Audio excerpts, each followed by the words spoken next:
Hey guys, welcome to Green Bean Fiction. So in today's video we are gonna see, what if Deku had Omnitrix and had massive harem? Part 15. Before starting, make sure to hit that like button and subscribe if you are interested in MHA fanfictions.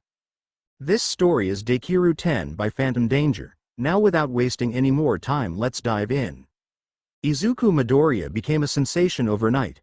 One moment, he was just another hero in training. The next, his name was on everyone's lips. The streets of Musutafu were alive with chatter, the energy electric as people gathered in clusters, their voices overlapping in excitement. Neon lights flickered above bustling intersections, trains rumbled on overhead tracks, and cafe televisions replayed grainy footage of Izuku Midoriya feats during the sports festival. "You heard about that crazy kid who blew up 3 stadiums?" a salaryman exclaimed as he scrolled through his phone, showing off a viral clip to his coworkers on the train. 3 stadiums? Try scaring the living shit out of the fucking hero killer. Stain looked like he shit himself. A teenager boasted to her friends near a vending machine, her voice carrying over the crowd. Nah, you're all missing the moment. He straight up marches into Seijaku Gakuen, busts down the doors, and tells Principal Guro, "Yo, square up, bitch." A college student laughed, practically reenacting the scene as his friends doubled over. "Hold up. You mean the same kid who can change the weather with a single punch?" someone asked while passing by, their voice barely rising over the noise of a packed cafe. "That's him," a girl confirmed, eyes glued to a clip playing on a massive digital billboard of Heat Blast. Took on an entire school without breaking a sweat. The Heat Blast form? Insane.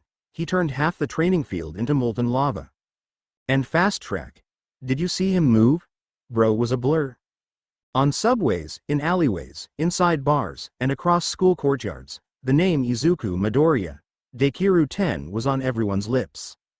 From nobodies to pro-heroes, the city was buzzing, and the legend was only growing. Unfortunately, not everyone saw Izuku's rise as a good thing. As his fame skyrocketed, so did the controversy. He doesn't even have a license, and he's out here doing pro-hero work? A man grumbled, gripping his newspaper as he stood in a crowded train car. Yeah, sure, he transforms and saves people, but does that mean the rules don't apply to him? A woman scoffed, flipping through an online debate thread. What's the point of a hero license if some kid can just do whatever he wants? Seriously, another voice cut in, indignant. That's a real hero right there, kicking ass and taking names. You think Stain gave a damn about licenses? A teenager leaned against a train. Well, considering how many pro-heroes let those kids keep getting abused at Seijaku Gakuen, yeah. Fuck a hero license. If they won't step up, someone else has to. The debate raged across social media, news broadcasts, and street corners alike. Some called him reckless. Others called him the future. But one thing was clear. Izuku Midoriya was impossible to ignore. The smoky haze of a late-night police station lingered as a grizzled officer leaned back in his chair, exhaling a long puff of his cigarette. His voice was low and gravelly, the weight of years in law enforcement dripping from every word. "How the hell are they letting someone that dangerous run loose? Why ain't all might haulin' that punk in?" he muttered, tapping ash into an overflowing tray. "Arrest." Another officer raised a brow. "Damn right, arrest." The older cop scoffed. "This little shit does whatever the hell he wants like he's some kinda messiah. Need I remind ya, he killed someone?" "You mean that Nomu?" a younger officer shot back, folding his arms. "That thing would have slaughtered him and the rest of Class 1A and B. Yeah, plus that ain't even human," another voice chimed in. "So I don't know why you're actin' like." "Doesn't matter." The older cop cut him off, jabbing his cigarette at them. "No trial, no nothin'. Kid just offed it like he's the damn executioner. And y'all know how much property damage he's caused since this little shit has been out? Millions. That brat treats his quirk like a damn toy. He's reckless, arrogant, and doesn't think rules apply to him." "Oh, please." Someone scoffed. "The kid's a hero. He's an entitled little punk, that's what he is," the veteran officer spat. Pros and the cops were gonna investigate Seijaku Gakuen the right way. At some point, but no, instead, this dumbass storms in with Tsukachi and those glory-chasin' heroines, bustin' down doors and causing a goddamn mess. Now we gotta sift through dozens of hours of tape. Open your bloody eyes and look at the big picture, for Christ's sake.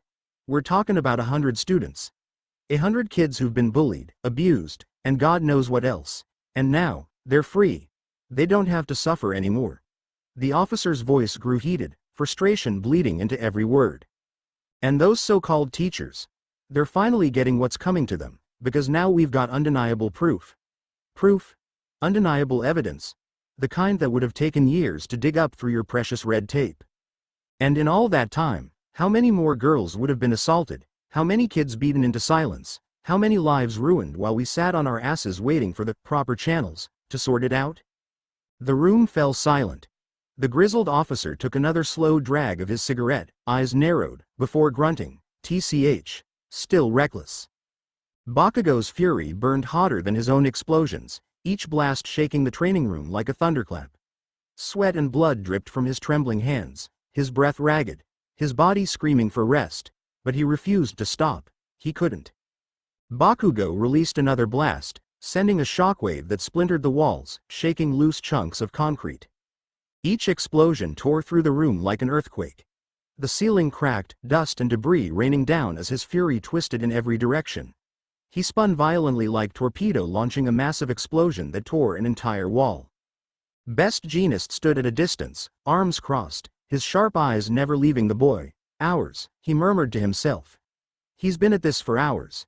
He'd always known Bakugo carried a dangerous fire inside him, but this was different. This wasn't just anger. This was desperation. The events at Seijaku Gakuen, Midoriya's meteoric rise to fame, and Uraraka's entanglement with the hero killer. Each one had chipped away at Bakugo's pride, pushing him to the brink as he blasted of the ground. Each explosion tore through the room like an earthquake. The ceiling cracked, dust and debris raining down as his fury twisted in every direction. His breathing was ragged, his mind racing, haunted by the memories of every moment he had lost to Midoriya. The entrance exam. The battle trial. The sports festival. Every time he swore he'd crush him, and every time, every single time, Midoriya got back up, got stronger, surpassed him. Bakugo staggered, his knees hitting the ground as his hands grasped his head, nails digging into his scalp. His entire body trembled, rage and shame twisting in his gut like a storm he couldn't contain. When did I fall behind? When did he start running ahead of me? His voice cracked, barely above a whisper. I was always first. I was always. His breath hitched, the weight of reality pressing down on him, suffocating. Now I'm chasing him. The whole damn day, it was Dekiru 10 this, Dekiru 10 that. Izuku Midoriya everywhere. He couldn't take a single step without hearing someone drone on about how amazing he was, how he saved the day, how he was changing the damn world. It was Dekiru this, Dekiru that. And Bakugo felt like his brain was gonna explode from hearing it. His body shook violently as a choked sob tore from his throat, his vision blurring with hot, angry tears. He clenched his fists so hard his nails cut into his palms, but the pain was nothing compared to the agony in his chest. Best Jeanist finally stepped forward, his voice calm but firm.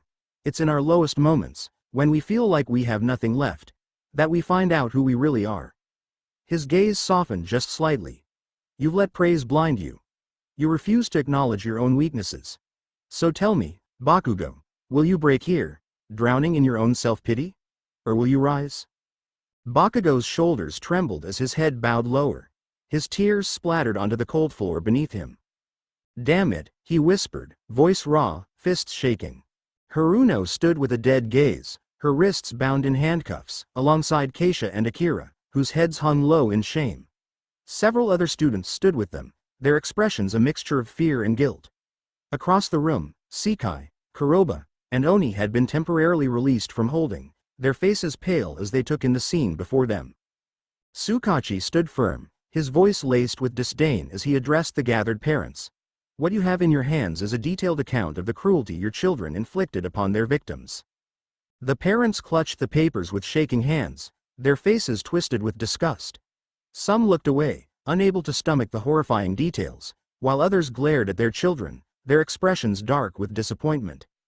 And unlike a few students who were forced into tormenting others, Tsukachi continued coldly, your kids enjoyed it. They reveled in the suffering they caused, indifferent to the pain they left behind. Murmurs of unease spread through the crowd.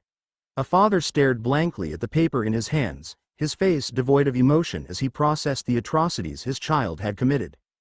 But isn't this a bit much? A woman with soft pink hair spoke up hesitantly. Fine, my daughter Haruno made a mistake, but putting them on display like this is excessive. Why yes. Another voice chimed in, a man gripping his son's arm tightly. Sekai, my son, he's young, he made a mistake, we don't have to turn this into a witch hunt. A mistake? A voice cut through the crowd, trembling with barely restrained fury. A woman with striking blue hair stormed forward, her eyes blazing. My daughter nearly killed herself because of what they did to her, and you want to call it a mistake? Ma'am, there's no need. A deep, cold voice cut through the tension. Before anyone could react, a sudden surge of energy filled the room. In an instant, all the restrained students were enveloped in glowing blue orbs. Gasps of shock rang out as the shimmering barriers tightened around them. Then the pressure began. The air grew thick with panic as the orbs contracted, slowly crushing inward. The students' eyes widened in terror as they felt their bodies being constricted, the force pressing against their ribs, making it harder to breathe. Wait, Dad. Akira choked out, his voice cracking in fear. Don't you dare call me that. The man, a towering figure with cold, unrelenting eyes, stepped forward, his outstretched hand crackling with power as he clenched it into a fist. I didn't raise a monster. The orbs tightened further, eliciting strangled screams from the students trapped inside.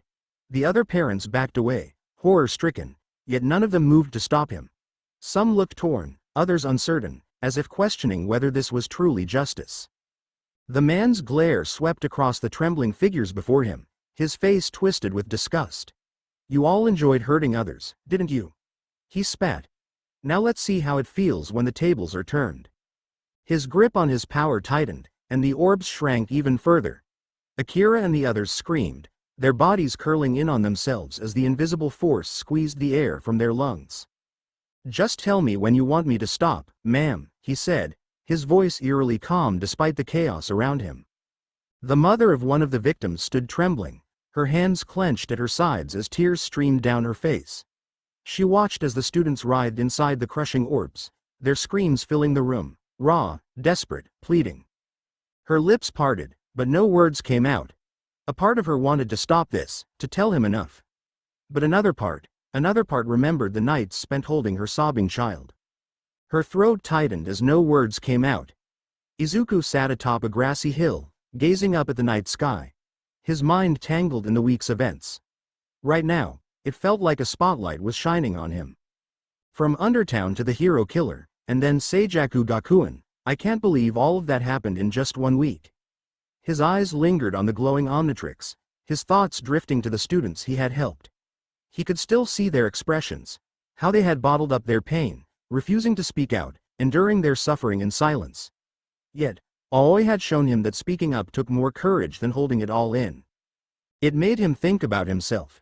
About how much he had kept inside, and then Momo's words resurfaced in his mind. If you ever want to talk, I'll be here to listen. Before he could overthink it, he pulled out his phone and dialed Momo's number. The line barely rang twice before she picked up.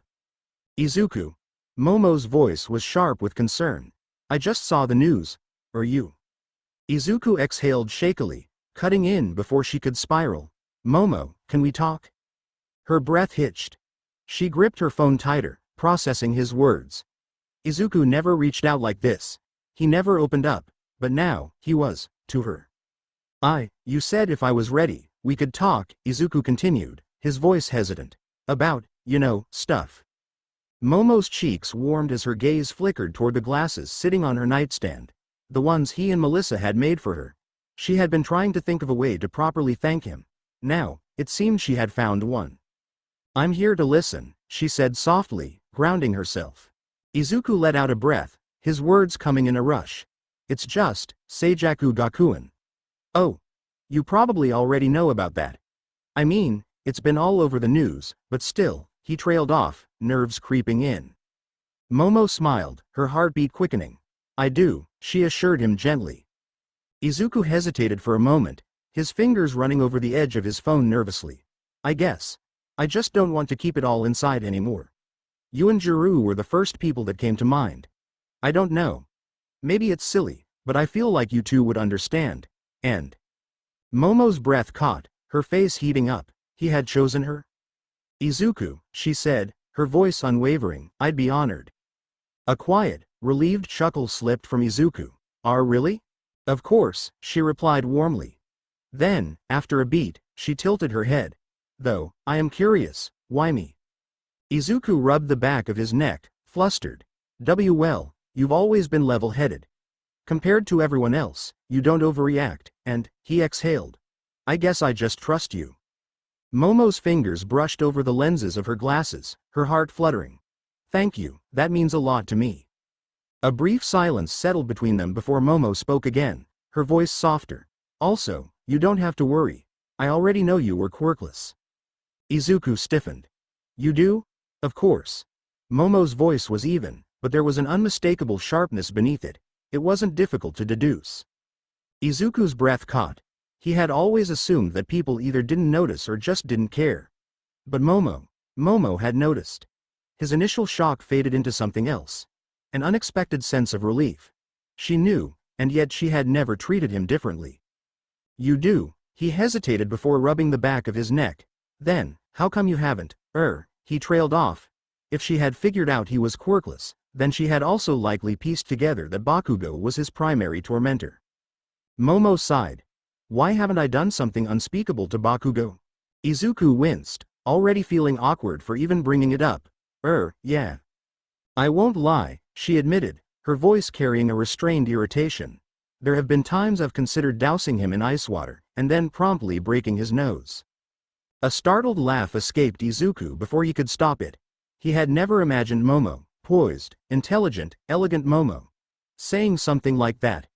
But the mental image was enough to send a snort through his nose, and Momo, hearing his reaction, giggled softly in return. Her voice grew softer. But that wouldn't change anything, would it? Izuku's laughter died down, but his smile lingered. No, I guess not. Momo hummed, as if she had already known that. What about me being quirkless? He asked after a beat of silence. His voice was quieter now, uncertain. Momo didn't answer right away. Then, with a quiet exhale, she said, because it's not my place. Izuku blinked. That was a simple answer, but somehow, it carried more weight than anything else she could have said. And because I didn't think it defined you, she added, her tone firm. Izuku let out a breath he hadn't realized he was holding, the tension in his chest loosening. There was a pause before Momo continued, her voice shifting into something softer, more earnest. But, she said, hesitating only briefly, as much as I think he's a disgraceful excuse for a hero in training, you are my priority. Izuku's heart thudded loudly in his chest. I'd rather have you talk to me, Momo went on, a quiet warmth in her tone, Ochako. Or Jiru, about your problems than focus on what I think Bakugo deserves. Izuku swallowed thickly. There was a beat of silence, neither of them spoke, yet the connection between them remained, warm and steady. Over the phone, he could hear her breathing, soft and even, and it made him feel grounded, in a way he hadn't felt in a long time. Thanks, he murmured at last, his voice barely above a whisper. Momo smiled, though he couldn't see it, anytime. The call ended with a soft click, and the moment it did, Momo let out a breathless squeal, throwing herself onto her bed and burying her face into her pillow. Her heart pounded against her ribs, her mind replaying his words on a loop. He trusts me. And just the thought of it sent a thrill through her chest as she kicked her feet against the bed, a soft squeal slipping past her lips. Izuku lay gazing at the stars when his phone buzzed. He checked the message from Kodai, his quiet friend from a sister class. Kodai. Hey, just so you're aware, you're trending on social media. Don't freak out. Izuku's confusion grew as he typed back. Izuku. Why would I be trending? Kodai's response was incredulous. Kodai. Are you serious? Or just messing with me? Izuku's confusion deepened. Izuku. Kodai realized Izuku was genuinely unaware. Kodai. Oh my god, you're serious. That's both cute and sad. Izuku's confusion turned to alarm as Kodai explained. Kodai. Okay, let's recap my adorable Izuku. Izuku blushed heavily when she called him cute and her Izuku. I know she's joking about me being her Izuku but can't help but wonder. Izuku blushed at the thought. Kodai. You won the sports festival after declaring yourself the next symbol of peace. Then, you fought and brought in the hero killer who killed 45 pro-heroes and crippled dozens more. And after that, you freed and exposed a private high school where parents bowed to you for saving their kids. His stomach dropped. Reading it all at once like that. He had been so focused on doing what needed to be done, he hadn't really stopped to think about how it looked to everyone else. He gulped as he suddenly felt like he was under massive bright spotlight. Kodai. Did you think you'd just get a quiet, good job, and walk away? Izuku hesitated before responding. Izuku. Kodai's reply was instant. Kodai. Oh my gosh, Izuku. Izuku. I didn't do any of that for recognition. I did what a hero should do. I didn't want attention. I didn't expect it. I had to do it, it was right. For a long moment, there was nothing. Then as quickly as he sent it a reply came back. Kodai. Doesn't matter. Izuku blinked at the blunt text before another buzz. Kodai. Whether you wanted fame or not, whether you liked the attention or not, people saw what you did. They won't ignore it. His fingers hovered over the keyboard as he typed away. Izuku.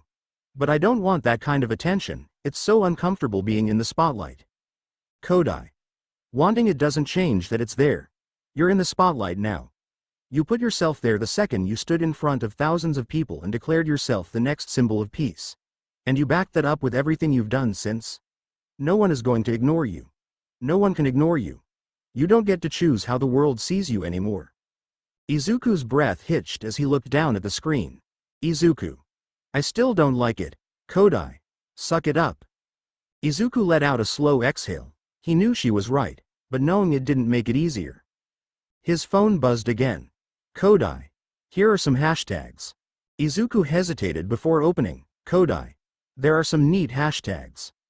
Izuku frowned. Hashtags. Kodai.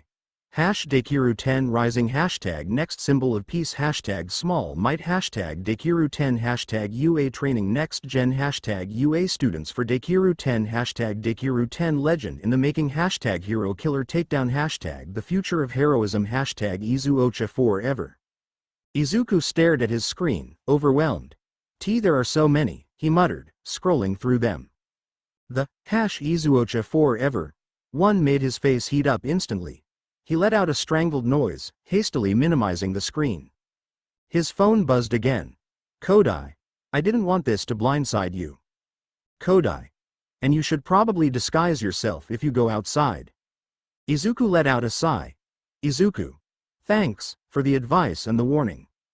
Kodai. No problem. Seems like you had a pretty stressful week.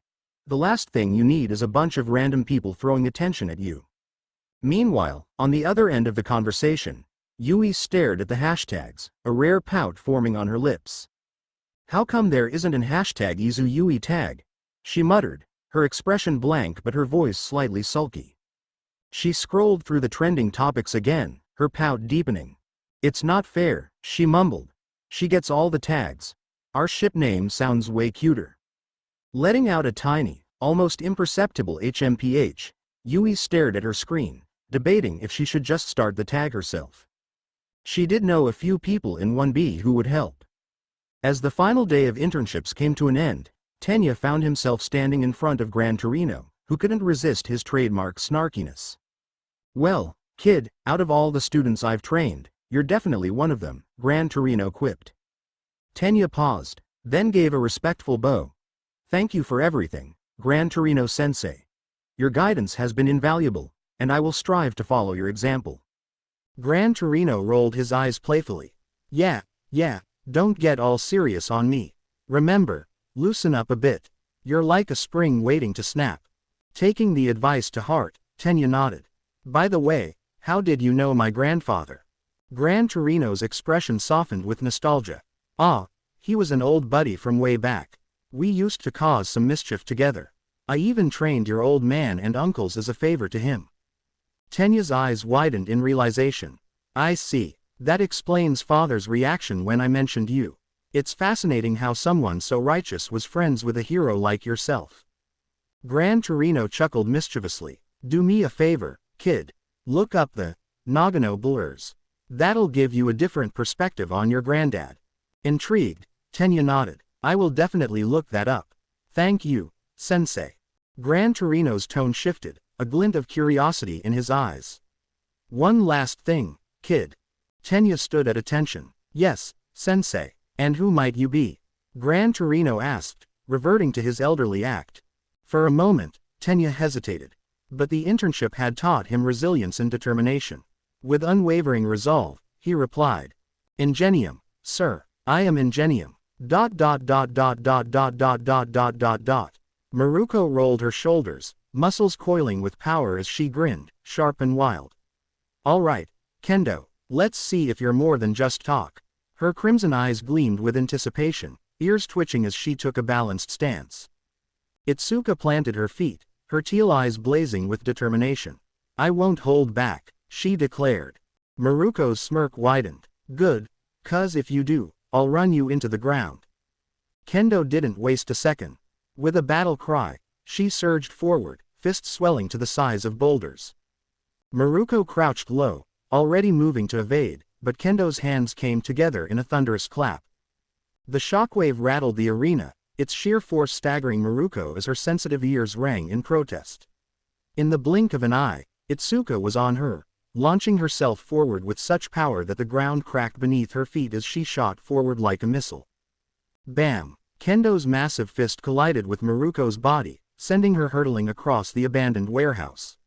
Maruko's feet scraped against the floor, desperately digging in to stop herself, the impact sending splinters and dust flying as she finally managed to grind to a halt. She hit the ground hard, but even as she skidded, she twisted midair, absorbing the impact. Her ears were still ringing, pain pulsing through her body, but her grin never wavered. Ha, you're learning, Maruko growled, shaking the dizziness off. Smart move, messing with my hearing first. Itsuka exhaled sharply, already pressing forward. She dug a hand into the ground, hurling up a screen of dirt before launching herself after it. She came in swinging, fast. Maruko's eyes flicked through the dust cloud, and in a blur of motion, she spun, generating a shockwave to scatter the debris. But Kendo was already there. Crash! A colossal fist plowed into Maruko's side, sending her careening into the arena wall with enough force to crack the concrete. The dust settled, revealing Maruko standing, a thin trickle of blood running down her forehead. She wiped it away with the back of her hand, still smirking. Not bad. You've come a hell of a long way. Itsuka panted but stood firm, shrinking her hands back to normal before bowing. I couldn't have done it without you. Maruko scoffed but nodded, her eyes gleaming with something close to pride. Keep that attitude. One day, when you're a pro, we'll have a real fight. Itsuka's lips curled into a proud smile. I'll be looking forward to it. From the sidelines, Izuku clapped, his face alight with admiration. That was incredible, Itsuka. Before he could say more, Maruko's gaze snapped to him, and her mischievous grin widened. Oh, you think just 'cause you dragged in the hero killer, you're off the hook? Izuku stiffened. And no, Maruko. Good, she interrupted, cracking her knuckles as she beckoned him forward. Then get in here. I hope you've got more in you than just fancy footwork, 'cause I ain't going easy. Izuku gulped. I am so doomed. A smile spreading across his face as he praised Itsuka's skills. You were incredible, Itsuka. Your fighting style is amazing. Itsuka's face lit up with pride. Thanks, Izuku. I took a lot of inspiration from you, analyzing situations and forming plans. Maruko's eyes sparked with excitement as she watched. Okay, use the form you used when we first fought. Izuku nodded, pressing a button on his wrist device. A holographic figure of wrath appeared, and with a slam of his palm, his body was engulfed in a blinding green flash. As the light faded, a monstrous roar erupted from his throat. Wrath! With a feral cry, Wrath's claws extended, his body settling into a predator's crouch. Maruko, grinning, narrowed her eyes, her posture shifting to that of a hunter, as if Izuku were her prey. Her body coiled like a spring. She didn't see an intern, she saw a challenge. A brief silence hung between them, the calm before the storm. Then, without warning, they charged, the collision shaking the ground beneath them. The shockwave was so powerful it cratered the floor, sending debris flying in all directions. Rumi wasted no time, immediately sweeping for Wrath's legs, but he sprang backward with an acrobatic flip, evading her by mere inches. His claws dug into the ground, anchoring him as he lunged, a snarl ripping from his throat. His fist crashed down with earth-shattering force, sending a violent tremor through the floor. Cracks spider-webbed outward, but Rumi was already gone, leaping high into the air. "Not bad, kid," she called before twisting midair and retaliating with a brutal roundhouse kick. Wrath barely had time to react.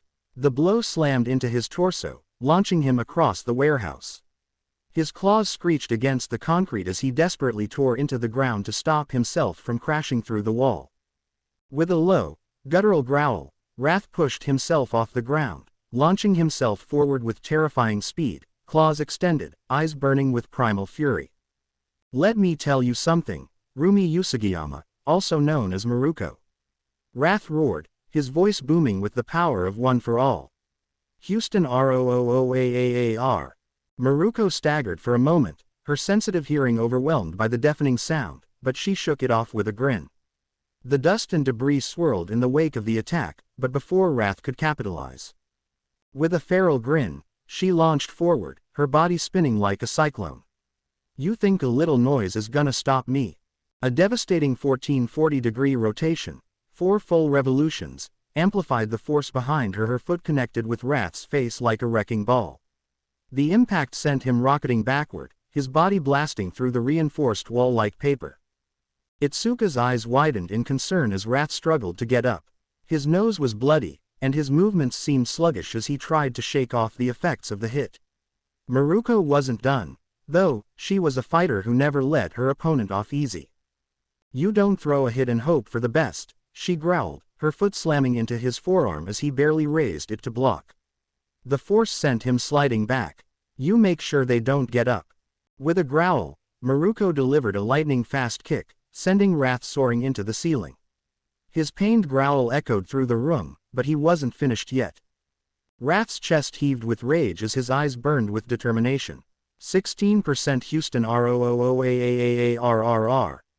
His voice cracked through the air, amplified by One for All as a shockwave radiated from him. The power of his roar shattered the nearby windows, and Itsuka clutched her ears, wincing from the sheer force of the sound. Maruko, her sensitive hearing on the edge of overload, barely had time to react. "Gah!" she shouted, leaping to the side just in time to avoid the full brunt of Wrath's roar. The shockwave cracked the floor where she had been standing, and she barely managed to stay on her feet as the air pressure shifted violently.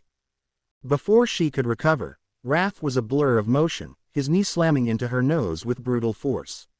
The impact was so vicious that Maruko's body was sent flying across the room, her vision spinning. Blood poured from her shattered nose, but she wasn't finished yet. "Not bad, kid." She wiped the blood from her nose, then shot forward with wild, unrelenting energy. But Wrath isn't going to win. The final clash was cataclysmic. The sheer force of their collision shook the warehouse, sending shockwaves rippling outward. Itsuka was forced to shield her eyes as the explosion of power swallowed the battlefield. When the dust finally settled, a faint green glow flickered in the chaos. Rumi stood tall, pinning Izuku to the ground, his human form returned. Blood smeared his face, his breathing labored, but his eyes still burned with defiance. Rumi smirked down at him, her grip unyielding.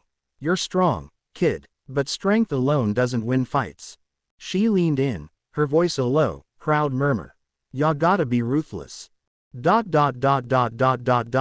Maruko and Izuku locked eyes, their gazes burning with intensity. The air was charged with tension as they remained frozen, their bodies inches apart. Maruko's chest heaved with exertion, her breasts pressing against Izuku's chest.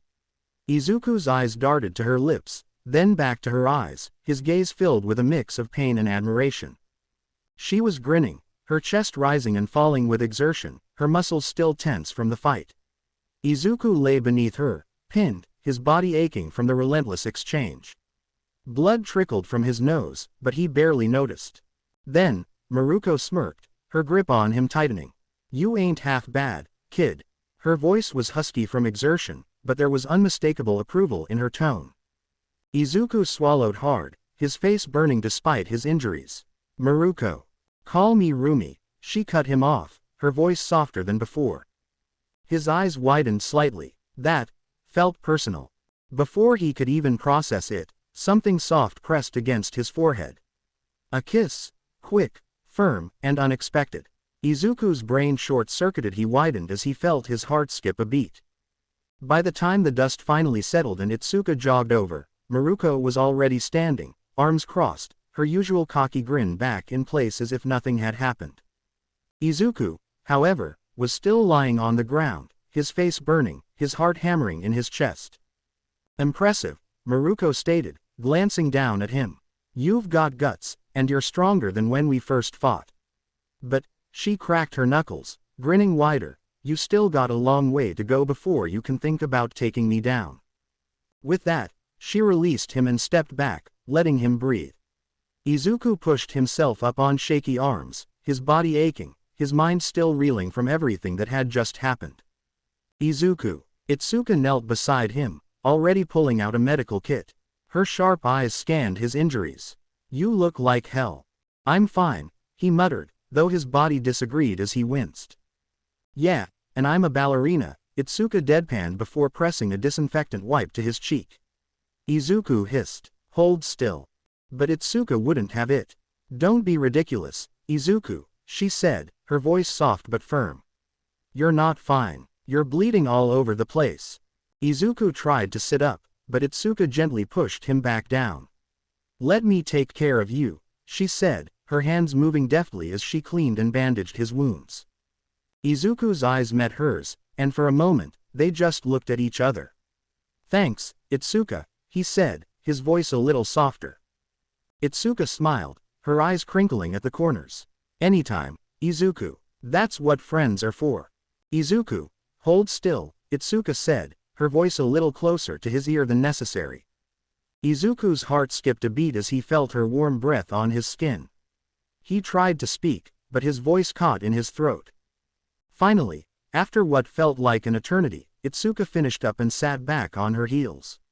There, she said, her eyes shining with a warmth that made Izuku's heart flutter. All better. They looked into each other's eyes for a moment, his face turned a little, as he looked away blushing slightly. Ahem, thanks. No problem, Itsuka responded. Before Izuku could respond, a familiar weight smacked against his forehead. Ow, what the? He blinked in confusion, looking down at the object now resting in his lap. His notebook. Maruko stood over him, arms crossed, smirking. You dropped it during our fight. Izuku hurriedly picked it up and flipped through the pages, until he landed on the section dedicated to Maruko. His breath caught. He saw it. Her signature. Her autograph. You read. Maruko shrugged, but the slight tilt of her head betrayed something almost shy. You got good notes on me, she admitted, voice casual, but her fingers tugged at the collar of her hero costume. Kinda flattering, not gonna lie. Izuku's brain scrambled to process the words. His notes. She thought they were good. Maruko, for once, looked almost sheepish. You didn't manage to pin me, but I'll admit, you impressed me, nerd. Her fingers tugged at the edge of her collar, as if to hide the faintest hint of color dusting her cheeks. Izuku's fanboy instincts kicked in, his exhaustion momentarily forgotten as his face lit up. Thank you, Maruko. Maruko chuckled, ruffling his hair roughly before turning on her heel. Hey, don't let it get to your head, nerd. You still got a long way to go. It's just a signature. Maruko snorted. Don't get too excited. Next time, I'm not going easy on you. Izuku grinned, gripping his notebook tighter. I wouldn't expect anything less. Izuku fiddled with the Omnitrix on his wrist, twisting the dial back and forth as he gazed at the device on his wrist. Itsuka crossed her arms, her expression a mix of amusement and concern, as she gazed at Izuku fiddling with the Omnitrix on his wrist. You know, you probably shouldn't be messing with that thing. Izuku looked at her, puzzled. You've never had a problem with me fiddling with my watch before. Itsuka's expression turned serious, and her eyebrows furrowed.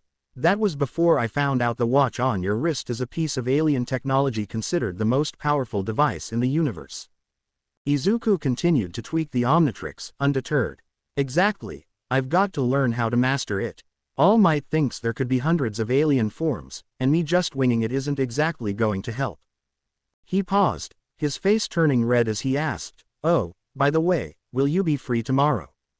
Itsuka raised an eyebrow. Izuku's eyes darted away, his voice barely above a whisper. Why date. Itsuka's face turned a bright red as the train swayed, forcing the two together. She quickly moved back, blushing intensely, as Izuku did the same. As the train ride continued, whispers and glances from fellow passengers hinted at Izuku's growing fame. "Isn't that Midoriya, the sports festival champion?" Someone whispered. "I heard he's dating Uraraka, the girl who helped him take down the hero killer," another passenger chimed in. Izuku's face turned bright red. But weren't those talking about a date?" Another whispered as Izuku and Itsuka flushed in embarrassment. Itsuka felt a twinge as the Ochako's rumors were spreading in a few ones with Momo. "Izwocha, what is that? It's so stupid." Itsuka tugged at his sleeve so they wouldn't get too much attention. "Tomorrow meet me at Mos Eisley Station," she said with a small blush. Izuku nodded, thinking to himself, "Man, this is getting out of hand. Who knew all this attention could be so suffocating?" Principal Imawato Guro lay sprawled on his bed, his head wrapped in thick bandages. Blood seeped through his eye holes as he muttered incoherently, his voice barely above a whisper. "Ryujin, please. My fault. Help me. Shit. No Ryujin, don't. Please, I'm just low tier. Help." Nearby, a pro hero in a purple, green, and black costume idly slid across the floor, hands in his pockets. Slide and Go whistled a cheerful tune as he leaned against the wall, watching Guro with a faint smirk. On the phone, a voice inquired, "What's his condition?" Slide and Go let out a low chuckle. "Oh, it's tragic, really. The doctors say he's got permanent brain damage. Poor guy's in constant pain, and, well, let's just say he won't be teaching grammar anytime soon." His tone was light, almost amused, as if discussing the weather rather than a man's ruined mind. Yodashiba's voice came through the speaker. "I was hoping we could silence him, but this is a fitting punishment. Make sure anything that could link back to us is handled." Slide and Go grinned. Of course. Cleaning up is what I do best, after all." He adjusted his goggles and spun in place, coming to a smooth stop near the bedside. "Oh, and about Vice Principal Ryujin." A brief silence, then Yodashiba's voice returned, low and ominous.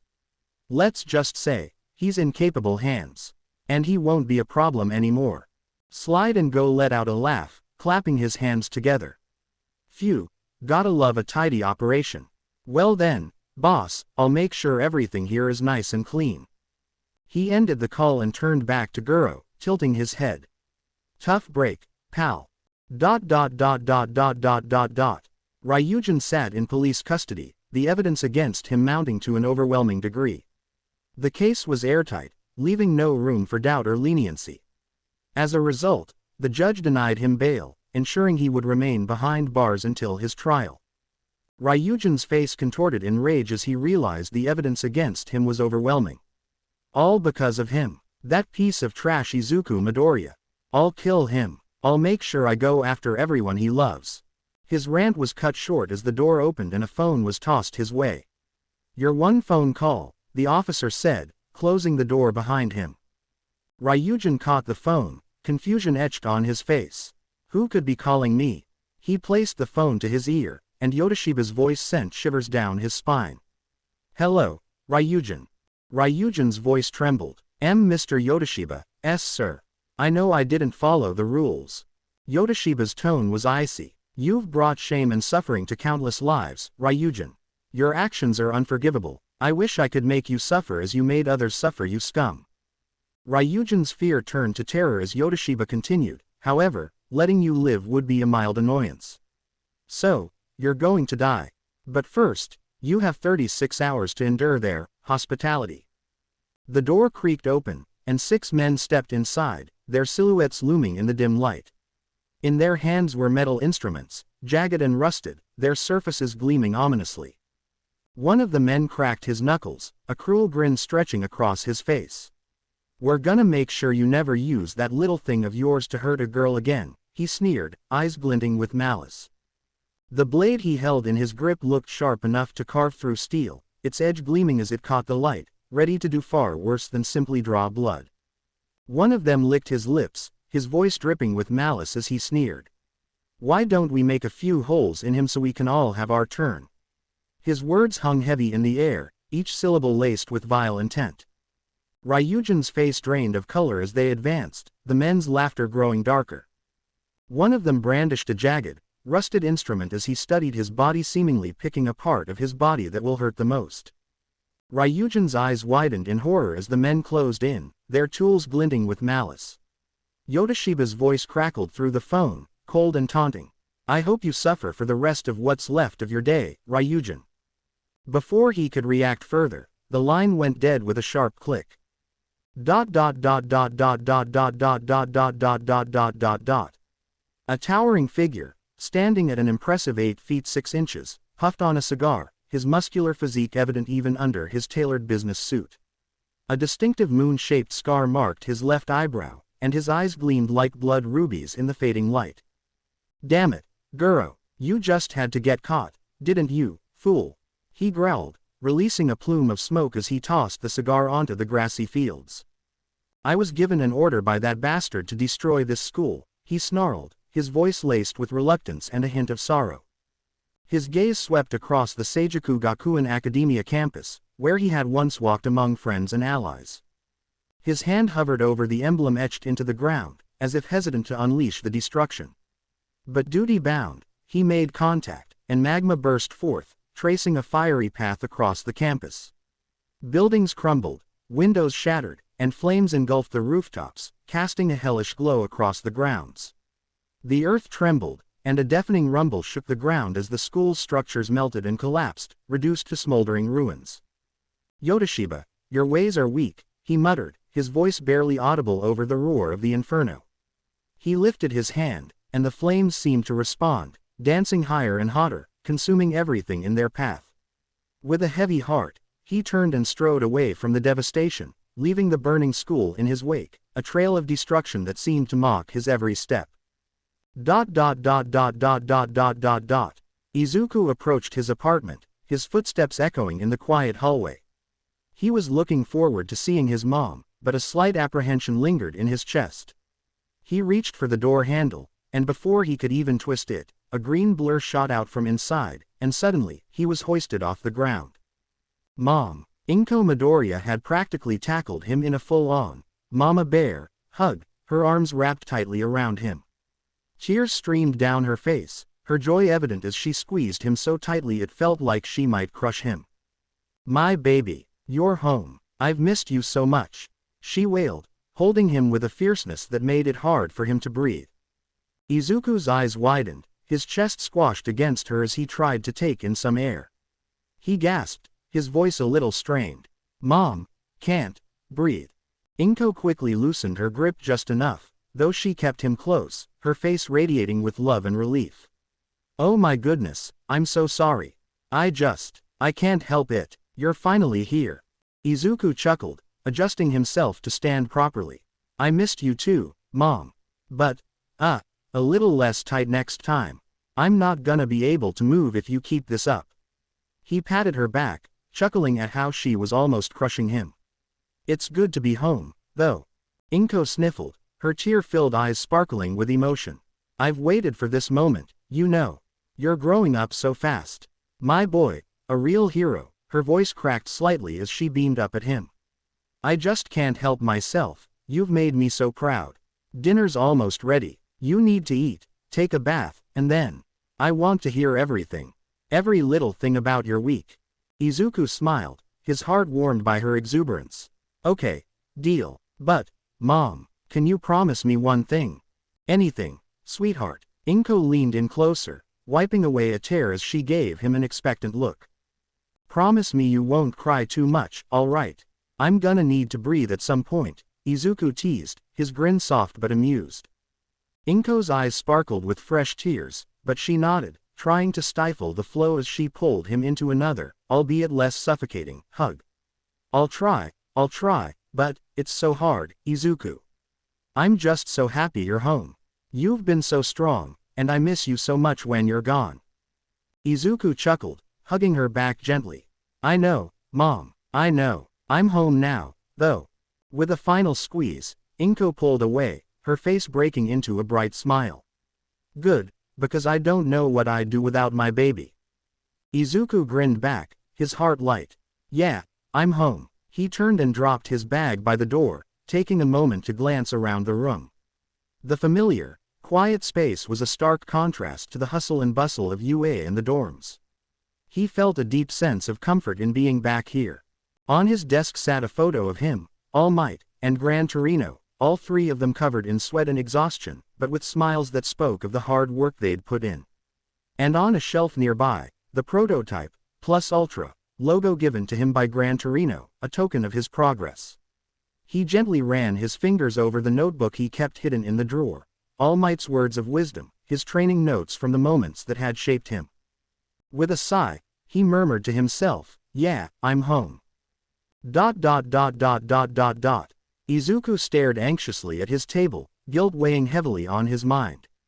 I need to tell Mom about everything, well, almost everything. One for All Might's secret, she doesn't need to worry any more than she already does. Inko's voice broke his thoughts. Dinner is almost ready. It's a shame Uraraka won't be joining us, she's a lovely girl. Izuku's mind wandered back to before they entered Ua when he would invite Ochako over. She's honestly a lovely girl, though Itsuka knows how to keep you from overexerting yourself. Maybe I should tell Mom, just rip the bandage off, but I can't tell her now. I'll do it after I go back to school, Izuku thought. Inko snapped her fingers, bringing her son back to reality. Honestly, Izuku, you have that same look you had when your father was hiding something. Izuku's eyes widened. Wait, you knew Dad was hiding something? Inko nodded. Of course, Izuku, no offense, but you don't get your terrible lying skills from me. She smiled knowingly. I knew your father better than anyone. Izuku squirmed in his seat, remembering the painful truth about his father's death. Dad was good with girls. I was kinda hoping you would give me advice for my date with Itsuka tomorrow. Inko's eyes grew wide, and before he could react, she burst into tears of joy, practically lunging at him. My baby, she cried, wrapping him in another crushing hug. Izuku thought to himself, I'll tell her after the first semester break when I can comfort her like I did when I was 10. If I tell her now, I know she'll pretend to be strong, but she'll be lying. I can't let her go through that alone. Inko composed herself, smiling through tears. Izuku, you're growing up too fast. First, it's a date, and then I'll be having grandbabies. I'm not ready for that, Izuku. You're still my baby can't be having babies. She began to sob uncontrollably. Mom, it's just a date, please stop crying, Izuku pleaded, trying to calm his mother down. Inko chuckled, wiping away her tears. That's what I said to my mother, and 9 months later, here you are. She teased, making Izuku's eyes widen in comedic shock. There's a moment of silence. Wait, what? Izuku exclaimed, turning pale. Inko smiled. Oh, don't worry, I'm just joking, sweetie. She leaned in a little, her tone shifting to something more serious. But really, Izuku, I hope you know how to treat a girl on a date. First rule, never talk about another girl while you're on a date with someone. It should be obvious, but from the way you're acting, it seems you inherited your father's level of density. Izuku blinked, thinking back to his date with Momo. I did talk about Itsuka with Momo, but she didn't seem to mind. Inko raised an eyebrow, her lips curling into a small smirk. Exactly. Before she could continue, her expression suddenly darkened, and her eyes narrowed. Ahem, Izuku. Her voice turned icy, and a chill ran down Izuku's spine. He slow reached for the Omnitrix. Don't even think about transforming, young man, Inko warned, her voice a low growl. Izuku gulped, silently pleading for any distraction that could save him. Why yes, ma'am, he stammered, trying to sound obedient. Inko asked, her eyes still closed, why does it sound like you're two-timing? Why were you planning a date with Kendo if you already went on a splendid date with the lovely Yaoyorozu? Izuku explained, Itsuka told me she liked me, and Momo invited me to an event. I felt guilty, not wanting Kendo to think I didn't like her, but also wanting to attend the event with Momo, so I asked Kendo on a date. He said in a rapid succession. Inko blinked in surprise. Inko clasped her hands together, her expression a mix of acceptance and understanding. After a moment of silence, she whispered, I see, you truly are your father's son. Huh, please forgive me Izuku. As they sat down to eat dinner, Inko's expression turned stern, her brow furrowed in concern. Damn it, Hisashi, she muttered under her breath, her voice laced with a mix of frustration and worry. Izuku, sensing his mother's tension, fidgeted with his chopsticks, his eyes darting towards her. Well, I know you wouldn't hurt any of these girls, so be careful, dear, Inko continued, her voice softening slightly as she gazed at her son. Izuku blushed, his eyes dropping to his plate as he mumbled, it's not like that, we're just friends. I mean, we did kiss, but he trailed off, sensing his mother's growing unease. Inko's eyes widened, her hands hovering over her mouth as if to stifle a gasp. You kissed. My baby had his first kiss. Tears pricked at the corners of her eyes, her voice trembling with emotion. Izuku squirmed in his seat, his face burning with embarrassment. I mean, can we please change the subject? He pleaded, trying to deflect his mother's attention. Inko's expression turned stern once more, her eyes narrowing as she asked, Oh, I heard you encountered the hero killer. You're not injured. Her voice was laced with worry, her hands clenched into fists as if bracing herself for the worst. Izuku nodded, taking a bite of his food to avoid meeting his mother's intense gaze. Actually, I got out of that without a scratch. As they continued eating, Inko's eyes never left her son's face, her expression a mix of concern and pride. Izuku, sensing her gaze, began to fidget once more, his eyes darting towards her as he recounted his week. Inko's expression grew more and more worried, her hands fluttering over her mouth as if to stifle her gasps. She listened intently, her eyes welling up with tears as Izuku told her about Seijuku Gakuen Academia and his heroic actions. As he finished his story, Inko's face crumpled, tears streaming down her face as she exclaimed, Izuku, I am so proud of you. Izuku, you saved all those children. You're not a parent, so you can't understand how much you helped those children. But maybe one day, when you have your own, you'll realize your impact. Inko wiped her tears, her voice still trembling with emotion. Oh, it seems you finished your plate. You should get ready to take a bath. I'll clean up. Izuku sighed as he sank deeper into the bath, letting the warm water soothe his aching muscles. A week of intense internships, Maruko's brutal training, and his dangerous excursions in Undertown, Hosu, and Seijuku had left him completely drained. He closed his eyes for a moment. Beast. His phone vibrated against the tile, shattering the silence. Izuku blinked in confusion before picking it up. His face immediately warmed when he saw the sender. Setsuna. Hey, Midoriya. Izuku, not seeing anything strange about her messaging him, quickly typed a reply. Izuku. Hey, Setsuna. Did you need something? Setsuna. Wow, can't a girl just text you for no reason? Izuku's fingers hesitated over the keyboard, his mind scrambling for a response. Izuku. Wait, that's not what I meant. Man bowing sorry, I just meant you don't usually text me, that's all. Setsuna, grinning on the other end, let out a small chuckle. Setsuna's laughter was almost audible through the text. Setsuna. Tears of joy man, I bet your face is all red right now. Izuku flinched, his blush deepening. Izuku. It's not, I'm just surprised. Setsuna. Pretty sure you're stuttering in your head, too. Lemme guess. what? Setsuna. Wait. Izuku's face immediately flushed even more, his fingers tapping rapidly at the screen. Izuku. I don't stutter over text. Anymore. Setsuna. Sure, bud. Yui already spilled the tea about your adorable stammering over messages.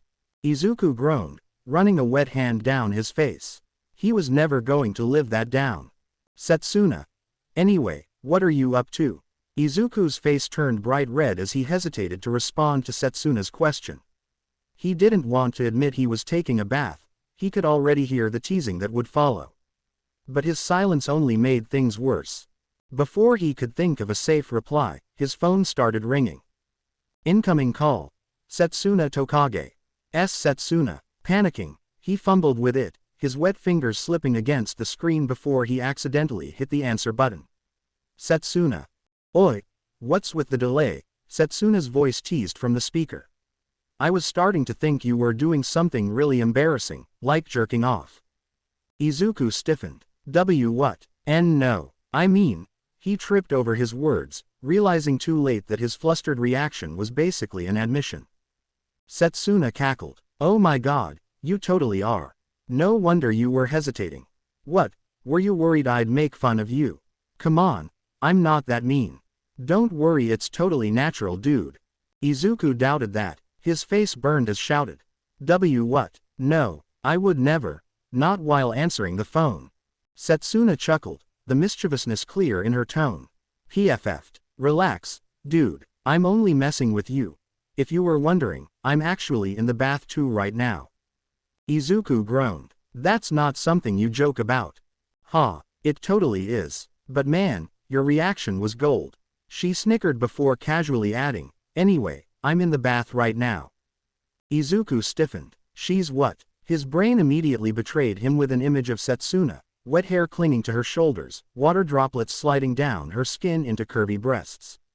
The idea that he was currently talking to butt-naked girl over the phone sent a thrill through. And no, stop thinking about that. Stop thinking about her naked body.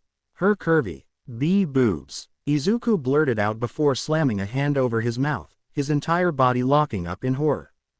For a second, there was silence only broken by a snort. PFF'd. Ha ha ha. Oh my god, Midoriya, you actually said it. I knew you were innocent, but wow, you're a total closet perv. She wheezed, practically doubling over in laughter in her bathtub. I'm not. I wasn't thinking anything weird.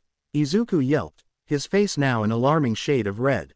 Oh sure, because people just randomly yell. No. Stop thinking like that, for absolutely no reason, she teased, smirking at him with a predatory glint in her eyes. Come on, just admit it, Midoriya. You were picturing me naked, weren't you?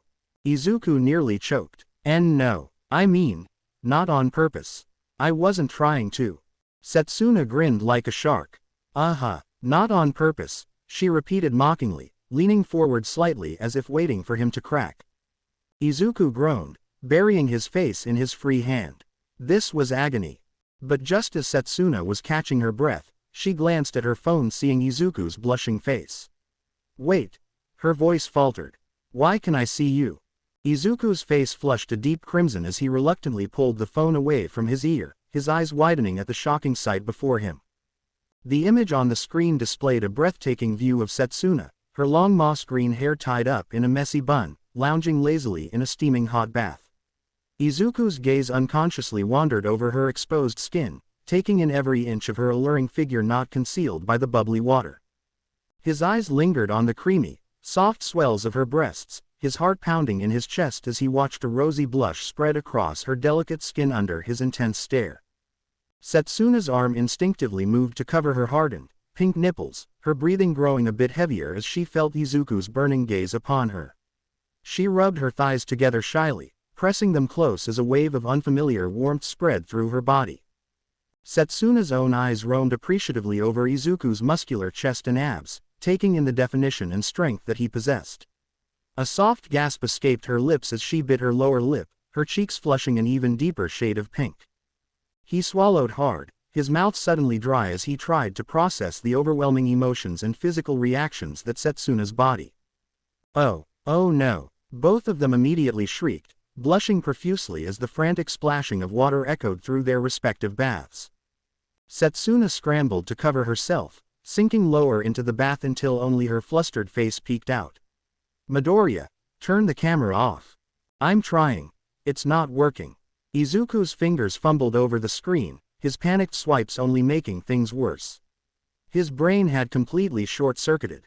He had already averted his gaze, but the damage was done. His mind was in overdrive, replaying that brief glimpse of her. Did you look? No. Maybe. I don't know. I panicked. You totally looked. I'm sorry. With one final, desperate jab at his phone, Izuku finally ended the video call. Silence filled the air, broken only by their heavy breathing. Their faces were burning so hot they could have turned the bathwater into a sauna. Midoriya was actually naked, and, oh, wow, Setsuna thought to herself, squirming in her bathtub, her face flushed deeply as an ache between her legs grew. Her thighs clenched together, trying to ease the ache building between her legs. She could feel her inner thigh growing damp, and she knew it wasn't the bath water as she recalled Izuku's subtle nudity. Her pussy clenched subtly, her juices dripping out, a traitorous response that left her cheeks burning with embarrassment. The silence continued. Oh, this is embarrassing. Setsuna thought, happy Izuku couldn't see the state he left her in. Okay. Setsuna spoke first, her voice still high-pitched from embarrassment. Truce. We both saw nothing. Got it? Got it. Izuku nodded furiously, even though she couldn't see him.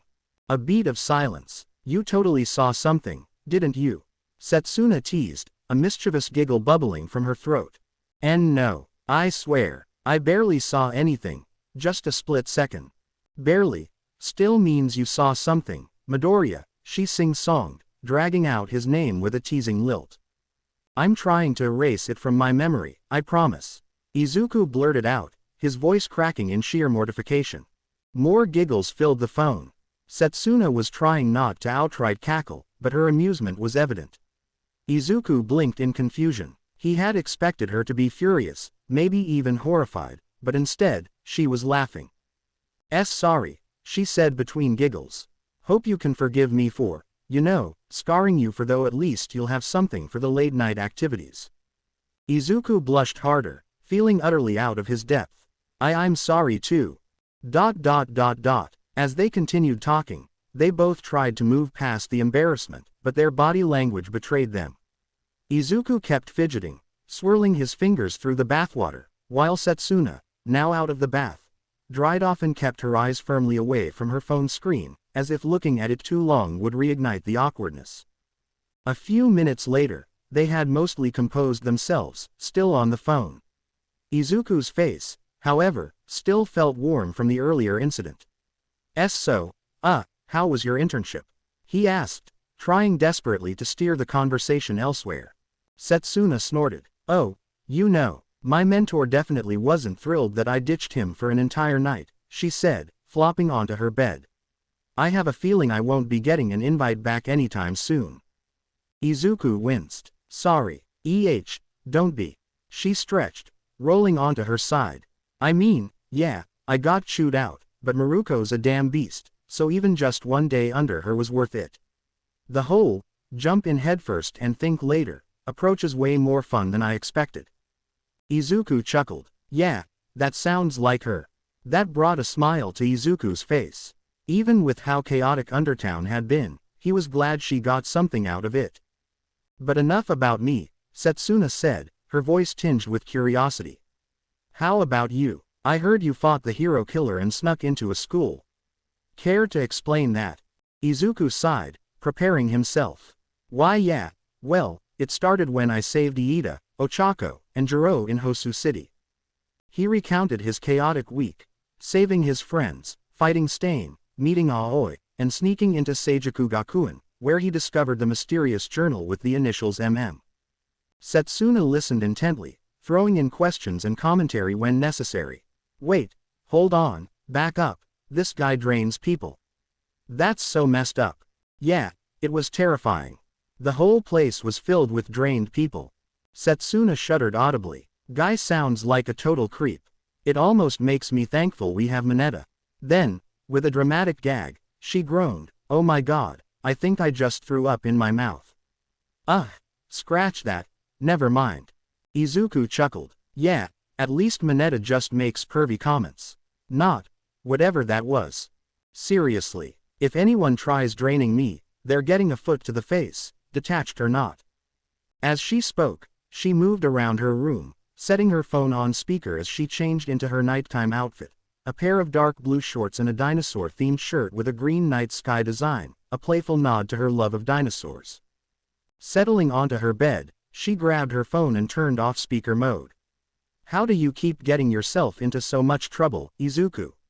she teased. "I feel like the second I look away, boom, you're off causing chaos again." Izuku let out an awkward laugh. I don't try to get into trouble.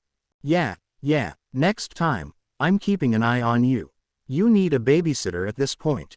Meanwhile, outside Izuku's room, Inko was just about to knock to tell him leftovers were in the fridge, but stopped when she heard a girl's voice. And not just any girl, a girl who was laughing with her son. Her heart swelled. "My baby Izuku is making so many friends.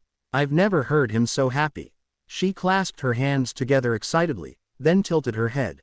"Okay, not true. He always seems happy when he's with Ochako, Kendo, and Toshinori-sensei. Oh, and when he's talking about heroes." With a warm smile, she tiptoed away, deciding not to interrupt. Unaware of his mother's excitement, Izuku and Setsuna continued talking late into the night, their voices growing softer as the exhaustion set in. "Hey, what's your favorite food?" Setsuna asked, her voice sleepy but still curious. Katsudon. My mom makes the best," Izuku answered, hesitant but fond. Setsuna giggled. "That's so simple, but it suits you. Mine's ikiyaki." They drifted into talking about their favorite movies, TV shows, and heroes. Izuku was caught off guard when he found out Setsuna's favorite movie was Jurassic Park. Eventually, Setsuna let slip, "Jurassic Park. Best movie of all time." Izuku blinked. "Jurassic Park? I don't think I've heard of it before." "What?" Setsuna's voice shot up. "You've never heard of Jurassic Park? It's a classic. Yeah, it's from, like, centuries ago, but come on." Izuku tilted his head. "Is it anything like Quirkassic Park or Prehistoric Park?" Those are just cheap remakes.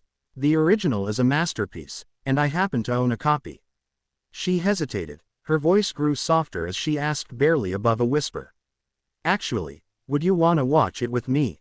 Izuku's eyes lit up. "A movie from the pre-Quirk era? Those are super rare. Of course, I want to watch it with you." Setsuna's face flushed a deep red, her heart racing, but then her usual confident smirk returned. "Hey, just don't get too scared, Midoriya. If you scream, I'm never letting you live it down." Izuku chuckled nervously. "I think I'll be fine." You say that now, but hey, if you get scared, we can always cuddle up in bed. I'll even curl up next to you, nice and cozy," she teased, her voice dripping with playful mischief. Izuku's face exploded into crimson. "Wah." Setsuna let out a hearty laugh at his reaction. "Relax, I'm just messing with you, Midoriya. Don't take it so seriously." She giggled, her voice softening a little as she enjoyed watching him flustered. Izuku tried to regain his composure, his heart still racing. "You love doing that, don't you?" "Absolutely." They continued chatting, but as the minutes passed, Setsuna's voice began to slow, becoming softer and more drawn out, as though she were growing drowsy. Finally, a quiet yawn slipped through her lips. Izuku smiled warmly. "Hey, Setsuna, what do you think about?" But before he could finish, he heard soft snoring on the other end of the line. His heart gave a small flutter. "Guess I talked you to sleep, huh?" He chuckled softly, amused but also touched by how comfortable she had gotten. He stayed silent for a moment, listening to the gentle sounds of her breathing. There was something oddly comforting about it. "Good night, Setsuna," he whispered, a small, contented smile on his face. He ended the call, but unlike her, he couldn't get to sleep. Izuku lay in bed, staring up at the ceiling, his body stiff with tension. He had hoped exhaustion would claim him, that the weight of this past week would finally drag him into unconsciousness. But his mind refused to rest. Every time he closed his eyes, the events of the week replayed in his head like a relentless loop, forcing him to relive the harsh realities that had shattered his beliefs. His fingers gripped the sheets as he exhaled sharply. This week has been one thing after another. His voice was barely a whisper, almost like saying it out loud would make it even more real. He turned onto his side, brows furrowed as he tried to process everything he'd seen. The very foundation of his beliefs about heroism had been shaken, no, challenged, at every turn. He had spent his whole life idolizing heroes, believing in the system that supported them, but now it felt like that system had gaping cracks that no one wanted to acknowledge. His breath hitched as his fingers clenched tighter around the blanket. I used to think our society was flawless. That All Might had eradicated crime, but his throat felt tight. All he did was push it into the shadows. He made people feel safe, but the problems never actually went away. They just hid where no one could see them. Now heroes are acting like villains. When did things get so complicated? The thought made his stomach churn. He had always believed that as long as he worked hard enough, trained enough, pushed himself beyond his limits, he could punch his way through any problem. That was what All Might had done, right? That was the kind of hero he had always dreamed of being. But now, Izuku wasn't sure anymore. He didn't know how punching would help someone like Takeshi. How could throwing a punch solve the problems of groups like the Meta Liberation Army? Was he supposed to just fight them, beat them down, and then say, "My way is the right way"? Wasn't that just might makes right? He felt his stomach twist at the thought. That's not the kind of hero I want to be.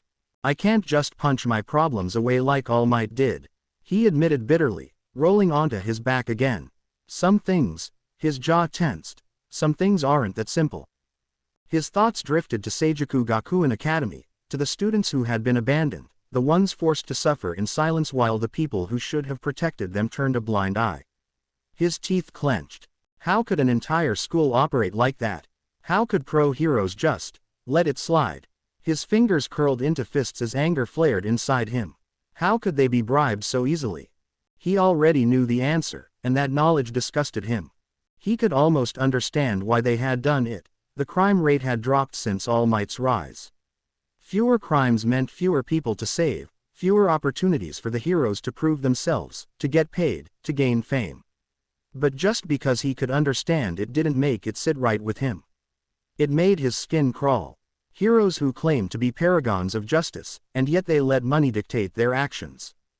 The realization made his stomach twist with revulsion. If he were in Wrath's form right now, he might have hunted those so-called heroes down and torn them apart for their betrayal. He sucked in a sharp breath, forcing himself to shove the violent urge away. Instead, he focused on the heroes he had once admired, Todoroki's father being one of them. His fists trembled as he thought back to Todoroki's words, the atrocities the number 2 hero had committed. The number 2 hero. Izuku's stomach churned, a wave of disgust rising up from deep within him. The number 2 hero, a child abuser. He'd bred his own kids like cattle, all for the sake of surpassing All Might. I used to think Endeavor was cool, Izuku muttered to himself, his voice strained. His hell flame quirk is incredible, but his personality, it always felt off, you know. He shook his head, disgust building up in his chest. But, knowing what he's done, the things he's gotten away with, just because he's strong. His fists clenched, digging into his arms. How many others are out there like him? How many heroes use their power to hurt people and get away with it, just because of their status? How many people just let it happen?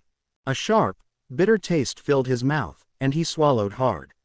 His hands were shaking now, his mind racing with anger and confusion. How could this be the reality he was facing? How could he ever trust heroes again? It was wrong. This system, the one he had put so much faith in, was wrong. Izuku squeezed his eyes shut, frustration bubbling over as he thought about Stain. That man had been a murderer, no doubt about it. But Izuku's breath hitched. I don't agree with Stain's methods. Killing people just because they don't fit your worldview is wrong. His grip on his arms tightened. Ingenium didn't deserve to die. Ochako fought to protect others, no matter what. She's a true hero. His voice softened for a moment before his anger reignited. But he couldn't deny it. On some level, he understood. He understood why Stain saw the world the way he did. His heart pounded against his ribs as he thought of the heroes and police who had turned a blind eye to Seijuku's suffering. They had enabled that school.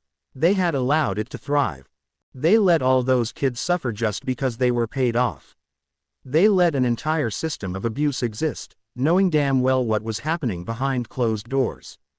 His breath came in short, uneven bursts, rage coiling in his chest. His actions, had forced their crimes into the light. Because of him, those heroes were finally being exposed. The police involved were under investigation. The pro-heroes who had ignored it were being publicly scrutinized. But how long had it been happening before he stepped in? How long would it have continued if he hadn't? Izuku let out a shuddering breath, his frustration mounting. Stain would have killed them. He would have made an example out of them, cutting them down without hesitation.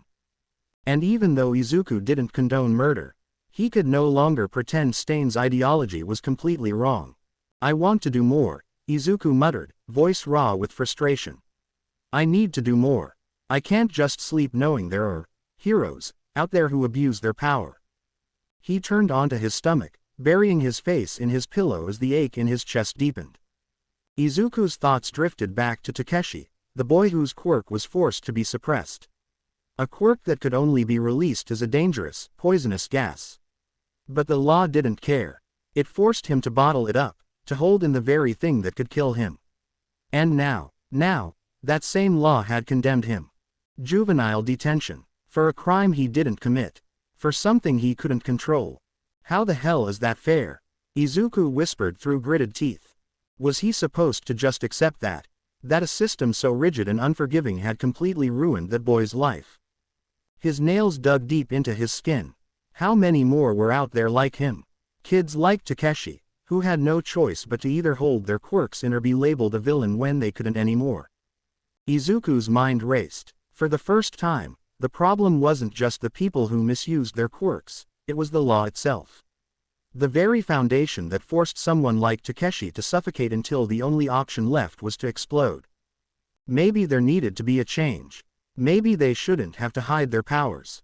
Maybe public training zones, places where people could safely release their quirks and learn how to control them, should be the standard. The idea surged within him, his heart hammering. Yeah, if someone can fly, why not let them fly? It'd make everything easier. School, work, hell, it'd be more fun too. His thoughts kept spiraling. And Takeshi, he wouldn't have to hold it in anymore. He could. The thought cut off as an unsettling realization sank in.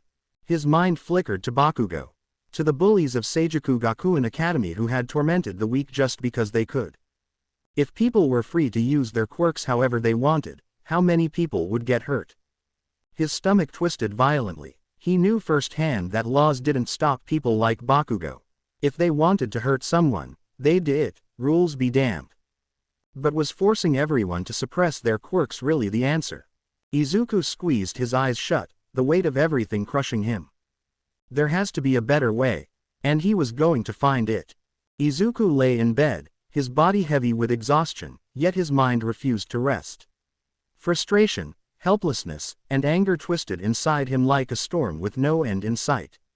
He had seen too much, learned too much. The corruption that festered beneath the surface of hero society, the false heroes who only cared about profit, the victims who suffered because no one dared to stand up for them. It all churned within him, a weight pressing against his chest.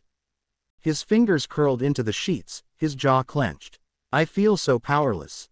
Then, without warning, a familiar green glow cut through the darkness, the soft hum of alien technology filling the quiet air. Izuku's breath hitched as he lifted his wrist, the Omnitrix shining bright against his skin. Tetrax's words echoed in his mind. It's the most powerful weapon in the universe. His eyes widened in realization. The Omnitrix. One for all. Not one, but two incredible forces rested in his hands. He could do it. He could bring every corrupt hero to justice. He could dismantle the broken system that had let people like Takeshi suffer.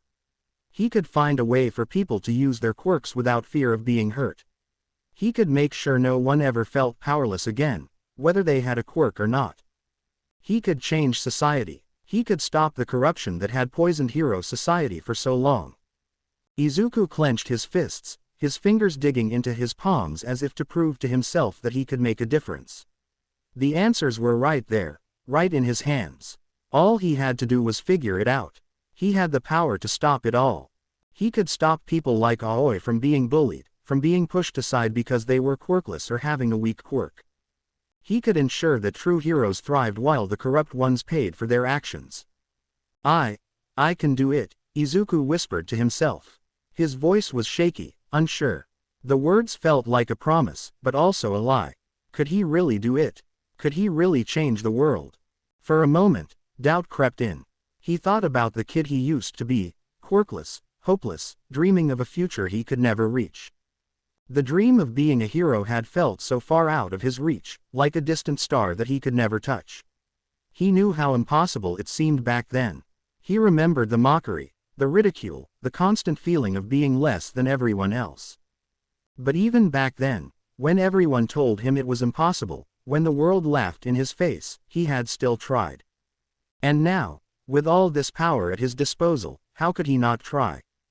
His hands clenched into fists. He had to try. He knew how foolish it sounded. He knew how naive it was. The world was far from perfect, and maybe there was no fixing it at all. But goddamn, he had to at least have to give it his all. His fingers dug into his palms, nails pressing deep into his skin, his frustration bubbling over into something raw and undeniable. What kind of symbol do I want to be? A commanding voice boomed from the doorway, shaking the walls with its sheer intensity. I forbid you from leaving this household. Kenji Kendo, Itsuka's father, sat firmly in place, his broad arms crossed like an unmovable wall. His strong jawline tightened in defiance, and his spiky ginger hair seemed to bristle like a guard dog ready to pounce. His warm brown eyes, usually full of fatherly pride, now burned with fierce protectiveness. He positioned himself directly in front of the exit, blocking his daughter's path with sheer determination.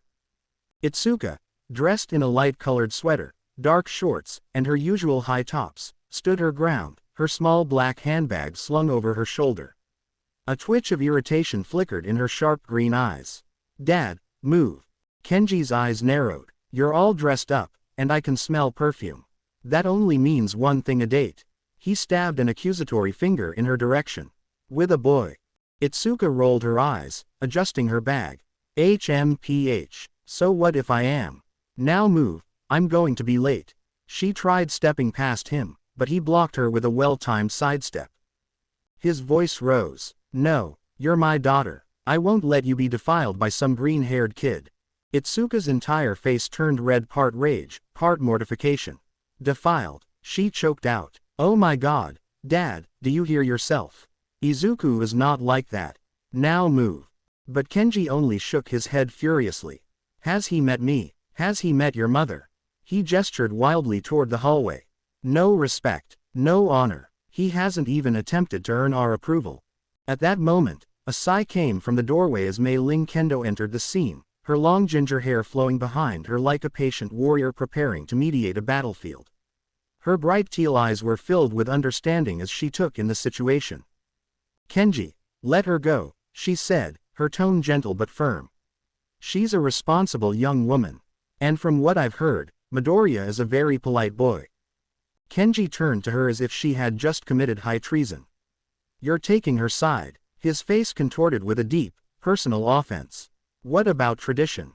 Itsuka groaned. Not this again. Kenji, undeterred, puffed up like a rooster about to announce the dawn.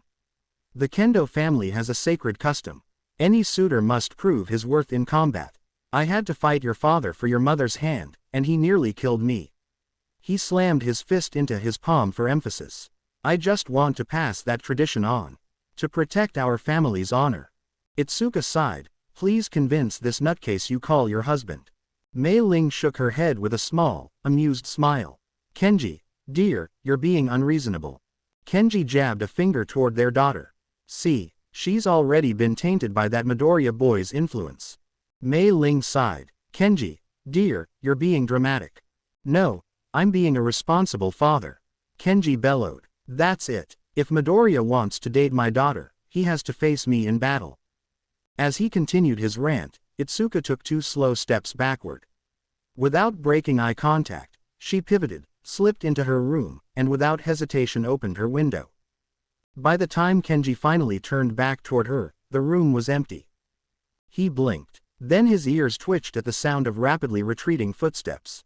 He whipped his head toward the window just in time to see Izuku jogging down the street. "Hey!" Kenji scrambled forward, leaning half his body out the window. "Get back here!" Kenji shot to his feet. "You bring that boy to me, Izuku.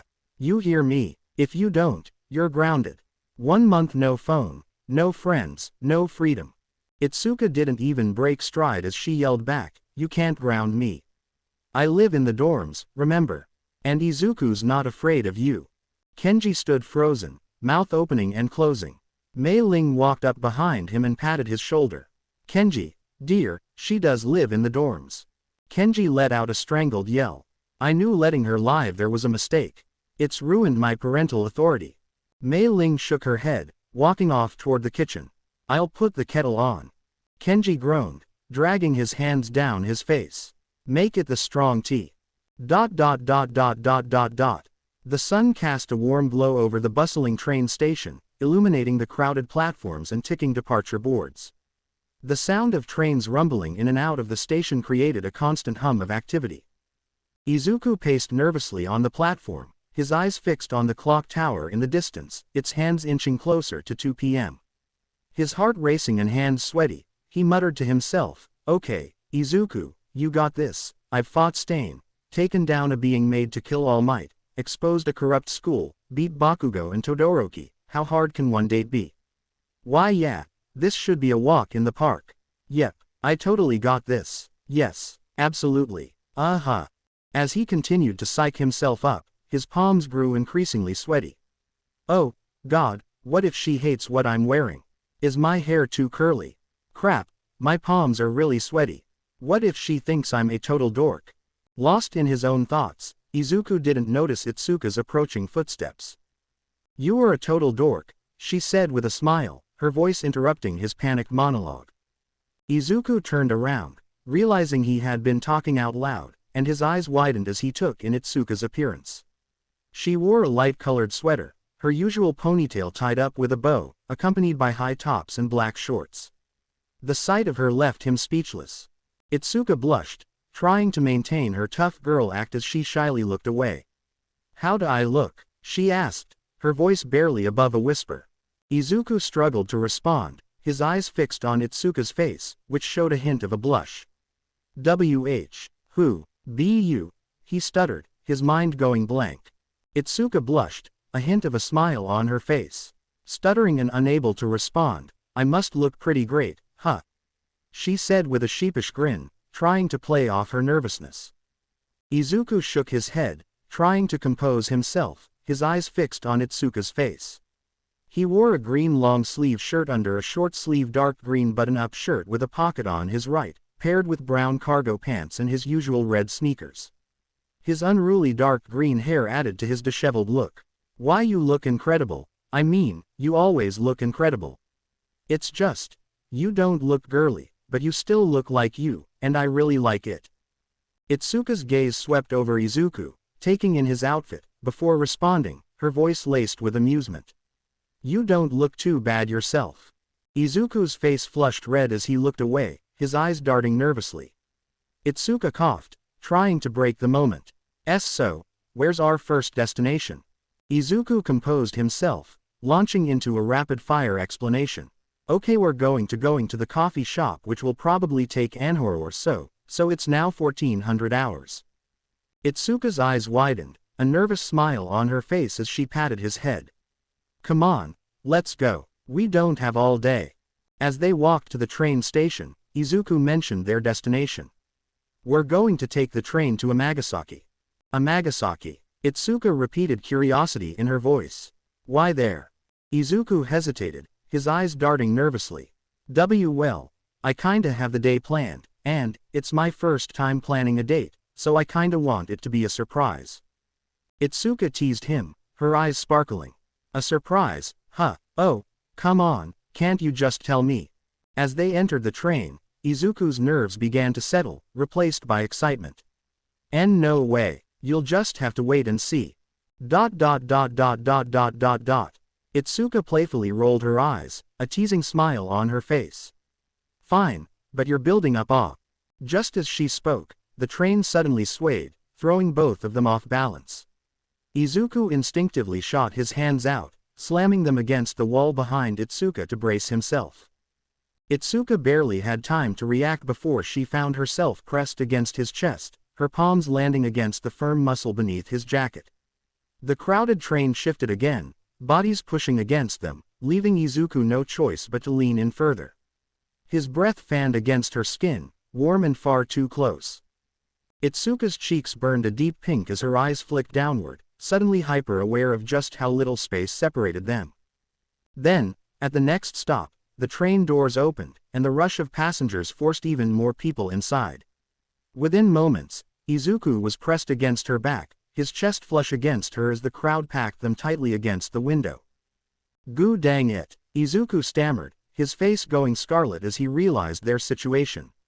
He tried to apologize, but the words barely made it past his lips before his breath ghosted over the back of Itsuka's neck. Itsuka's shoulders tensed, her breath catching. Her hands fluttered up, pressing against the cool glass in a desperate attempt to keep her composure. Izuku. Her thoughts scrambled, her heartbeat hammering against her ribs. The heat radiating from his body seeped into her skin, making it impossible to ignore just how close they were. Izuku, meanwhile, internally cursed his lack of foresight. Damn it, I didn't think about rush hour. His mind raced, searching for a way to ease the awkwardness, but with the packed train, movement was impossible. Itsuka's body language screamed discomfort. Her shoulders hunched, her fingers curled into fists as she pressed against the window, trying to will away the flustered heat spreading through her. Izuku, sensing her unease, struggled to shift back, but the sheer number of passengers around them held him firmly in place. Itsuka clenched her eyes shut, forcing herself to focus on steadying her breathing. He's so close. This is bad. At this distance, I can feel everything, his warmth, his breath. Her heart pounded so loudly she was sure Izuku could hear it. Why am I trembling? She thought, her mind racing with frustration. She bit her lip, desperately trying to ignore the way her body reacted to his presence. Her skin prickled with goosebumps, and her thighs began to warm up, her legs unconsciously rubbing together in a subtle, sensual motion. Izuku swallowed hard. He could feel the tension rolling off her in waves, and the last thing he wanted was to make her uncomfortable. Itsuka's skin prickled with sweat, and she became acutely aware of her perspiration. I'm sweating. Please tell me I smell okay, she thought, her anxiety spiking. As the train rumbled on, she wondered if Izuku could detect her scent. Maybe he can't smell me, but then she caught a whiff of his aroma. Izuku's scent. She unconsciously took a deeper sniff, and Izuku's face flushed with embarrassment. Izuku's eyes bulged out. Itsuka's closed her eyes in mortification. I can't believe I did that. God, she thought, her face burning with shame. Izuku, feeling overwhelmed, began to panic as the tension between them built. The train swayed again, forcing them to embrace. As their bodies pressed together, Izuku felt Itsuka's softness envelop him. Her breasts, gentle and yielding, molded to his chest, sending shivers down his spine. He could feel the warmth of her skin, the gentle curve of her hips, and the softness of her belly. Ah, she's so soft. I have sparred with Itsuka before. Relax, Izuku, relax, no big deal, he thought, trying to calm himself. But he couldn't deny the sensation of her body against his, the way her curves fit perfectly against his own. She felt so warm and soft that he could just sleep against her body and never wake up. He glanced at her face as she took some breaths as he could feel her body temperature slowly rising. She's so soft, Izuku thought. As the train continued moving, he could feel her breathing, her chest rising and falling against his. Her face tilted upwards, her eyes locked onto his, and her lips parted slightly as if inviting him closer. His gaze flickered downward as she took in another sharp breath. Her chest rose against his, her face tilting up ever so slightly, lips parting just enough for her breath to graze his skin. Her eyes, half-lidded, locked onto his. A dazed, almost dreamy expression crossed her face. She looks so vulnerable, Izuku thought, his body instinctively leaning in closer. She smells incredible, and she's way too cute. The tension between them intensified, their bodies pressed together in the compact train, their bodies molding. As they gazed into each other's eyes, Izuku's heart raced, and his hands trembled slightly. Itsuka's eyelids fluttered, her lips parting invitingly. They both leaned in, their faces inches apart, their bodies slightly turned to accommodate the narrow space. Izuku and Itsuka felt each other's warm breath tickle each other's lips as they leaned.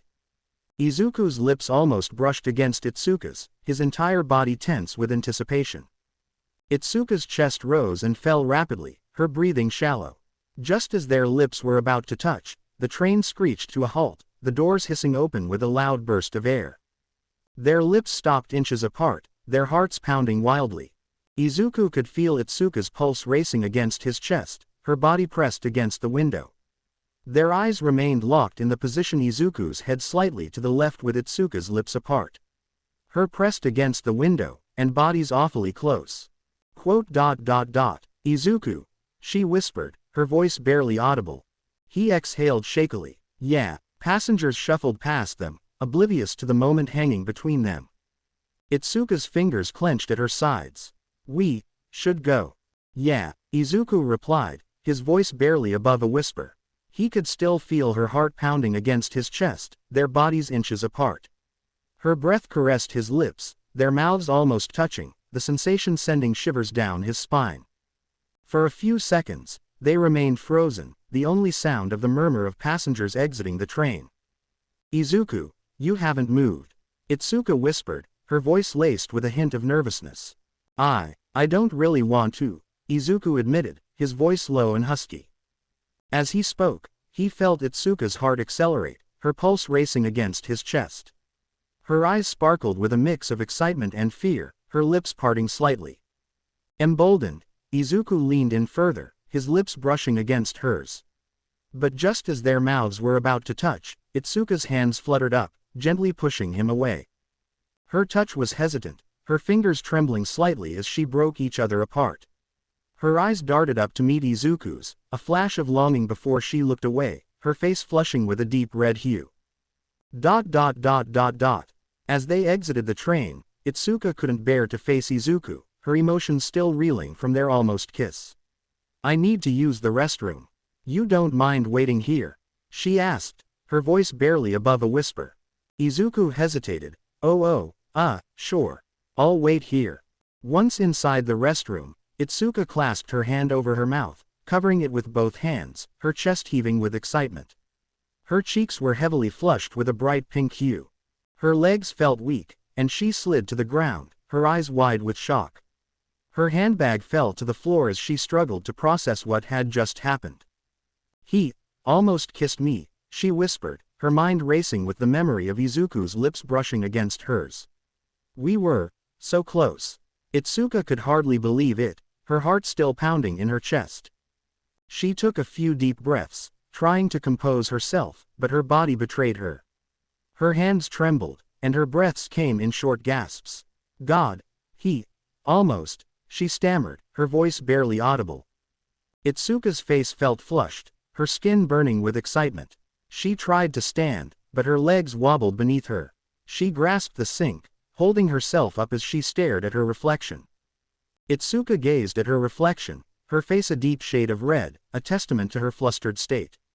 God, if he's going to make me this flustered all day, she whispered, the thought sending a shiver down her spine, leaving her feeling weak in the knees.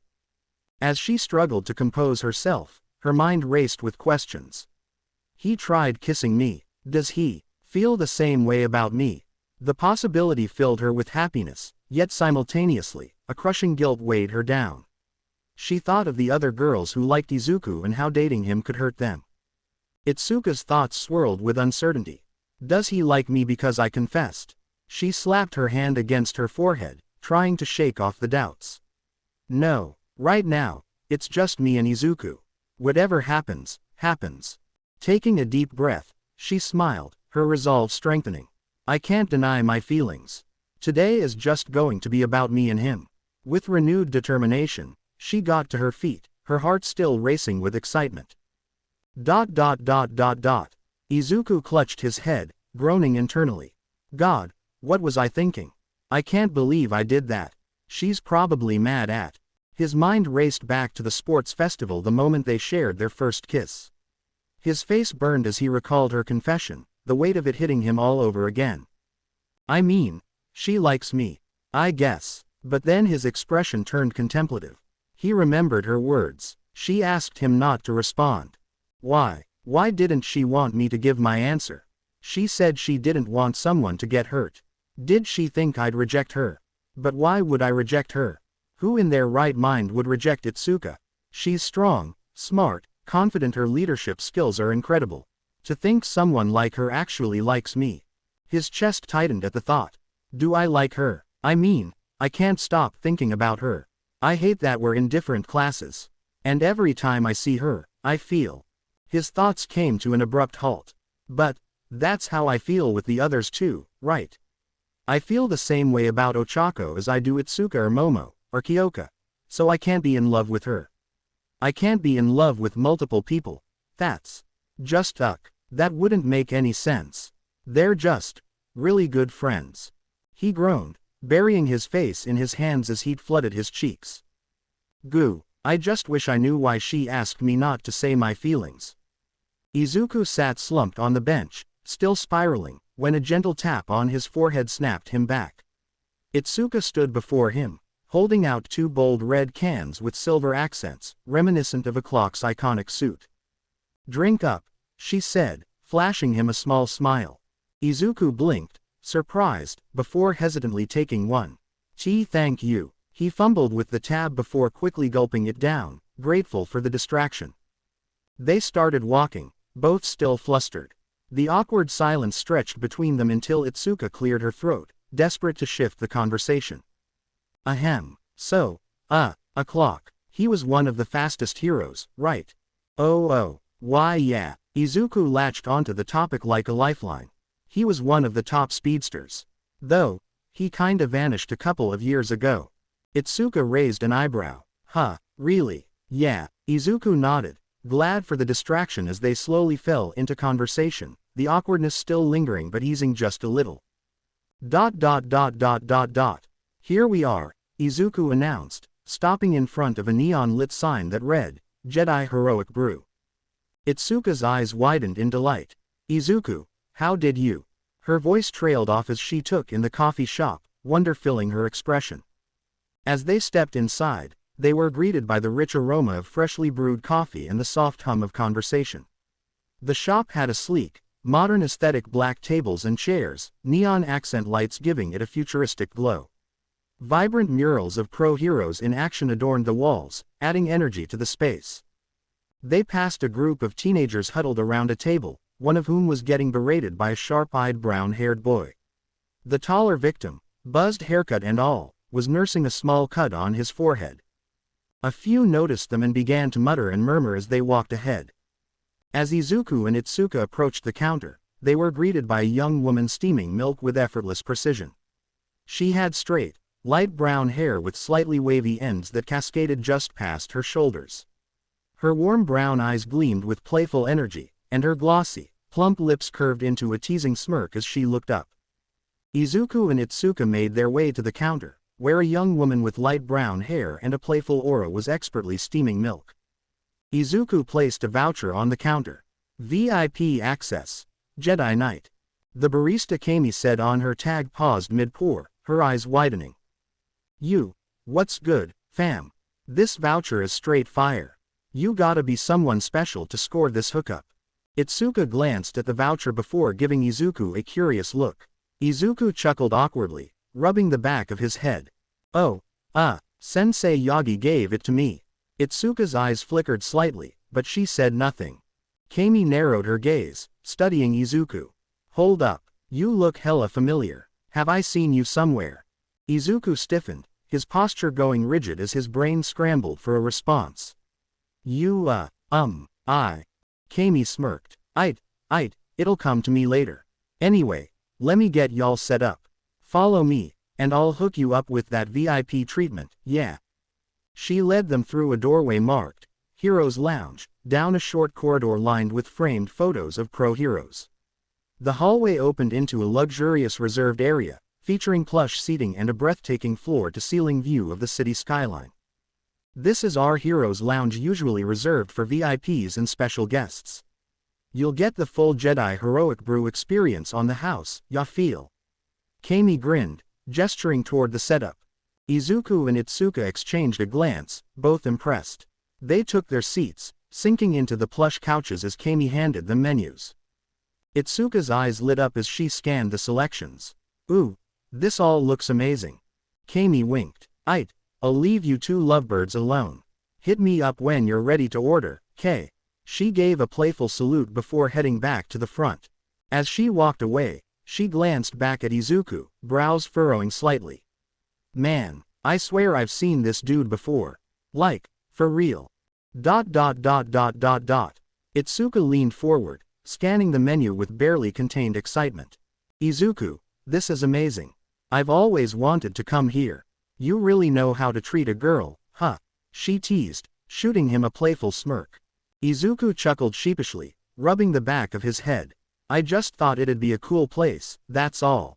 Itsuka's smirk softened. Well, it was a great choice. She hummed as she scanned the menu. So, what are you getting? Izuku cupped his chin thoughtfully. I dunno. The All Might's Power Punch Espresso sounds pretty good. Itsuka gave him a deadpan look. Don't look at me like that.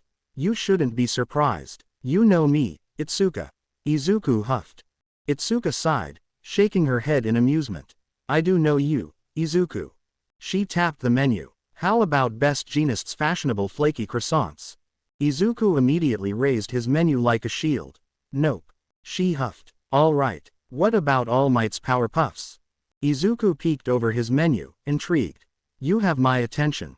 Itsuka shook her head fondly. God, you're adorable. Clearing her throat, she tapped her own menu. Okay, I think I'm gonna go with the Kamehameha cream puff. Ooh, they have meat buns too. Wait, really? Izuku perked up. Yup, I think I'm gonna go with Endeavor's blazing beef buns. Then I'll have Hawk's winged wonders.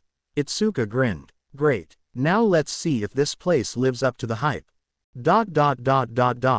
Kami sat at the counter, scrolling through her phone lazily, her plump, glossy lips pursed in thought.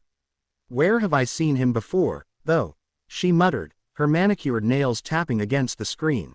The dim lighting of the restaurant reflected in her brown eyes as she leaned forward, trying to focus.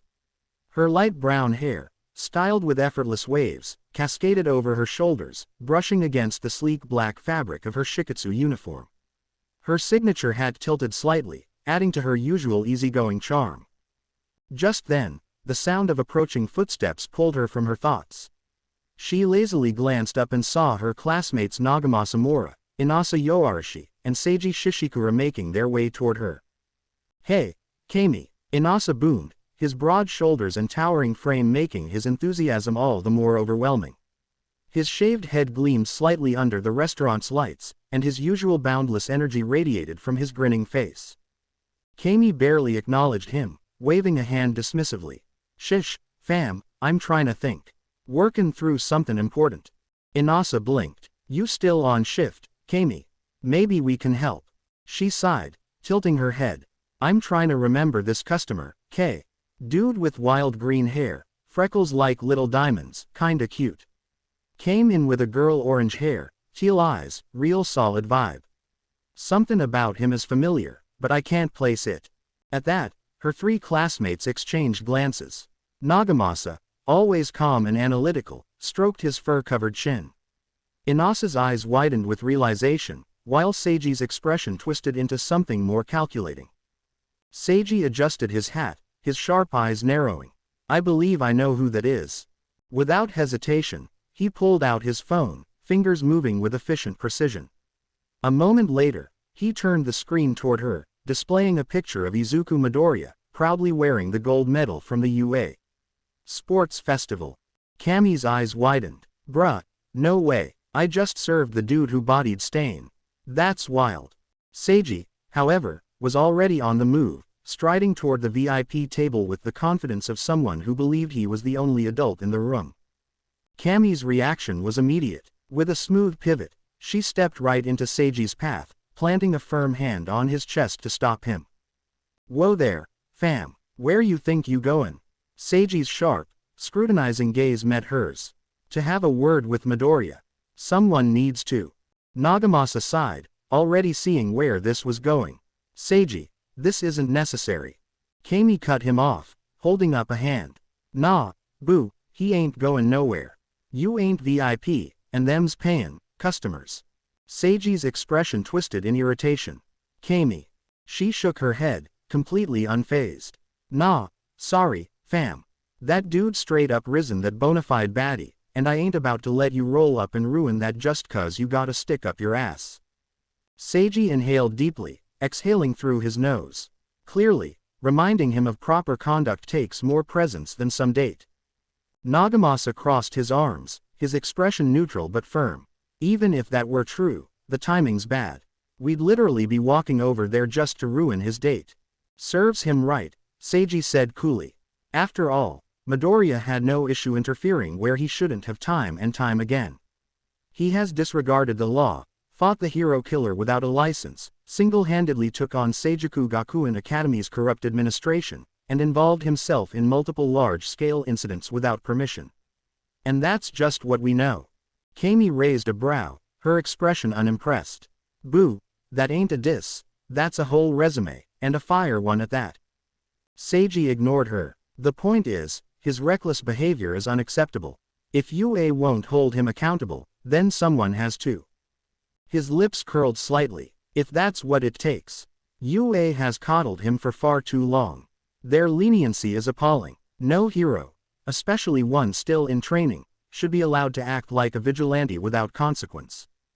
Inasa, meanwhile, stood with his arms crossed, nodding excitedly. Actually, I'd love to meet Midoriya. He's got a powerful presence, full of heart. A strong rival makes the path of heroism even better. His booming voice turned a few heads at nearby tables. Before he could charge forward, Kami casually grabbed the back of his collar and yanked him to a halt. Chill, big guy. She flicked her gaze toward Izuku's table. Look, I get y'all wanna scope him out, size him up or whatever, but you really think he's just gonna hand over his secrets? Her expression flattened. And let's be real. Do y'all really wanna piss off the dude who blew up 3 stadiums and clearly don't give a damn about the rules, while he's trying to enjoy a date? Y'all are asking to get folded. That jab hit harder than expected. Nagamasa, Seiji, and Inasa stiffened slightly, their pride taking a subtle hit. Before any of them could respond, Kami's name tag beeped, signaling her next task. She smirked, tossing them a lazy wave. Welp, duty calls. Later, boo, try not to start a mess without me. Tossing a wink, she turned on her heel and strutted off. Wait, Seiji's voice cut through the air, halting her mid-step. Kami turned, brow raised. What now, boo? Seiji adjusted his collar, his expression unreadable. You should use your feminine charms to extract information from him. It's obvious he flusters easily. He proved as much during the sports festival. A little persuasion could reveal just how much of a threat he really is. Kami's smirk vanished instantly, replaced by a deadpan stare. Yeah, nah, that's extra, boo, she scoffed, tossing up a hand. Ain't trying to steal nobody's man, and I sure as hell ain't playin' honey trap for your little agenda. Bye ye. Itsuka looked puzzled at the menu. I don't get why they call this place Jedi Heroic Brew. I've never heard of Jedi before. And what's up with names like Tatooine Sunrise, Jedi's Jolt, and Dark Side Eclipse? Izuku chuckled, leaning over the menu. I think the owner's a huge Star Wars fan. Itsuka's confusion deepened. Star Wars, what's that? Izuku smiled, a bit nostalgic. It's an old franchise from before the Quirk era. Most people don't know about it, but some places still like to take inspiration from it. Itsuka tilted her head. But how do you know about it? Izuku shrugged, a bit sheepish. My dad was obsessed with it. He passed down his whole collection to me. He even told me to quote one of the famous lines. No, I am your father. Itsuka laughed, shaking her head. What's up with parents and traditions? Izuku smiled, looking a bit wistful. I think it's about passing down memories, you know. Sharing experiences. Like with Star Wars, it's like a piece of him I get to carry with me. It makes everything feel familiar, like home. Itsuka teased, her tone playful. Some traditions are just ridiculous though. Like mine. If you wanted to go on this date, you'd have to fight my dad. Izuku's eyes widened. Wait, seriously? Before Itsuka could elaborate, Kami arrived to take their order, cutting the moment short. Yo, what's good, fam? You ready to order? Yeah, Itsuka said, looking excited as she scanned the menu. I'll go with the Kamehameha cream puff, and the Endeavor's blazing beef buns. And, the dark side eclipse. Kami grinned, jotting it down. Sick choices. You're gonna love that dark side eclipse. It's straight fire. And, may the brew be with you, young lady. Itsuka furrowed her brow, a confused look crossing her face. What does that even mean? Kami chuckled, shrugging. No clue, fam. It's just one of those things we say here. Then, she turned to Izuku with a mischievous glint in her eyes. What's good, dude? What can I get you? Oh, I'll take the All Might's Power Punch Espresso, with All Might's Power Puffs, and Hawk's Winged Wonders, Izuku said, trying to keep up with the menu. Kami scribbled down the order, nodding. Sick. You're gonna love it. Will that be all? Both nodded. Aight, your order'll be up in a hot sec, Kami said, tossing them a wink before strutting off. As they settled into the booth, Itsuka's eyes wandered to the dartboard across the room. A playful smile tugged at her lips. Hey, she said, glancing at Izuku. How about a little friendly competition while we wait? Izuku's gaze was fixed on the dartboard, a playful grin tugging at his lips. The two stood up, eager to take their turns. Itsuka flashed a mischievous grin. Oh, you think so? Watch and learn. She tossed her dart with a smooth, underhand motion. It flew through the air and landed with a satisfying thunk in the triple 20 section of the board. Woo-woo, Itsuka cheered, hopping up and down. That's how you rack up points. Izuku chuckled, giving her a thumbs up. Nice shot, but I think I've got this one. He focused intently, took a breath, and readied his dart. With a quick, sharp motion, he threw it, but it veered off course, landing with a soft clunk in the outer ring of the board, scoring only 2 points. Quote. A beat of silence passed before Itsuka burst out laughing, her hands clasped over her mouth as she tried to hold it in. PFF'd. Sorry. She said through giggles, patting Izuku's back in a failed attempt to comfort him. Really, that was pretty good. Izuku's face flushed a deep shade of red as he stared at the dart, embarrassed by the outcome. He scratched the back of his neck, trying to hide his discomfort, but the sound of Itsuka's stifled laughter only made him feel more self-conscious. Determined to recover, Itsuka took her next turn. With a graceful flick of her wrist, she spun the dart expertly. It landed perfectly in the bullseye, scoring 50 points. All right, that's how you play, she said with a triumphant grin, crossing her arms over her chest. Izuku's mind raced, trying to shake off the embarrassment. You can do this, Izuku. Think like Diamond Head. He closed his eyes for a brief moment, imagining himself as the crystal alien, sharp, precise, confident.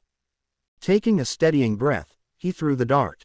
This time, it sailed straight and true, landing squarely in the center of the triple 20 section, scoring a perfect 60 points. Itsuka raised an eyebrow, impressed. Whoa, okay, you're catching up now. But don't get too cocky. I'm still in the lead, she said, tossing her next dart with a smooth, practiced motion. It landed in the 20-point section, a solid shot but nowhere near the bullseye. Izuku couldn't help but grin. He had been waiting for this. Oh, it's on now, he said, his competitive spirit reigniting.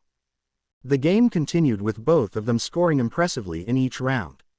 Izuku nailed 2 more perfect shots, while Itsuka remained determined, trying to catch up with a series of solid throws. The playful banter between them flowed easily as they exchanged taunts and encouragements. Just as they were about to start another round, Kami arrived with their food.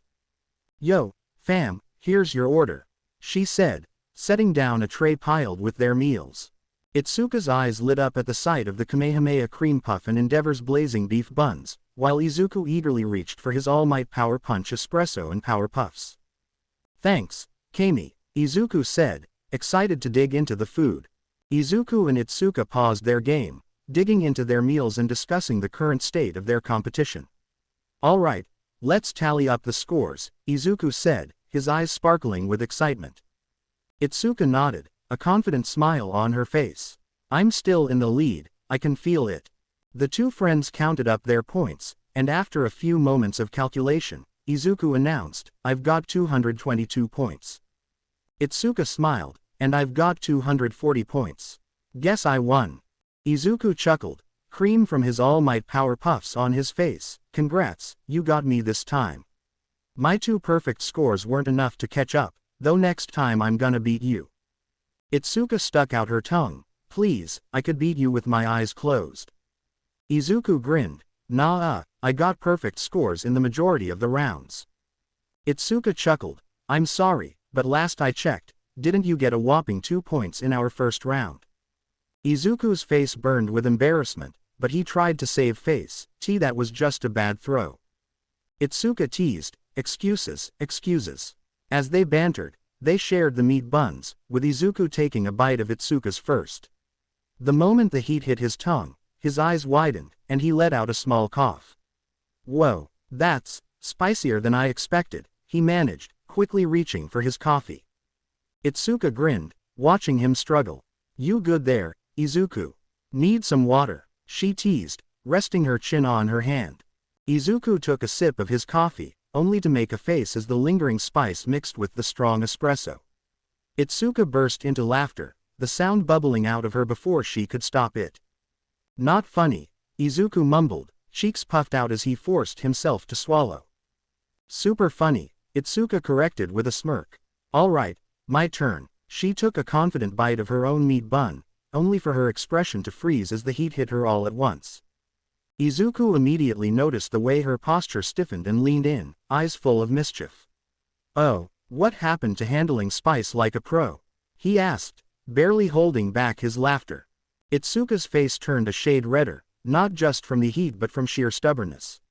She quickly chewed and swallowed, trying to act unfazed. I'm fine, she said, her voice only slightly strained. Izuku raised an eyebrow. A second later, Itsuka grabbed her drink and took a big gulp, making Izuku finally crack. He let out a snort, his shoulders shaking as he tried, and failed, to hold back laughter. Itsuka, caught between suffering and amusement, ended up laughing with him. Their laughter mixed together, drawing a few glances from nearby tables, but neither of them cared. As they finished up their meal, they called Kami over for the bill. I'll pay, they both said at the same time. Kami tilted her head. Deja vu moment. Itsuka shook her head, more insistent this time. Izuku, I should pay. My order was more expensive, so it's only fair. Izuku didn't budge. No way, I invited you, so I'm covering it. Itsuka folded her arms, leaning slightly toward him. You seriously think just because you invited me, you have to pay? Izuku met her gaze, unwavering. It's not about that, it just feels right since I picked the place. And I'm the guy, so. Itsuka huffed. Oh, so because you're the big strong guy you should pay? No, of course not, but still. Kami, watching the back and forth like a tennis match, finally decided to step in. You guys know the voucher covered everything, right? Silence. Then, both Izuku and Itsuka blinked before exchanging an embarrassed glance. Oh, Izuku muttered, rubbing the back of his head. Itsuka let out a short laugh. We really just argued over nothing, huh? Kami grinned. Y'all or something else. But hey, before you dip, mind leaving a review? A shout out from Dekiru 10 and Class B's Big Sis would do wonders for business. Izuku chuckled and took the tablet, typing out a review while Itsuka glanced over his shoulder, nodding in approval. Alright, you're good to go, he said, handing it back. Kami beamed. Appreciate it, guys. Come back soon, aight. As they left, Izuku and Itsuka waved goodbye, still shaking their heads at themselves. The two friends waved goodbye to Kami, grabbing a to-go bag filled with an assortment of sweet treats, including Edgeshot's Whisker Whip Cakes, All Might's Power Muffins, and Rise and Shine Biscuits. As they walked through the streets, enjoying the cool evening air, Itsuka turned to Izuku with a curious smile. "So, Izuku, where we headin' next?" she asked, adjusting the bag in her hand. Izuku's face lit up. "I was thinking we could go bouldering." Itsuka's eyes sparkled with excitement. "That sounds awesome. I haven't been in a while." They turned a corner, only to stop in their tracks as a massive, vibrant graffiti mural caught their eyes. On the wall, Izuku's alien forms, Heatblast, Four Arms, and others, stood in a V-shaped formation around a dynamic image of Izuku and Ochako, standing back to back in their hero costumes. Above them, bold, fiery letters spelled out, Dekiru 10, while a sleek cursive script read, Gravity.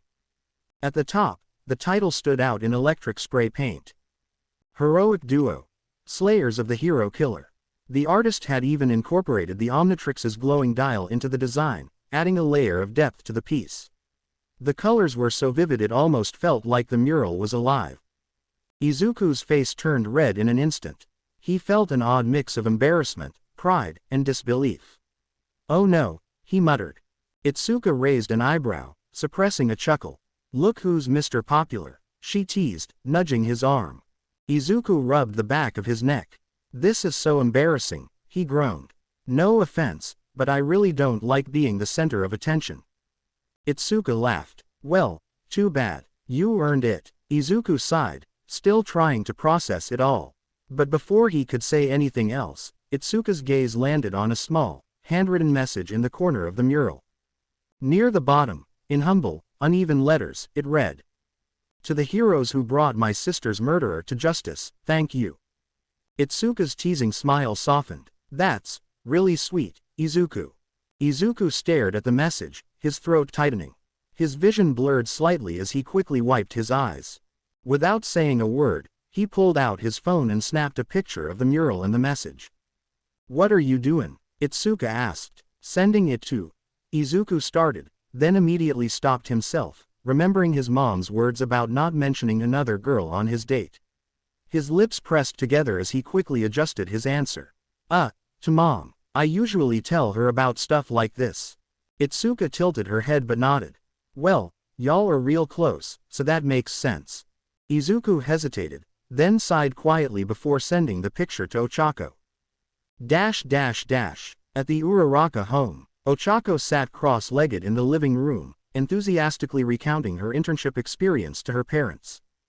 "And then he showed me this super cool way to disarm someone with a knife," she said, demonstrating quick jabbing motions as if she were still in training. Her mother clapped her hands together, beaming. "Ah, my baby's out here learnin' all sorts o' cool stuff. You're gettin' strong, Ochako." Her father grinned proudly. "Next time someone tries to scam me on materials, I'll let you handle him." Ochako laughed. "Pa, that ain't how this works." Before she could continue, her phone buzzed. She picked it up and saw Izuku's message. Clicking on the image, she stared at the mural in stunned silence. Her throat tightened as she read the message at the bottom. "To the heroes who brought my sister's murderer to justice, thank you." She quickly wiped her eyes before she could start crying. A warmth spread through her chest, not just from the gratitude in the message but from the thoughtfulness of Izuku sending it to her. Without hesitation, she forwarded the picture to Kiyoka, Tenya, and Todoroki with a message. "I know y'all didn't get recognition like we did, but we all helped bring justice. This is for all of us. ... As they walked, Izuku noticed a few passers-by glancing at him with recognition. A group of kids pointed excitedly, whispering, "Dekiru 10." among themselves. Itsuka smirked as Izuku's ears turned pink. "Man, you're practically a celebrity." Izuku rubbed the back of his neck, laughing nervously. It's just 'cause of the hero killer thing." Yeah, she teased, nudging his arm. "Bet it happens all the time, though." They arrived at Wallace's Climbing Haven, a bouldering gym named after the pro hero Wallace, known for his insane agility and climbing prowess. A massive mural of Wallace in action covered the exterior, painted with bold strokes that gave it an almost electric energy. Inside, the gym was bustling with climbers of all skill levels. Colorful holds lined the towering walls, each route marked with vibrant tape. The air carried the distinct scent of chalk and sweat, mixing with the quiet murmurs of strategizing climbers. At the counter, a friendly staff member greeted them. "Welcome to Wallace's. Please sign the waiver, and you're good to go." As they grabbed their rental gear, Izuku gulped at the sight of Itsuka slipping into a tank top and gym shorts. Izuku drifted to her body, blushing slightly. Why is she so toned? He thought, his face warming slightly. Meanwhile, Itsuka glanced at Izuku's own outfit, just a t-shirt and simple shorts, but the way his muscles flexed subtly as he adjusted his chalk bag didn't go unnoticed. They exchanged an excited glance, lacing up their shoes. "Ready," Itsuka smiled. Izuku grinned back, "Always." As they ascended, gripping holds and searching for footholds, their conversation took an unexpected turn. "So, the Jedi are the bad guys?" Itsuka asked, pulling herself up with practiced ease, her muscles shifting fluidly under her skin. Izuku nearly lost his grip. No, they're the good guys. They help people. They're like heroes." He quickly recovered, securing himself before glancing at her in disbelief. Itsuka smirked. You mean the cult that snatches kids from their homes, drills them full of rules, and expects them to be perfect warriors?" She raised an eyebrow as she reached for her next hold. "Sounds real heroic." Izuku huffed, focusing on his next move. Okay, fine, maybe their methods aren't perfect, but the Sith are so much worse." "Sure," Itsuka allowed, finding a hold with ease. "But the Sith have way cooler powers." Izuku's eyes widened in horror. "What?" Itsuka shrugged. "I mean, come on, lightning powers. Mind control. That's cool as hell." Izuku shook his head, determined. "If you actually watched the movies, you'd get it." Itsuka smirked but didn't argue. Instead, her expression turned thoughtful as she climbed higher. "You know, what you said about the Jedi being peacekeepers, the galaxy depended on them, right? And when they fell, the Empire took over." Izuku nodded slowly. "Yeah." Itsuka's voice softened. "That's kinda scary to think about." Izuku tilted his head. She looked up toward the ceiling, her voice barely above a whisper. "Imagine if someone like All Might just stopped being All Might one day." Izuku stiffened at the thought. He'd seen firsthand what All Might's absence could mean. The world still believed in the symbol of peace, unaware of the weakening form hidden beneath the bravado. "Most people don't know," he murmured, gripping a hold tighter. "They think he's still unstoppable." Itsuka sighed. "That kind of blind faith, it's dangerous, isn't it?" Izuku didn't answer immediately. He just kept climbing. Itsuka shook off the serious mood, glancing back at Izuku. "If you don't hurry up, I'm gonna top out first." Izuku snapped out of his thoughts, determination flaring back into his eyes. "No way I'm losing." They both picked up the pace, climbing in sync. "You know," Itsuka teased, "on a date, the guy usually lets the girl win." Izuku snorted. And you'd hate it if I held back." Itsuka grinned. "Obviously. But I still wanna win." With a final burst of effort, they both smacked the top hold at the same time. Hanging there, panting, they exchanged triumphant grins. "Tie," Itsuka offered. Izuku chuckled. "Tie. ... Just as Izuku and Itsuka caught their breath, a loud voice echoed through the bouldering gym. "Oi, hurry up, slowpoke." Tatami Nakagame grinned, her sharp teeth flashing in a way that reminded Itsuka of Eijiro Kirishima. The muscular, curvy blonde waved at her climbing partner, Yo Shindo, who was currently struggling to find a decent handhold on the wall. "Maybe if you didn't push me off, I'd be faster." Yo shot back, clearly irritated but not genuinely angry. He huffed, trying to regain his footing as Tatami giggled at his expense. Itsuka, watching from the ground, smirked. "Hey, he kinda looks like Izuku." Yo nearly lost his grip. No way." Tatami, still chuckling, helped hoist Yo up, using her short but athletic frame to steady him. Once at the top, Yo dusted off his hands before turning his gaze downward. The moment he spotted Izuku, his lips curled into an amused smile. Well, look who it is, Izuku Midoriya." Tatami perked up. "Wait, really, where?" She eagerly scanned the gym before her bright eyes locked onto Izuku, excitement lighting up her face. Yo climbed down with ease, approaching Izuku with an easygoing confidence, his hand outstretched. "Name's Yo Shindo." We caught your fight at the sports festival. Man, that was nuts. We're big fans. Tatami bounced on her heels, nodding enthusiastically. Oh, and you were in the same capture the flag as Itsuka, right? She beamed. I'm Tatami Nakagame. Izuku exchanged a glance with Itsuka before shaking Yo's hand. Right, nice to meet you. Likewise, Yo grinned as he released his grip. Tatami turned toward Itsuka, offering her hand as well. And you too, of course. Kendo-san, right. Itsuka took it with a friendly nod. Yep, you two are from Ketsubutsu Academy, right? You got it, Tatami said proudly. Whoa, that's a good school, Itsuka remarked, impressed. Izuku's face lit up with curiosity. That's awesome. If you're from Ketsubutsu, then your quirks must be pretty amazing. What do you guys have? His excitement was almost tangible as he leaned in. Itsuka let out a small sigh, smiling as she rubbed the back of her head. Sorry about him. Izuku gets really into quirks. Yo chuckled. No problem. If anything, we're just as interested in yours. Tatami tilted her head, eyeing Izuku's wrist curiously. I've never seen a quirk like yours before, Midoriya. It's almost unreal. Yo nodded in agreement. Yeah, powerful and versatile. If I'm not mistaken, you've got, what, 19 forms? I'd love to hear about them. Izuku opened his mouth, ready to answer, but, hold it. Itsuka immediately chopped the top of his head. Izuku, you can't just go around telling people about your forms. Keeping them guessing is an advantage. But I wanna know about theirs too. Izuku protested, looking up at Itsuka with wide, pleading eyes. No. Itsuka shut him down immediately, completely unfazed. Tatami giggled while Yo smirked. How about this? A little friendly competition. Hero school versus hero school. Izuku perked up. Competition. Itsuka crossed her arms, grinning. Now that sounds fun. Tatami clapped her hands. Ooh, we could make it a couples battle. Izuku and Itsuka froze mid-breath. See couple. They both turned beet red, eyes darting anywhere but at each other. Itsuka quickly waved her hands in front of her. We're not. We're just friends. Izuku, still flustered, nodded rapidly. Why yeah, just friends. Tatami smiled knowingly. Ah, the denial phase. Cute. Remember when we were like that, Yo? Yo stiffened, face suddenly heating up.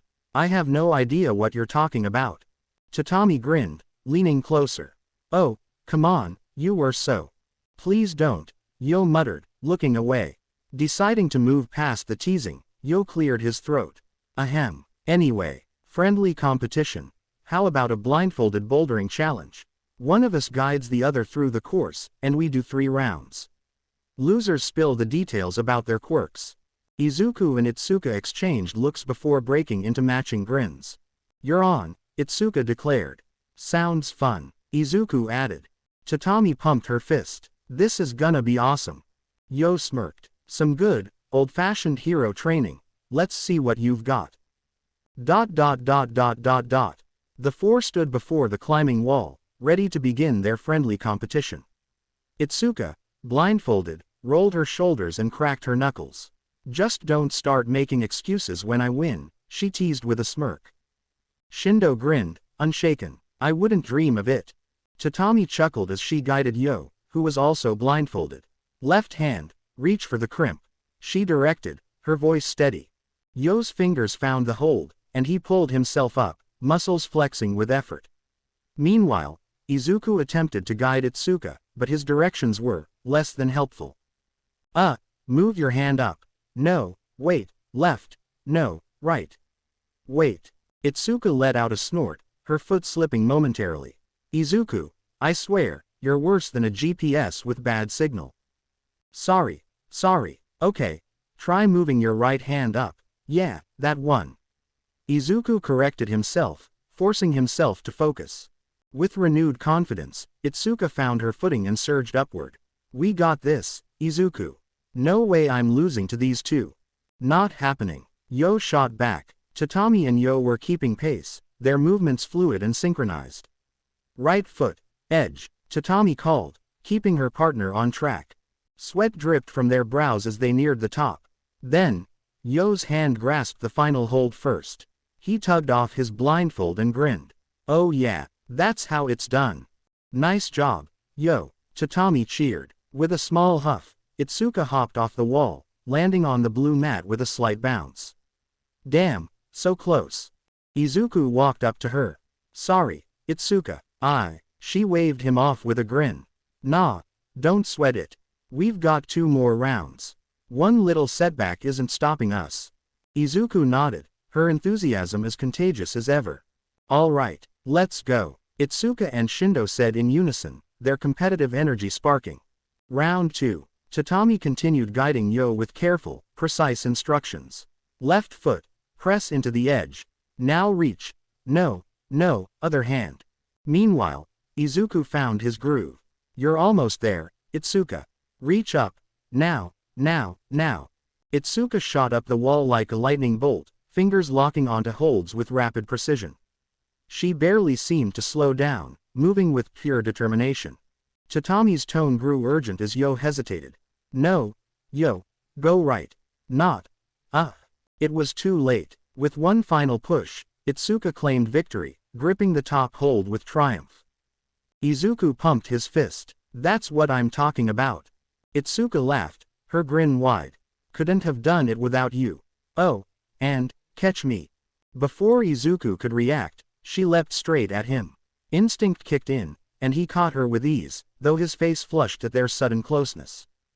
Appreciate it, she said, stepping back with a teasing smirk. Tatami turned to Yo with an apologetic smile. My bad, Yo. Yo wasn't fazed. He jumped down, eyes burning with determination. No worries, we're tied now, just gotta win the last one. Tatami gave him a look. You're way too into this. He smirked. What, you don't wanna know his quirk? Tatami sighed, shaking her head with an amused smile. You really are sneaky, you know that. He shrugged. I try. Final round. Itsuka tied the blindfold around Izuku's eyes, tightening it securely. Alright, Izuku, you're up. Just listen to me, okay? If we're switching. Shindo turned to his girlfriend. Tatami immediately stepped back, hands forming an X in front of her. Oh, no, you get lost in our dorm halls, and I'm supposed to trust you with this? Absolutely not. Itsuka giggled as Shindo groaned. Tatami-chan, he coaxed. Tatami scowled, but her resolve crumbled. Quote. You suck. She put the blindfold on. The final round began. Izuku tuned everything out except Itsuka's voice. Left hand, reach, trust me, it's there. His fingers wrapped around the hold. Right foot, edge, don't think, just move. He followed her directions with unwavering trust. Every instruction, every adjustment, he executed flawlessly. Itsuka's voice remained steady. Almost there. One more. You got this, Izuku. With one last surge, Izuku reached the final hold and pulled himself up. Yes, we. But the moment of triumph was cut short as his foot slipped. Izuku. Before he could hit the mat, Itsuka caught him, arms wrapping around his waist. I got you, she breathed, heart pounding. Not exactly a graceful landing, huh? Izuku chuckled, still blindfolded. Nope, Itsuka teased, but her voice was softer than usual. Izuku started to remove his blindfold, but Itsuka hesitated. Hey, can you see right now? She asked, her foot nervously tapping the ground. Izuku paused. Before he could finish, soft lips brushed against his cheek. His breath hitched. The warmth lingered even as she pulled away. By the time he tugged off the blindfold, Itsuka was already walking back toward the others, hands in her pockets, completely casual, except for the way her ears burned red. Izuku absently touched his cheek, still feeling the ghost of her lips. Meanwhile, Shindo groaned, clearly disappointed. Fine. A deal's a deal. My quirk's retraction, Tatami revealed. I can pull my head, body, and limbs into themselves like a turtle. Izuku blinked, shaking off his daze, quickly grabbing his notebook. That's amazing. If you could improve the retraction speed, you could use it to evade attacks mid-battle. Tatami exchanged an amused glance with Shindo. His muttering thing is kinda creepy, right? She whispered. Yeah, but it's kinda impressive too, Shindo admitted. Izuku barely noticed, already scribbling notes. My quirks vibrate, Yo added. I can generate tremors. Works great against big groups. Whoa, if you can refine the intensity, you could create controlled seismic disruptions or combine it with Tatami's ability for a coordinated escape maneuver. Shindo chuckled and extended a hand. You two make a hell of a team. That was a solid match. Izuku grinned, shaking it. Same to you. I think if we'd kept going, we'd still be climbing. Shindo's grin turned sly. Next time, I'm taking the win. Izuku and Itsuka exchanged a look as Shindo and Tatami walked off. He's an interesting guy, Izuku said. Itsuka hummed. Yeah, but what did he mean by, next time? Izuku shrugged. No idea, she smirked, nudging him with her elbow. Guess we'll find out. ... As the late afternoon sun bathed the streets in a golden glow, Izuku and Itsuka stepped out of the bouldering gym, both dressed in comfortable casual clothes. The lingering heat of their workout still buzzed in their limbs, but the cool evening breeze was a welcome contrast. As they walked together, Itsuka slipped her arm around Izuku's, pressing herself lightly against him. Izuku's body tensed as he felt her warmth, her softness against his arm sending a wave of nervous energy through him. His face ignited in a deep crimson, and he swallowed hard, his heart hammering.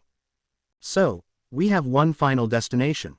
Itsuka asked, her voice carrying a playful lilt as she glanced up at him. Izuku, still red-faced and flustered, managed a sheepish nod. Why yeah, it's over there, he said, pointing ahead. Itsuka followed his gaze, her brow arching as she took in the sight of a massive Ferris wheel illuminated against the dimming sky. Her lips curled into a grin. A Ferris wheel, huh? She mused, her grip on his arm tightening slightly. Didn't take you for a romantic, Midoriya. Izuku flailed slightly, his embarrassment growing. I just thought it'd be a nice way to end the day. He stammered. Before she could tease him further, a trio of figures stepped into their path. The casual atmosphere evaporated in an instant.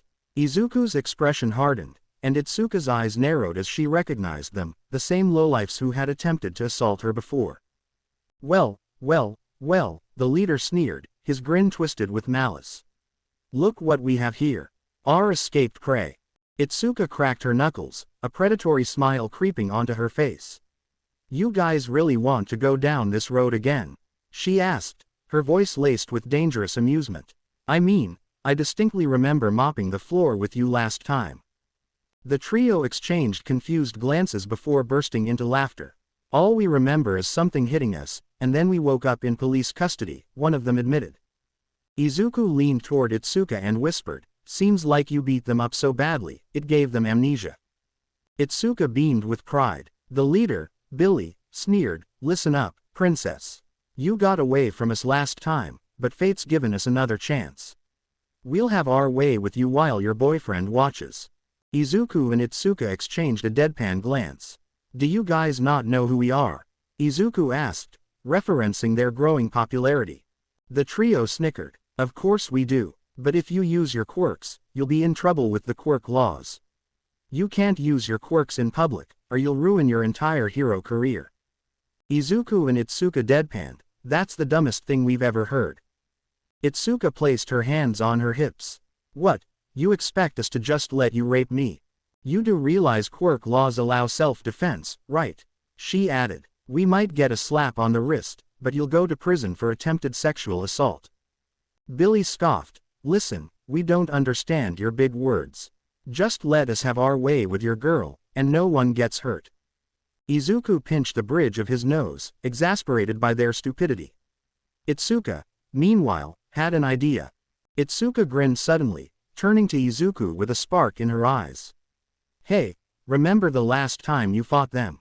When I got my ass kicked and you had to save me? Izuku replied dryly. Yep, Itsuka chirped. Itsuka grinned enthusiastically. Yep. One of the thugs growled. Oi, stop ignoring us, damn it. Itsuka waved a dismissive hand. One sec. She turned back to Izuku, her grin widening. You've been training like crazy. Come on. No aliens, no quirks. Just you. I know you can take them. Izuku glanced at the trio, sizing them up, then he cracked his knuckles.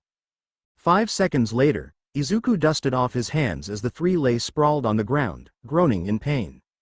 Wow, he muttered, almost disappointed. They were way weaker than I remember. Itsuka wiped a fake tear. He's grown so much. Let's hand them over to the police. Hopefully, they'll get a longer sentence this time, Itsuka said. Before they could act, a voice interrupted them. Whoa, whoa, whoa. No need to worry about that, folks. Sliding onto the scene with a casual, almost lazy grace was Slidden Go, the pro hero dressed in his usual purple bodysuit and green scarf. He smirked as he surveyed the unconscious trio. Man, you kids don't mess around, he chuckled, crouching down to inspect them. Looks like they got wrecked. They were asking for it, Itsuka said bluntly. Slidden Go nodded sagely. Yeah, I feel that. Scumbags like these. Total L's. He clapped his hands together. All right, I'll take him in. No need for you two to get your hands dirty any further. Izuku sighed in relief. Thanks, that'll save us some trouble. Slidden Go flashed them a knowing smirk. No problem, no problem. You kids just go on and enjoy your date. Izuku blinked. And hey, Slidden Go added, winking playfully, don't forget protection. Izuku's entire body stiffened. His face turned the deepest shade of red possible as he stuttered, WW what? And no, we're not. Itsuka, her own face tinged with red, decided to have some fun. She leaned in with a mischievous grin. Oh, don't worry, I definitely remembered to buy some. Izuku let out a strangled noise, looking at her in absolute horror. Itsuka, no, that's not what. Slidden Go threw his head back and laughed, giving them a thumbs up before dragging the unconscious trio away. You kids have fun, lovebirds. As the pro hero vanished, Izuku remained frozen, his soul practically leaving his body. The hero chuckled, shaking his head as he lifted the unconscious thugs. Ah, young love, he mused before flying off. Izuku stood frozen, steam practically rising from his head. First Mina, then Setsuna, then Momo, and now Itsuka. Who's next? He buried his face in his hands as Itsuka laughed, nudging him playfully. Ashido was right, she said, grinning. Teasing you is way too much fun. As Izuku and Itsuka walked toward the Ferris wheel, an enthusiastic voice suddenly called out to them. Wait, aren't you, Midoriya and Kendo from the sports festival? They turned to see a staff member, wearing a bright orange vest and a name tag that read, Taro, practically bouncing on his heels. Yeah, Izuku stammered. Oh my god, I knew it, I can't believe this. You two were incredible in the sports festival. Taro said excitedly as he pulled out his phone. Can I, get a picture? Please? Itsuka and Izuku exchanged looks, both of them trying to process the whirlwind of energy coming from Taro. After a second, they shrugged, agreeing to the photo. Yes. This is so cool. Midoriya, your transformations were just, wow. And Kendo, your big fist quirk? Dude, I was losing my mind watching you two. Most people say the fight with Todoroki or Bakugo was the best, but honestly, you two, fighting with that much respect for each other, it was like watching art. I swear, the way you were just. I could feel the respect and the strength, and, I'm rambling, but it was awesome. Izuku and Itsuka stood there a bit stunned by his endless stream of excitement. Izuku scratched the back of his head nervously, but Itsuka's grin grew wider as she saw the obvious parallels to her own reactions when she first met Izuku and how he reacted to heroes. Izuku sighed deeply. Itsuka, I know exactly what you're thinking, so please just stop. Itsuka's grin only widened further, her voice dripping with teasing amusement. Oh, I'm not doing anything, Izuku. Just how does it feel being on the receiving end of this kind of attention? Izuku blushed, looking awkwardly between Taro and Itsuka. Please stop. Thank you, though, Taro, Izuku said, trying to shift focus away from the teasing. We're just happy to have such great fans. Taro's eyes grew wider, his expression practically radiating with disbelief. Fans? Fans? No way. You two are like heroes to me. I can't even. Wait a minute, are you together? Like, as a couple? His voice dropped to an almost conspiratorial whisper as he leaned in. Izuku's face turned bright red, flustered by the sudden and personal question. Itsuka didn't give him a chance to finish, dragging him away before he could finish his sentence, her hand swiftly covering his mouth. "Thank you so much, Taro. We really appreciate it," Itsuka chimed in. Taro grinned like a kid on Christmas morning, his eyes practically shining. "I can't believe it, I get to meet you both in person, and now you're giving me the honor of this picture, and you're a couple?" He clapped his hands. "I'm so jealous, but you know what, I'll let you both ride the Ferris wheel for free. Consider it a little thank you for being my absolute favorites." Izuku and Itsuka were overwhelmed as they barely had a moment to speak with him. No, really, thank you so much, Taro. We really appreciate it, we should really get going," she said, forcing a smile and guiding a still flustered Izuku away. Izuku shot her a look of gratitude mixed with slight frustration as they made their way toward the ride, trying to keep his composure despite the awkwardness. Once they were out of earshot, Izuku exhaled deeply. "I don't get how heroes handle that kind of energy." Itsuka laughed, her grin never fading. "Oh, I just smile and nod. Besides, it's kinda nice to see you squirm for once." As the sun dipped below the horizon, casting golden light over the city, Izuku and Itsuka sat side by side in the Ferris wheel carriage. The quiet hum of the ride and the distant sounds of the festival below gave the moment an almost dreamlike quality. Izuku glanced at Itsuka, then out at the view. The city stretched beneath them, glowing with life, but his thoughts were elsewhere. "Hey, why did you do that? We didn't even pay for the tickets," he asked, voice tinged with curiosity. Itsuka smirked, leaning back against the seat. "Izuku, the guy was just showing appreciation. No harm in accepting a freebie now and then." Izuku gave her a deadpan stare. "You sound just like Kevin." Itsuka snorted. "You say that like it's a bad thing."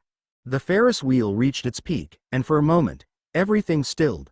The world below them, the sky above, even the rhythmic pounding of Izuku's heart as he stole a glance at Itsuka. She was bathed in the last golden light of the sunset, her auburn hair glowing like embers. Then, she spoke. "You're amazing, you know that?" Her voice was quiet, but steady. Izuku blinked. I don't know what you mean. I think I'm pretty average compared to everyone else." He rubbed the back of his neck, cheeks warming. Itsuka gave a soft chuckle, shaking her head. "But I really admire you." Izuku's eyes widened. "You do?" She turned to him, her gaze unwavering. "Of course I do. You push yourself every day. You're probably the hardest worker I've ever met. And even when things get tough, even when you're scared, you don't back down." Her fingers tightened around the doggy bag in her lap. "It's inspiring." Izuku's breath caught in his throat. He'd heard compliments before, but the way she said it, the way she looked at him, it made something stir deep in his chest. "Izuku," she continued, a hint of fond amusement in her voice, "when we first met, you were a total mess." Izuku let out a nervous chuckle. "Yeah, I didn't exactly make the best first impression."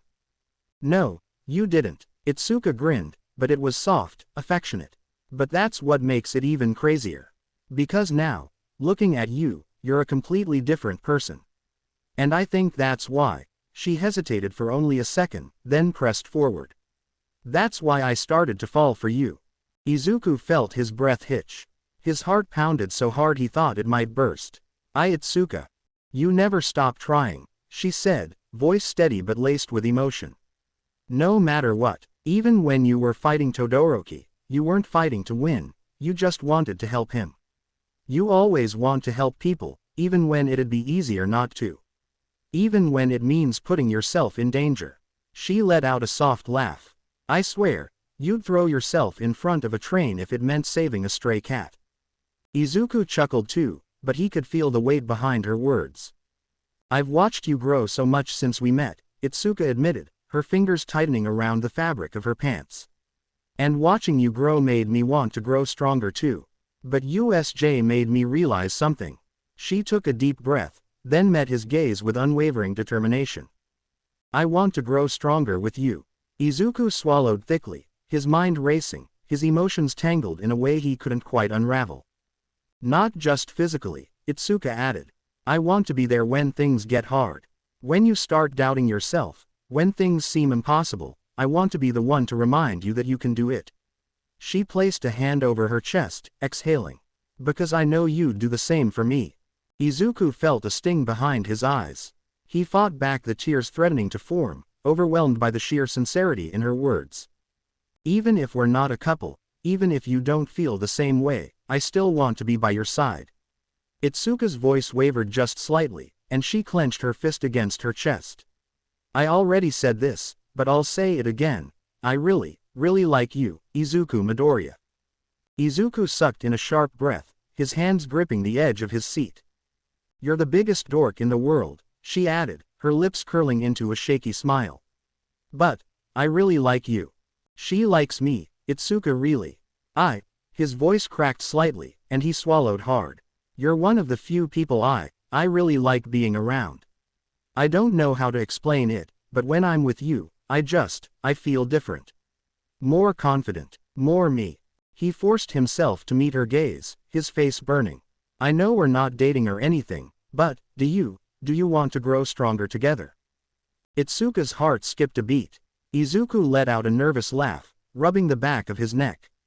I know I can be a handful, and I pretty much attract trouble like a magnet, but I'd really like you to be by my side. If you wouldn't mind. Itsuka stared at him, warmth blooming in her chest. Before Izuku could second-guess himself, before he could let the nervous energy take over, she reached out, her fingers threading through his, squeezing gently. Sure, she whispered. Izuku's breath hitched as he looked up at her, her teal eyes shining with warmth. Izuku felt his breath hitch. His eyes flickered down to their hands, to the way her calloused fingers held his own scarred ones. And then, before he could stop himself, before he could overthink it, he leaned forward. Itsuka barely had time to register the movement before she felt his lips on hers. Soft, warm. Izuku barely had time to register what was happening before he felt the warmth of her lips on his. His mind blanked, his breath hitched, and for that one perfect moment, nothing else mattered. After a moment reality came crashing back as the Ferris wheel moved. Itsuka's eyes widened in shock, a quiet gasp slipping past her lips as her heart kicked against her ribs. Warmth spread through her chest, a rush of emotions overtaking her before she could even process them. Izuku pulled back just enough to look at her, his breath unsteady. His lips parted, his expression laced with both nervousness and something softer, something she couldn't quite name. Sorry, he muttered, voice barely above a whisper. Itsuka blinked, her mind still reeling. A question tumbled out before she could stop it. Izuku, do you? He stiffened, his face turning a deep, burning crimson. His hands clenched against his knees, his usual nervous energy bubbling to the surface. I didn't mean to just. I did, but I. Before he could tie himself into knots, Itsuka exhaled softly. Then she leaned in, her lips brushed against his, gentle, deliberate, a quiet reassurance. Izuku inhaled sharply through his nose, eyes widening as his body froze, overwhelmed by the warmth of her touch. But then, he melted. His shoulders relaxed, his heart hammering wildly in his chest. The kiss was brief, fleeting, but it sent a shiver down his spine all the same. As they pulled apart, Itsuka lingered for just a moment, her breath fanning against his lips. Then, she leaned back, a small, bashful smile tugging at the corners of her mouth. If you ever feel the same way about me, or whatever, she murmured, eyes flickering away for just a second before returning to his. Just let me know, okay? Izuku blinked rapidly, still dazed. But I thought you said. I know what I said, she admitted, her face still painted with the deep red of flustered emotions. I said I didn't want an answer. But. She hesitated, her fingers brushing over the bag on her lap before gripping it tightly. I guess I changed my mind, she admitted, voice quieter now. Then, she huffed out a laugh, shaking her head. You really can't expect a girl to feel the same way after you go and take her on an amazing date like this, you doofus. Izuku's face somehow deepened into an even darker shade of crimson, his hands fidgeting in his lap as the Ferris wheel began its slow descent back to the ground. The walk back was quiet, but it wasn't awkward. It was warm. Their hands brushed once, twice. Izuku jolted slightly at the contact, a spark of awareness rushing through him. He hesitated, mind racing, before finally, he swallowed his nerves and intertwined their fingers. Itsuka squeezed his hand in return, a small, knowing smile on her lips. His palm was embarrassingly sweaty, but she didn't mind. Not one bit. After a week of internships, the first-year students returned to school, enriched by their experiences. Some had gained hands-on training, while others had broadened their understanding of a hero's role. Izuku, accompanied by Itsuka and Setsuna, stood at a quaint vendor, Yue's little cafe, surrounded by the enticing aromas of freshly brewed coffee and warm pastries. "I'll have a chocolate frosted donut and a black coffee," Itsuka ordered, her eyes gleaming with anticipation. "And I'll take an espresso with a T-Rex donut," Setsuna added, flashing a toothy grin. Izuku pondered his choice when the sound of approaching footsteps caught his attention. "Good morning, everyone," Abara greeted as she joined them, her serene presence adding to the morning calm. "Oh, Shiozaki, morning," they replied in unison. Abara tilted her head slightly, her expression curious. "You're here early, Tokage. That's unusual." Setsuna scoffed, taking her coffee from the vendor. "What, a girl can't show up to school early without getting interrogated?" Her eye twitched slightly before she took a casual sip. Truthfully, she just wanted to catch up with Midoriya before class. Being in different courses made it hard to find time together, not that she'd admit that out loud. The thought brought a faint blush to her cheeks. Izuku, ever the considerate one, turned to Abara. "Hey, Shiozaki, want anything?" "My treat." Abara's eyes widened slightly before softening with gratitude. "I'd love some. A hot cocoa, please." The classroom buzzed with excitement as Class 1A exchanged stories about their internships. Hagakure threw up her hands. "No fair. You guys got all the action." Ochako shot her an incredulous look. "Toru, we fought a serial killer." Jiro deadpanned, arms crossed. "I got stabbed and spent my entire internship in a hospital bed." Total blast. The girls gathered around Jiro's desk, eager to hear more. Mina practically vibrated with energy. "But still, you guys took down the hero killer. Ochako, you're a total badass. That clip of you and Midori wrecking Stain is everywhere." Ochako fidgeted, suddenly feeling a little self-conscious. "Honestly, I'm way more interested in your underground alien city adventure. Fighting dudes using aliens as batteries. That's insane." Mina's face turned lilac as she beamed. "Undertown is wild. You'd love it, Yaomomo. I swear, it's like stepping into a whole other world. Maybe if Midori's feeling generous, he'll take us sometime." Momo adjusted her posture, clearly intrigued. "I must admit, seeing otherworldly technology firsthand would be fascinating. If there's anything remotely as advanced as the Omnitrix, it would be a once-in-a-lifetime experience." Meanwhile, on the other side of the room, the boys were grilling Iida and Todoroki about their run-in with Stain. "Bro, you fought the freaking hero killer." Kaminari gawked. Todoroki exchanged a glance with Iida before replying, "We were in the wrong place at the wrong time." "Or the right place," Shiro added with a knowing smirk. Before they could pry further, the classroom door slammed open, and in stomped Bakugo, sporting a sleek, neatly combed hairstyle straight out of a fashion magazine. The room went silent. Kiyoka's jaw dropped. Holy shit. Kirishima and Shiro took one look at him before breaking into howling laughter. PFFT. Ahahahahaha. Kirishima clutched his sides, barely able to breathe. "Dude, what happened to you?" Shiro was dying. "Ha ha ha. Oh my god, you look like a freaking K-pop idol." He had to grab his desk for support, tears streaming down his face. Bakugo's eye twitched violently, his entire face burning with rage. "Shut the hell up, I can't fix it." But that only made them laugh harder. "Oh god, I can't breathe," Kirishima wheezed. "You're gonna kill me, dude." Shiro wiped at his eyes, still gasping. "Stop laughing before I kill you for real." Bakugo snarled, explosions crackling at his palms. Shiro, completely unfazed, grinned. "Try it, pretty boy." A vein popped in Bakugo's forehead. "What the hell did you just call me?" And just like that, boom, a burst of heat and sparks erupted around him, and his hair exploded back to its usual spiky mess. On the other side of the room, Kiyoka casually held up her phone, capturing the entire thing in high definition. A smirk tugged at her lips. Oh, this is gonna be gold. The girls nearby snickered, already imagining the endless entertainment this would bring. Bakugo, however, could sense it. Hey, what the hell are you doing, Earjack?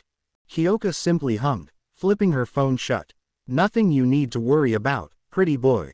Kiyoka wiped a tear from her eye, still chuckling alongside Shiro and Kirishima. Man, I needed that laugh. Anyway, how were your internships? She asked, shaking off the last bit of amusement. Tsuyu, ever calm, tilted her head slightly. Mostly just training and cleaning the ship deck, ribbit. But we did catch some drug smugglers once. Kiyoka and Mina exchanged a look before simultaneously exclaiming, okay, now that's cool. Mina's face lit up, and she suddenly invaded Tsuyu's personal space. Oh, right, I never got to thank you for saving us from that Fistrick guy. Tsuyu blinked, unfazed. Ribbit, that was fun. Momo, meanwhile, smiled as she recalled her internship. My time with Fatgum was a wonderful experience. He was incredibly kind, and everyone at the agency was welcoming. I managed to push my quirk further, though I didn't see much action. Her smile widened as she remembered her new costume, but then she frowned, suddenly realizing something. By the way, where's Izuku? At her question, the other girls perked up. Yeah, where is my green-haired fluffball? Mina pouted, resting her chin on her arms. I was really hoping he'd be back in the dorms last night. He's probably on his way, Ochako assured her. You know how he is, probably got held up with something. Meanwhile, Izuku, after walking Itsuka, Setsuna, and Shiozaki to Class 1B, approached his own classroom, a cup of coffee in hand. As he stepped inside, he greeted the class casually, taking a sip of his drink. Morning, guys. Before he could fully take in the room, Mina launched forward, wrapping her arms tightly around him. Midori, do you have any idea how worried I was? First, you, Ochako, and Kiyoka fought a damn serial killer, then you go undercover at some shady elite school. Izuku stiffened, his face turning red as Mina pressed against him. Mina, see, can you let go? Everyone's staring. Nope, Mina declared, tightening her grip.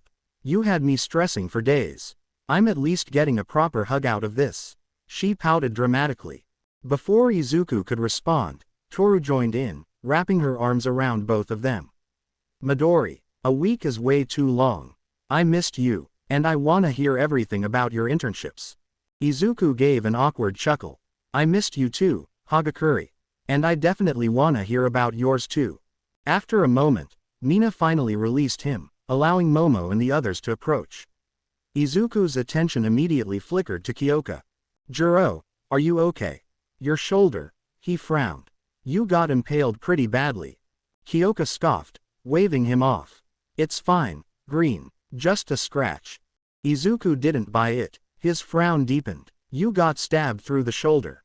Please don't overwork yourself. His voice carried genuine concern. Kiyoka raised an eyebrow. Oh, that's rich coming from you, Midoriya. She stepped closer, arms crossed. You, who throws himself into danger every 5 seconds. That's different, Izuku protested. Maybe I should try something just as reckless then, Kiyoka mused, tapping her chin. Izuku panicked immediately. Wait. No. He turned to the others, eyes pleading for help. They all exchanged a glance before simultaneously looking away, pretending to be busy. Izuku slumped in defeat, his expression turning comically pale. HMPH. Maybe this will teach you a lesson, Momo said, folding her arms. Agreed, Mina added, smirking. Tsuyu stared at Izuku for a moment, blinking. He sighed. All right, I'll be more careful. The girls smiled, satisfied. But you know I'm gonna tease you for making me worry, right? Mina added, playfully punching his chest.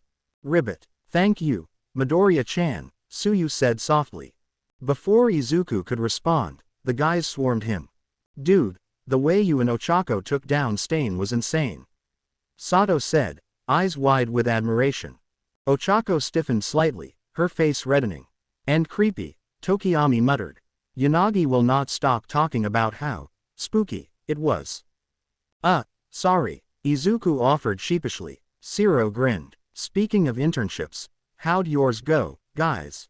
As the class continued discussing their experiences, Tsuyu turned to Ochako. So, how was your internship? Ribbit. Besides the whole, fighting a serial killer, part. Ochako didn't respond right away. Instead, a menacing purple aura began to radiate off her, much stronger than before.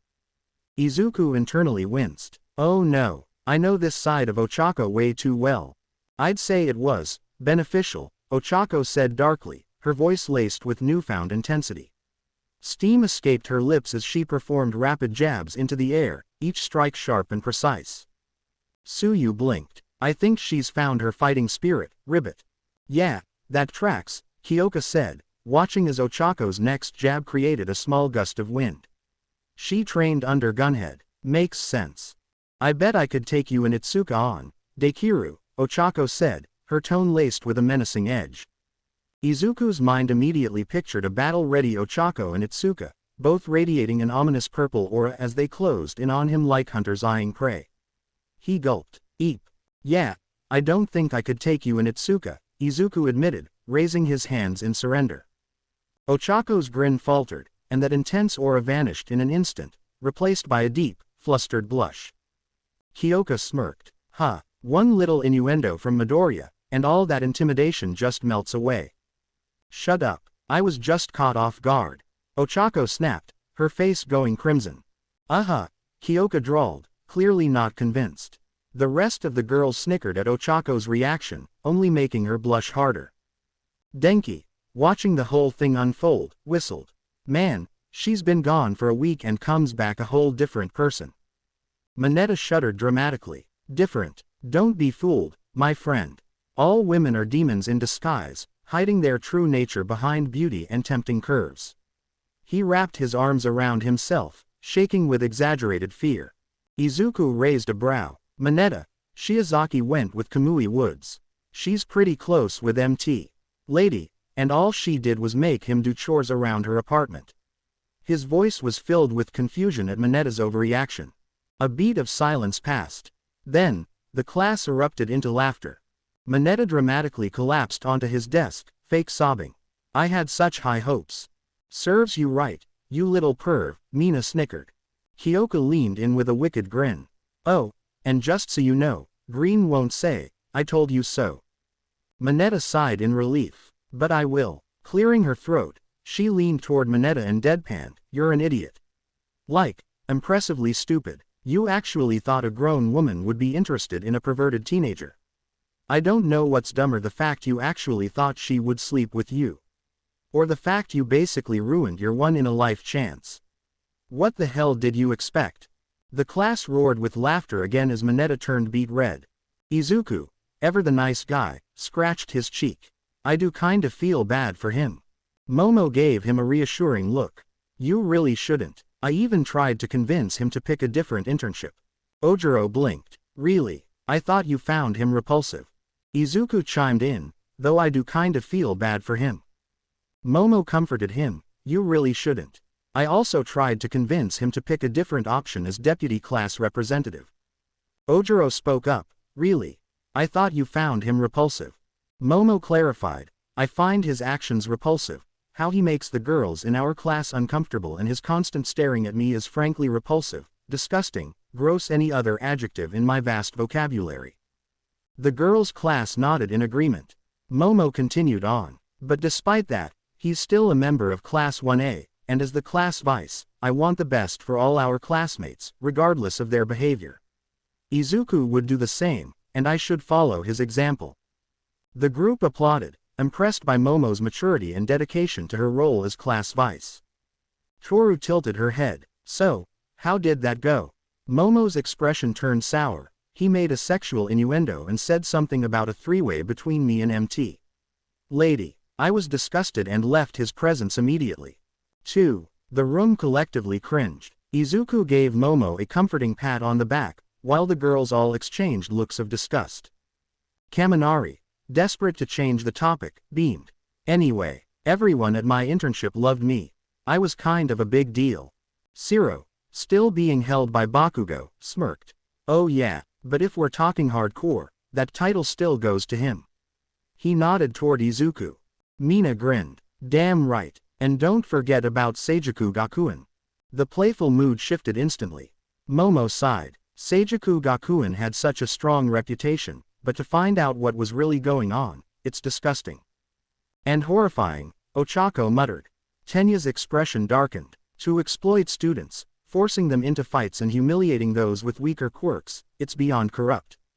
Todoroki scoffed. Another reminder that power and prestige don't mean a damn thing if the people in charge are rotten.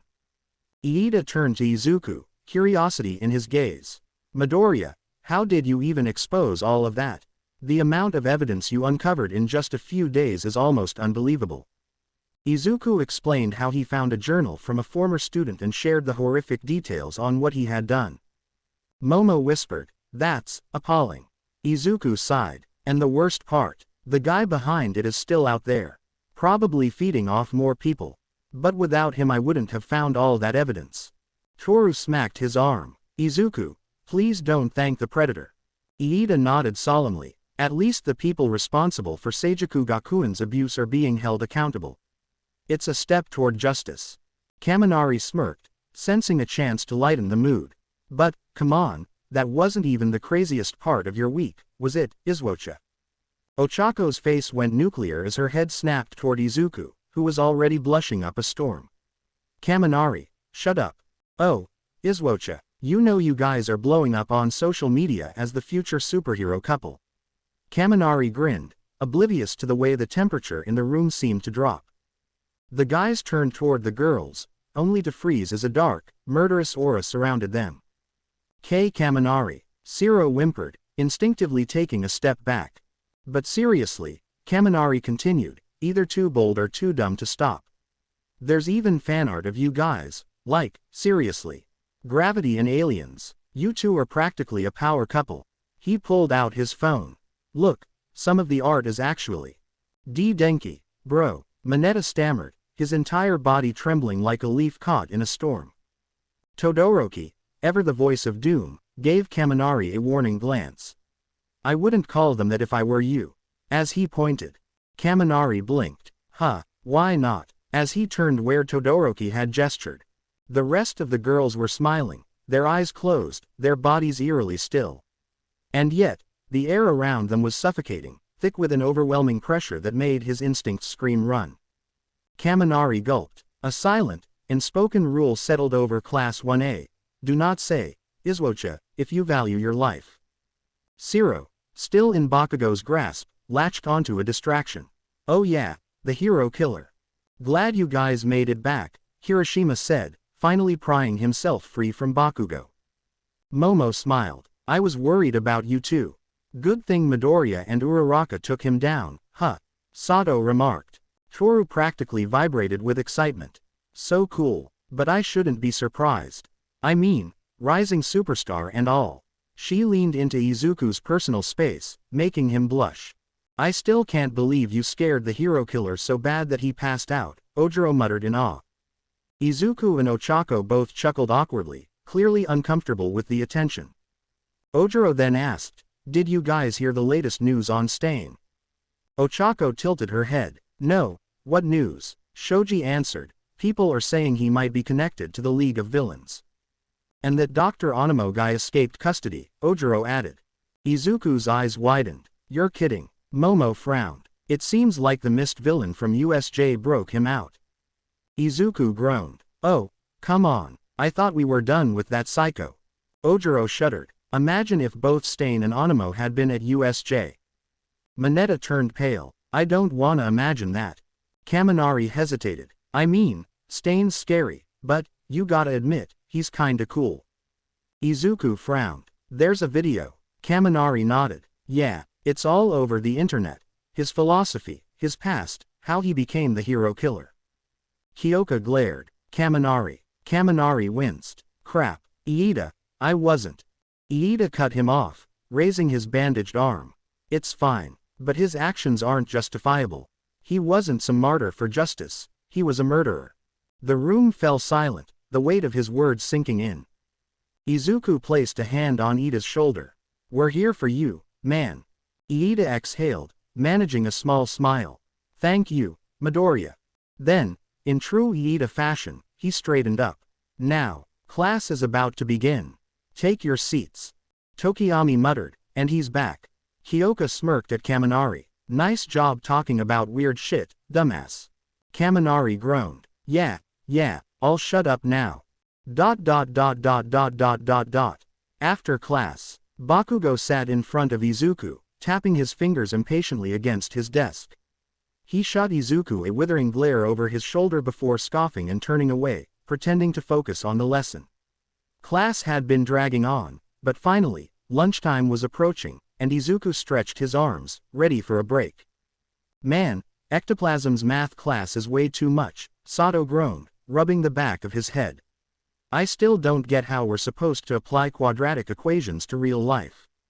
Mina leaned forward with a dramatic sigh. Right, like, when am I ever gonna need to solve for x while fighting a villain? Kaminari scratched his head, looking equally lost. I thought we were just gonna memorize formulas, but ectoplasm's all about understanding the logic behind it. Like, dude, just give me a calculator. Momo, who had been flipping through her textbook, glanced up. Understanding the concepts helps in the long run. If you just memorize formulas without context, you won't be able to apply them properly when needed. Mina pouted. Easy for you to say, Miss Smartypants. Some of us don't have a built-in supercomputer for a brain. Momo offered a small smile. If you ever need help, I'd be happy to tutor you. I'm just glad English class is way more fun, Toru said, stretching. Present Mike makes everything sound exciting, even ancient Japanese literature.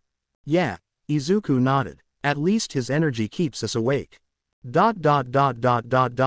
As soon as the bell rang, Izuku stood up to grab his bento, but his eyes widened when he spotted a familiar shade of blue peeking from the doorway.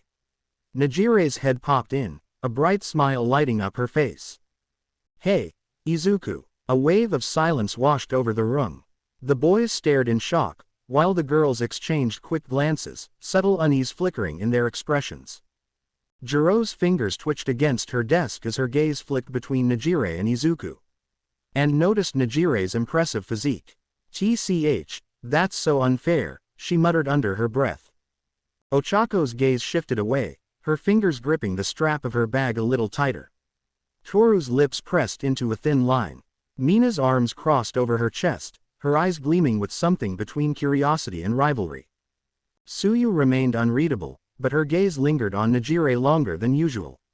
Momo's smile was polite, though there was a slight tension in her shoulders. Meanwhile, Najire strode inside with a bounce in her step, holding up a bento box. Wanna have lunch together? Izuku, still surprised, quickly smiled. Yeah, I'd really like that. As he moved to follow her, something in the girl's expressions shifted.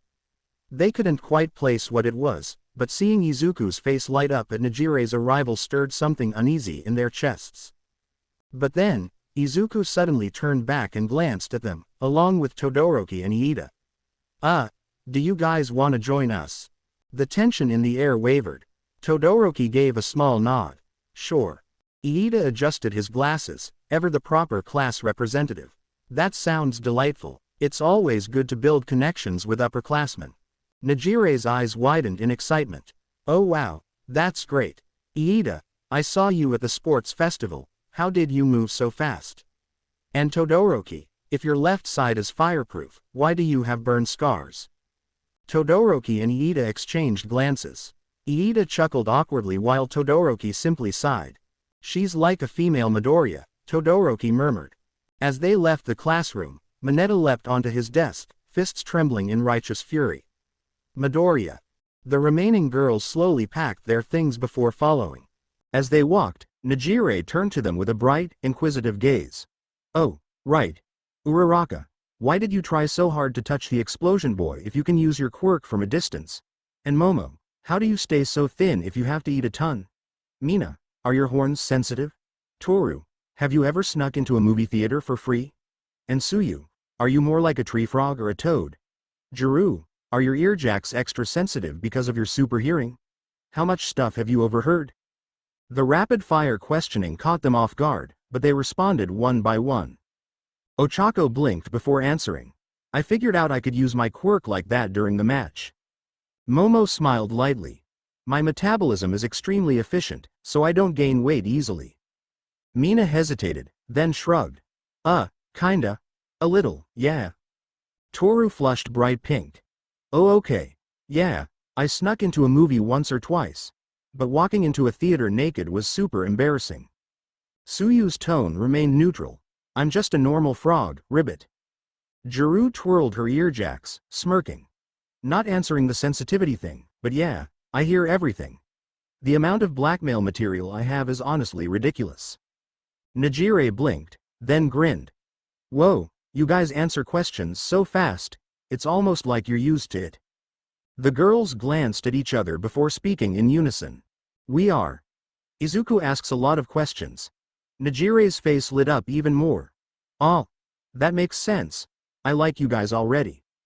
It wasn't hard to say, despite the awkward start, they were already becoming friends. Izuku tinkered with the Omnitrix, rotating the dial left, then right, before pressing the button twice. His classmates watched curiously as they walked to Field Gamma. Midoriya, what are you doing? Tenya asked, his brow furrowed in concern. Trying to see if I can unlock anything through combinations, Izuku replied, his eyes fixed intently on the device. Combinations? Tenya repeated, his voice laced with skepticism. Izuku nodded enthusiastically. I've been thinking there's got to be other ways I can get new aliens. I've found at least one way. Shoto's eyes narrowed.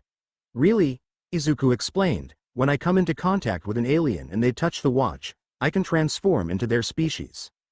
Tenya's eyes widened in understanding.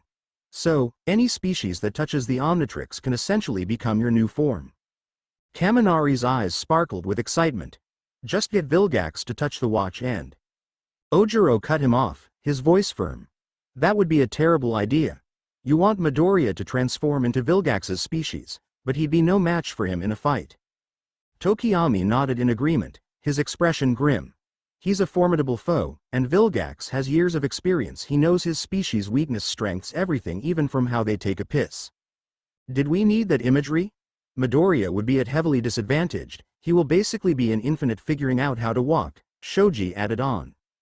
Hey, I think I could figure it out, Izuku said defensively. Bakugo grumbled under his breath, his pace quickening. TCH, the nerd would get his ass handed to him before he even figures out what's going on.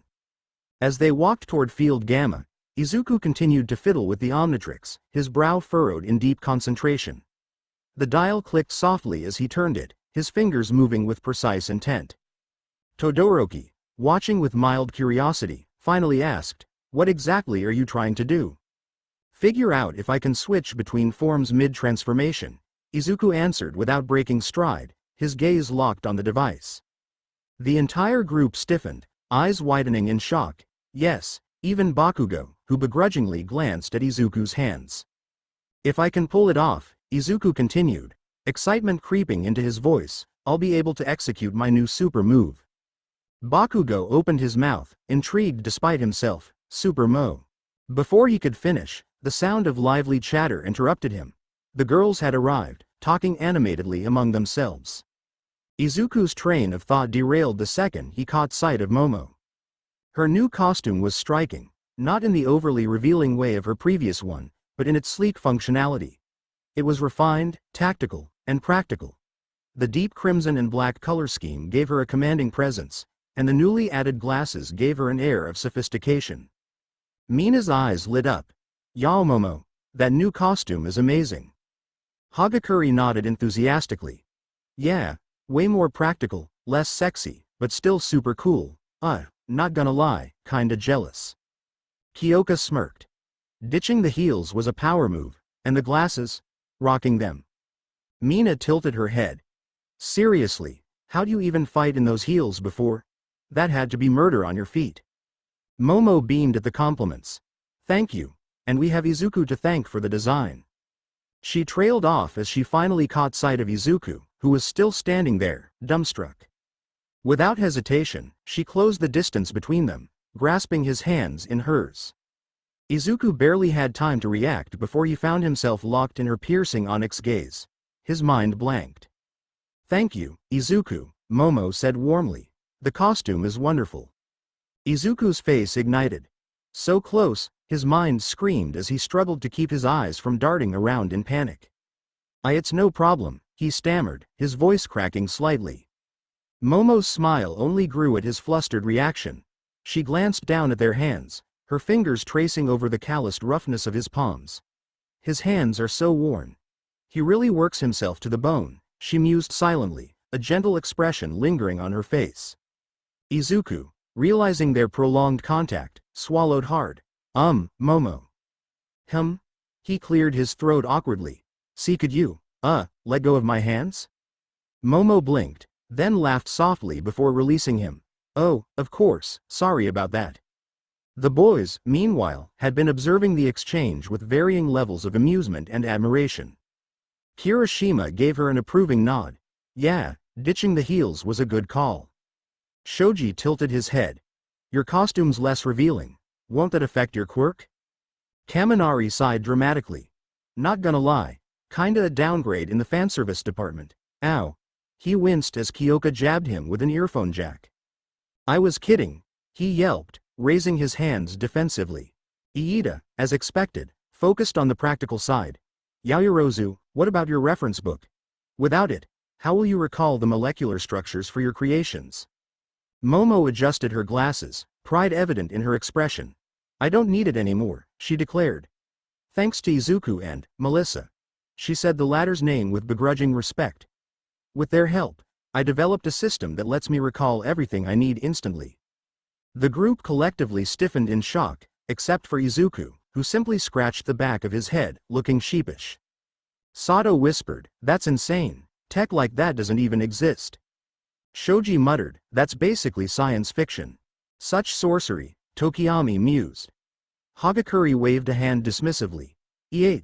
I don't need to understand how it works to know it's super cool." Ochako's eyes sparkled. "Can I try them?" Momo handed her the glasses, and the moment Ochako saw the instant search function, her jaw dropped. "So cheap, but it looks so good," she muttered, scrolling through a mochi recipe. Mina immediately snatched them next. "Let's see," she eagerly typed in acid variations, and gasped. "No way. This is amazing." As Ochako and Mina started playfully wrestling over the glasses, Todoroki turned back to Izuku. "And you made them for her?" Izuku nodded, looking away in embarrassment. "Why yeah, me and Melissa." Momo wanted something more practical, and Melissa pointed out that her old design was, well, impractical in several ways. "So we put our heads together." Kiyoka smirked. But I noticed you still kept some of her appeal in mind." Izuku's face turned crimson. I mean, she needs skin exposure for her quirk. But the material, it's from my hoodie, so she can still create through it, so," his voice became a mumble as the others chuckled. Mina playfully elbowed him. "Relax, Midori, it's not a bad thing." Then she grinned wickedly. "I kinda designed my costume for sex appeal, you know? Boys get real dumb when they're thinking with their downstairs brawn." She shot Izuku a knowing look as the others snickered. Super flustered, super distracted, super vulnerable. The girls exchanged amused glances, while some of the boys nodded in acknowledgement of the strategy. Not everyone was pleased, however. "Midoriya, you son of a bitch." Manetta's shrill wail cut through the moment as he stomped toward them, his face bright red and his nose bleeding. Izuku deadpanned, fully expecting this reaction. Without a word, he simply started walking faster. Manetta trembled with fury before forcing himself to take a deep breath. "Fine, whatever. But the new costume isn't sexy at all." Zero snickered. "Dude kinda looks like a mini Bakugo right now." Kaminari chuckled. "Honestly, I wouldn't be surprised if he tried to murder Midoriya in his sleep." Izuku sighed and turned to face Manetta. "Look, the old costume was hazardous." Melissa pointed out that the shelf support in the chest would have caused back issues long-term. "Isn't Momo's safety and well-being more important than your personal interests?" The entire class stared at Izuku with matching deadpan expressions, as if to collectively say, "Obviously. How is this even a debate?" Izuku blinked. "I have to believe in the best in people, okay?" Manetta snorted.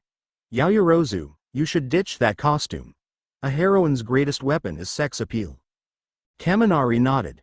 I hate to agree with Manetta, but, yeah, sex appeal sells. Hagakure and Kiyoka shouted in unison, you're both perverts. Ojiro hesitated. But, I mean, what about 13? She's not really, he trailed off, realizing how it sounded. Ochako smirked. To be fair, most people don't even know 13's gender. Only superfans like me know. Even Dekiru didn't know. Izuku blushed. Okay, I didn't know at first, Kaminari shrugged. Still, look at Mount Lady. Her popularity skyrocketed because she's a giant hot woman who isn't shy about showing off. Izuku scratched his head. I was there during her debut. She definitely made sure the cameras got a full view of her, assets. Kaminari snickered. Pun intended. The boys laughed, though some of the girls rolled their eyes. Mina rolled her eyes. Boys, she muttered. Suyu tilted her head. Ribbit. Do boys ever think about anything besides women's bodies? Kiyoka, meanwhile, stole a quick glance at the other girls before shifting uncomfortably. Unlike Momo, Mina, or even Ochako, she didn't have a curvy figure. Her hands instinctively went to her jacket, gripping the hem as she tugged it over her chest. Momo caught the movement and, with a reassuring smile, gently bumped her shoulder. Confidence suits you better, Jiru. Kiyoka blinked, cheeks darkening. Whatever, she muttered, looking away, but a small smile tugged at her lips. All Might burst onto the scene, his signature enthusiasm radiating from every pore. I am here. Hope you're all ready to return to our lessons. It feels like I haven't seen you in a while. It's good to see you all well. As he scanned the class, his gaze briefly lingered on Izuku, sensing something subtly different about him. Something's changed, but what? His attention then shifted to Manetta, whose face was still stained with blood, and Yaoyorozu, who wore a more conservative outfit than usual. Ah, right. Iida promptly raised his hand. Sir, if this is rescue training, shouldn't we be using the USJ instead? All Might smiled. Good question, young Iida. The USJ is best for large-scale disaster scenarios. But today, we're doing something different. Think of it as a competition, a race, to be exact. A race? Suyu blinked. That's right. Welcome to Field Gamma. All Might gestured to the industrial maze surrounding them. This area is a tangled mess of factories and narrow alleyways. You'll all start at different locations on the outskirts. I'll send out a distress signal, and the first to find me wins. Just remember, it's a race, not a demolition derby. He punctuated that last part by pointing at Bakugo. Oi! Why the hell are you looking at me? Bakugo growled. All Might chuckled. No reason, he quickly changed the subject. The winner gets this, thank you, hero, sash as a prize. Now, let's see who's up first. Honta Siro, Mina Ishido, Izuku Midoriya, Tenya Iida, and Mashirao Ojiro. You're up, get to your starting points. All 5 competitors stretched at their designated starting locations, preparing for the signal. Meanwhile, the rest of the class gathered around the large viewing screen, eager to see the race unfold. Iida's the second fastest in pure speed, but this terrain is too tight for him, Ochako mused. But Dekiru's got this. Ribbit if he doesn't get the wrong form. Shoji nodded.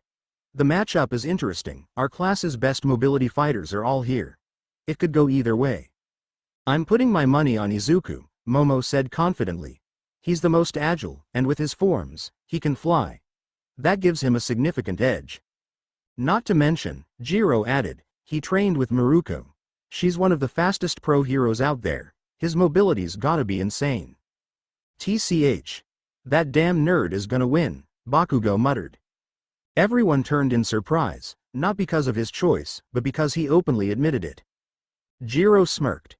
You saying that almost makes me want to bet against him. What, finally admitting he's better than you at something?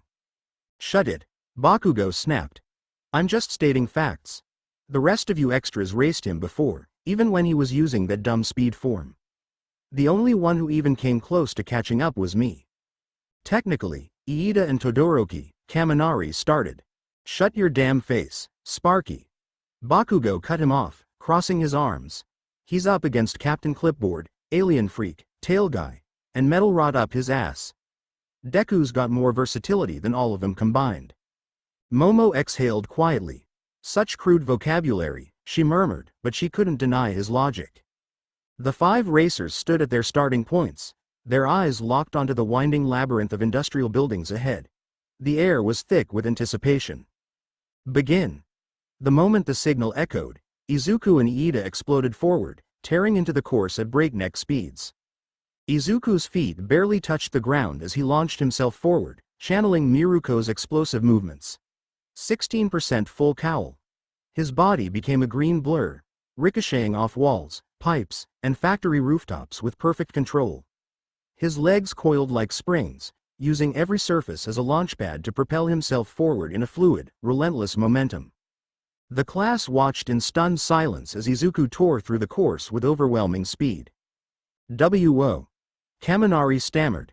"When did Midoriya get this fast?" Momo adjusted her glasses, observing carefully. This is nearly double the speed he was moving at before. But what truly caught their attention wasn't just his speed, it was his movement. It wasn't just calculated, it was wild, relentless, and powerful.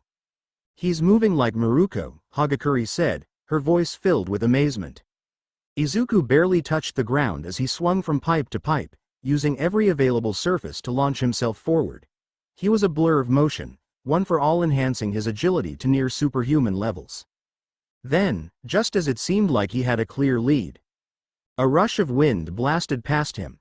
"Iida." Izuku's eyes widened as his friend zipped ahead, his engines roaring as he jumped and rebounded with shocking agility. "Iida overtook him?" Kaminari yelled, completely stunned. Jiro leaned forward, her gaze locked on the screen. "Holy shit, when's the last time anyone passed green?" The class leaned forward as Iida adapted Izuku's own movement style. He was ricocheting of the pipes.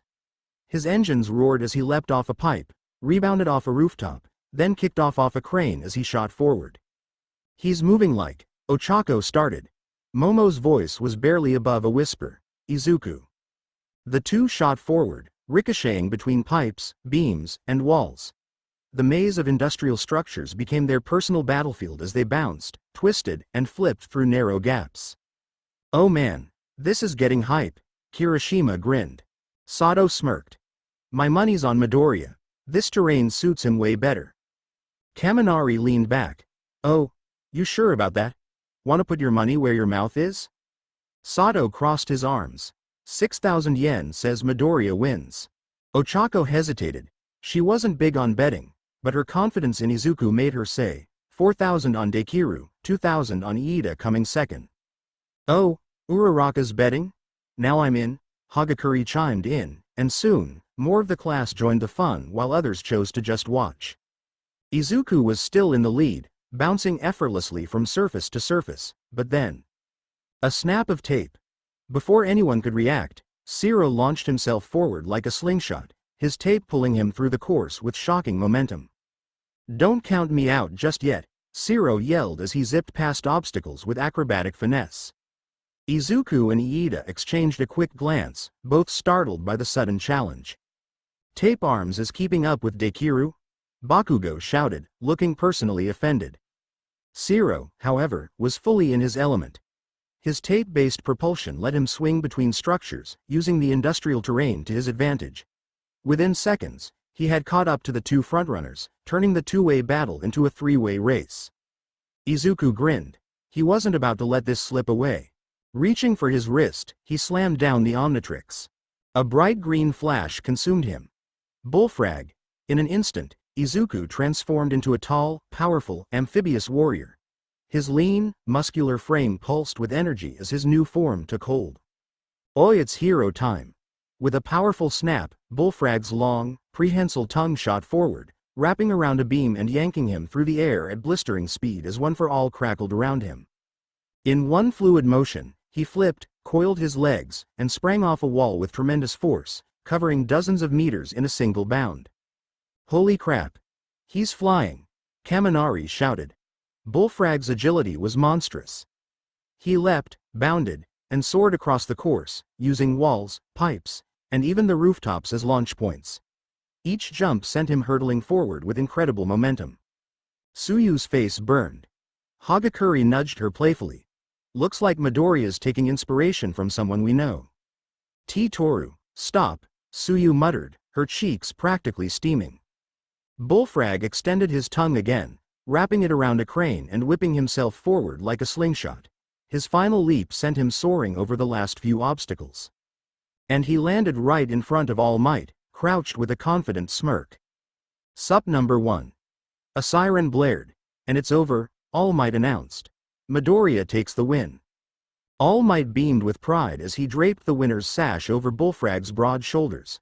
Thanks, hero, and congratulations. You've managed to save me. Bullfrag pumped his fist, grinning. Hey, thanks, big guy. That was a real rush. Iida. Ya had me sweating back there, man. Thought ya was about to zip past me. And Zero? Yo. You was crazy smooth with them swings. Real slick, man. Zero chuckled, shaking his head. Man, I was so close, but I guess third place ain't too bad. Iida's eyes blazed with determination. Yes. But knowing I was so close to surpassing Midoriya, this gives me the drive to push myself further. A few minutes later, Ojiro and Mina finally stumbled onto the finish line, panting hard. Their uniforms were drenched in sweat, their chests heaving from exertion. Mina trudged in, looking dejected. Aw man, fourth place sucks. Bullfrag turned to her, smirking. Hey, don't beat yourself up, Pinky. You was looking good out there. Mina flashed a playful grin, putting her hands on her hips. Thanks, but fourth still stings. Next time, I'm so leaving you in the dust. She struck a confident pose, tossing her head back. Bullfrag's eyes roamed up and down her figure, a sly smirk creeping onto his face. You know, not gonna lie, I like the idea of you in front o' me. Mina blinked. Huh? His grin widened. That ast be one hell of a sight to chase, know what I'm sayin'? The room went dead silent. Zero, Ojiro, and even All Might's jaws hit the floor. Tenya's glasses slipped down his nose as he stood frozen in shock, his brain refusing to process the words that had just been spoken. Zero whispered, horrified, did Midoriya just? All Might rubbed his ears. I must have misheard, surely, young Midoriya did not just say that. Mina's face exploded into a lilac blush. Midoriya. Bullfrag leaned in, still grinning. Ah, come on, don't get shy on me now. You always so confident, that's what I like about ya. That, and ya got a damn sexy body. But it's that swagger that really makes ya hot. Though I ain't gonna lie. Seeing ya all flustered like this. Kinda doing something for me. He gently grabbed her chin, tilting her face up. Come on, lemme see them pretty eyes, sweetheart. Mina's eyes widened. Her hands flew up to cover her face as she whipped her head away. Stop it, Midori. Her shoulders hunched, her feet shuffled, and she desperately tried to escape. All Might's face turned red, shaking with barely contained laughter. His eyes watered from the effort. Zero and Ojiro were biting their lips, their faces contorted, their bodies trembling as they tried not to collapse. Iida, still stiff as a board, managed a rigid cough. Mina's voice was barely above a whisper. Midori, do me a favor and turn back. Bullfrag shrugged, still grinning. Just 'cause you asked. But maybe me and you oughta spend a lil' alone time, huh? As he touched and in a green flash, Izuku reappeared, only to immediately collapse to his knees, a blank look of absolute horror frozen on his face. I was goin' for CC Crashhopper, WY. Why Bullfrag? Just why, Omnitrix. His voice cracked as he buried his face in his hands. I woulda taken Goop. I woulda taken someone with no mobility. Hell, I'd even take Diamond Head. But no, it had to be him. He hunched over in pure suffering, his entire soul leaving his body as his forehead thumped against the floor.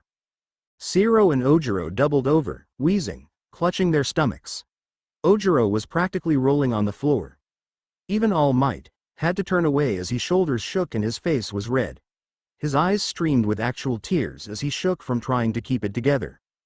So that's why you don't use that form much, Iida muttered, glasses slipping down his nose, his voice neutral but his lips twitching. Ojiro wiped at his eyes, his tail flicking in amusement. Talk about a superpower hitting on a female. All Might wheezed, still gripping his sides. B bullfrag is an incredible form, young Midoriya. But, PFFT. Please. Try to control yourself. Izuku groaned, his hands still covering his face. Just kill me now. Mina, still standing beside him, her cheeks deep lilac, leaned in close and whispered in his ear, "You know, seeing you all confident like that was actually kinda hot." His face turned an even deeper shade of red as he stumbled backward, eyes blown wide in sheer, unfiltered panic as he sat there blushing. "Thanks." While others continued the laughter as Siro's laughter got even louder. Ojiro was actually slapping the floor.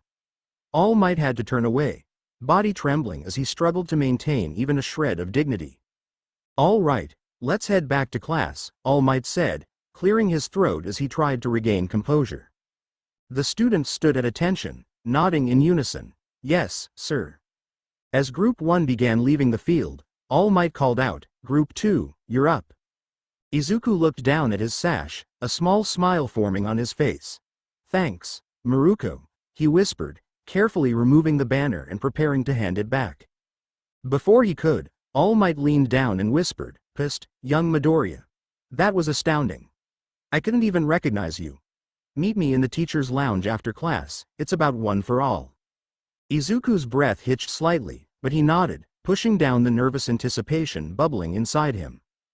Girls' changing room. The heroics class wrapped up, leaving the students exhausted and drenched in sweat after pushing through the grueling exercise. As they trudged back to their respective changing rooms, chatter filled the air. Ochako groaned as she peeled off the top half of her hero costume, frustration evident on her face. It's so frustrating. I'm still not fast enough." Toru, adjusting her gloves, turned to her with an encouraging grin. "You're still improving, though. I mean, your movement's already better than when we started UA." Ochako sighed, rubbing her temple. "Yeah, but it's not enough. I need to move faster without making myself sick."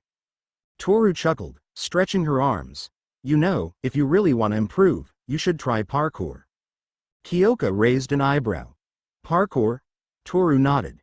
"Yeah, like Uraraka. You usually rely on lightening yourself for big jumps, but it throws off your stability. If you focused on maintaining a steady, controlled movement instead of just leaping as far as possible, you'd have better mobility in urban environments." The girls all turned to Toru in surprise. Kiyoka smirked. "Wow, that almost sounded like Midoriya there." Toru laughed, rubbing the back of her neck. "Hey, I'm just trying to help." Momo hummed in agreement. "Learning parkour would be invaluable for a hero. It enhances agility, lets us navigate unpredictable terrain efficiently, and helps evade attacks.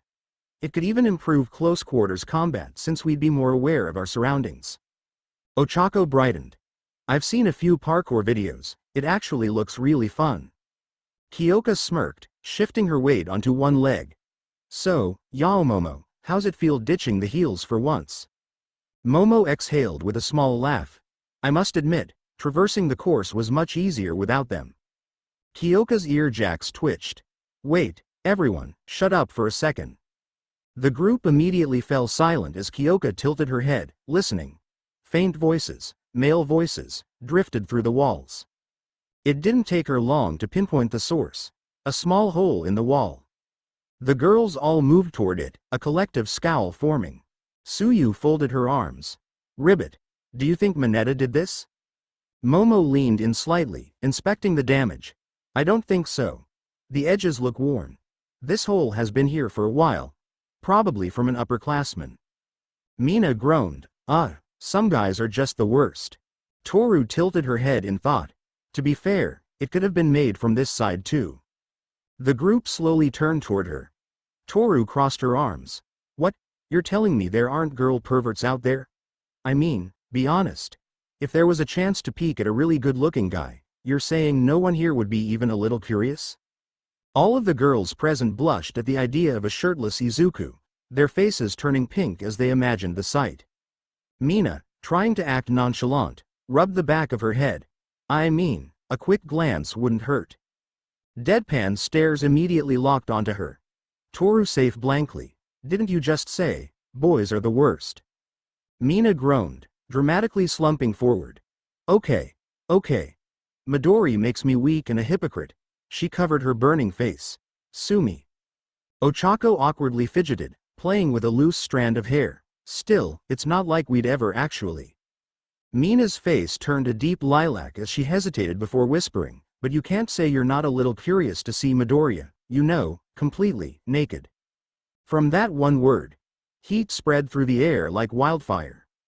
Ochako choked on her own breath. Kiyoka shut her eyes, muttering a curse. Momo stiffened, suddenly looking anywhere but at the others. Suyu's throat let out an involuntary ribbit. Toru grinned wickedly, eyes twinkling. Wow, you really just said that out loud, huh? Mina buried her face in her hands. I regret nothing.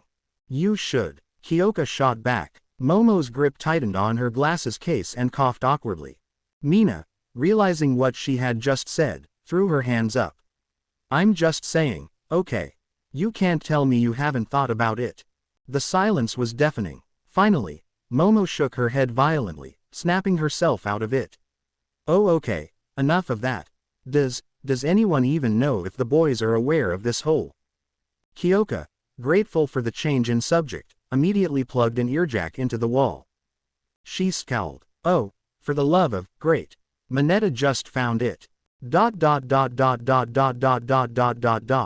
Pissed. Hey, guys, Manetta whispered, his eyes locked onto the small hole in the wall. Drool dribbled down his chin as he trembled in excitement. The girls' locker room is right next door. The reactions from the boys varied.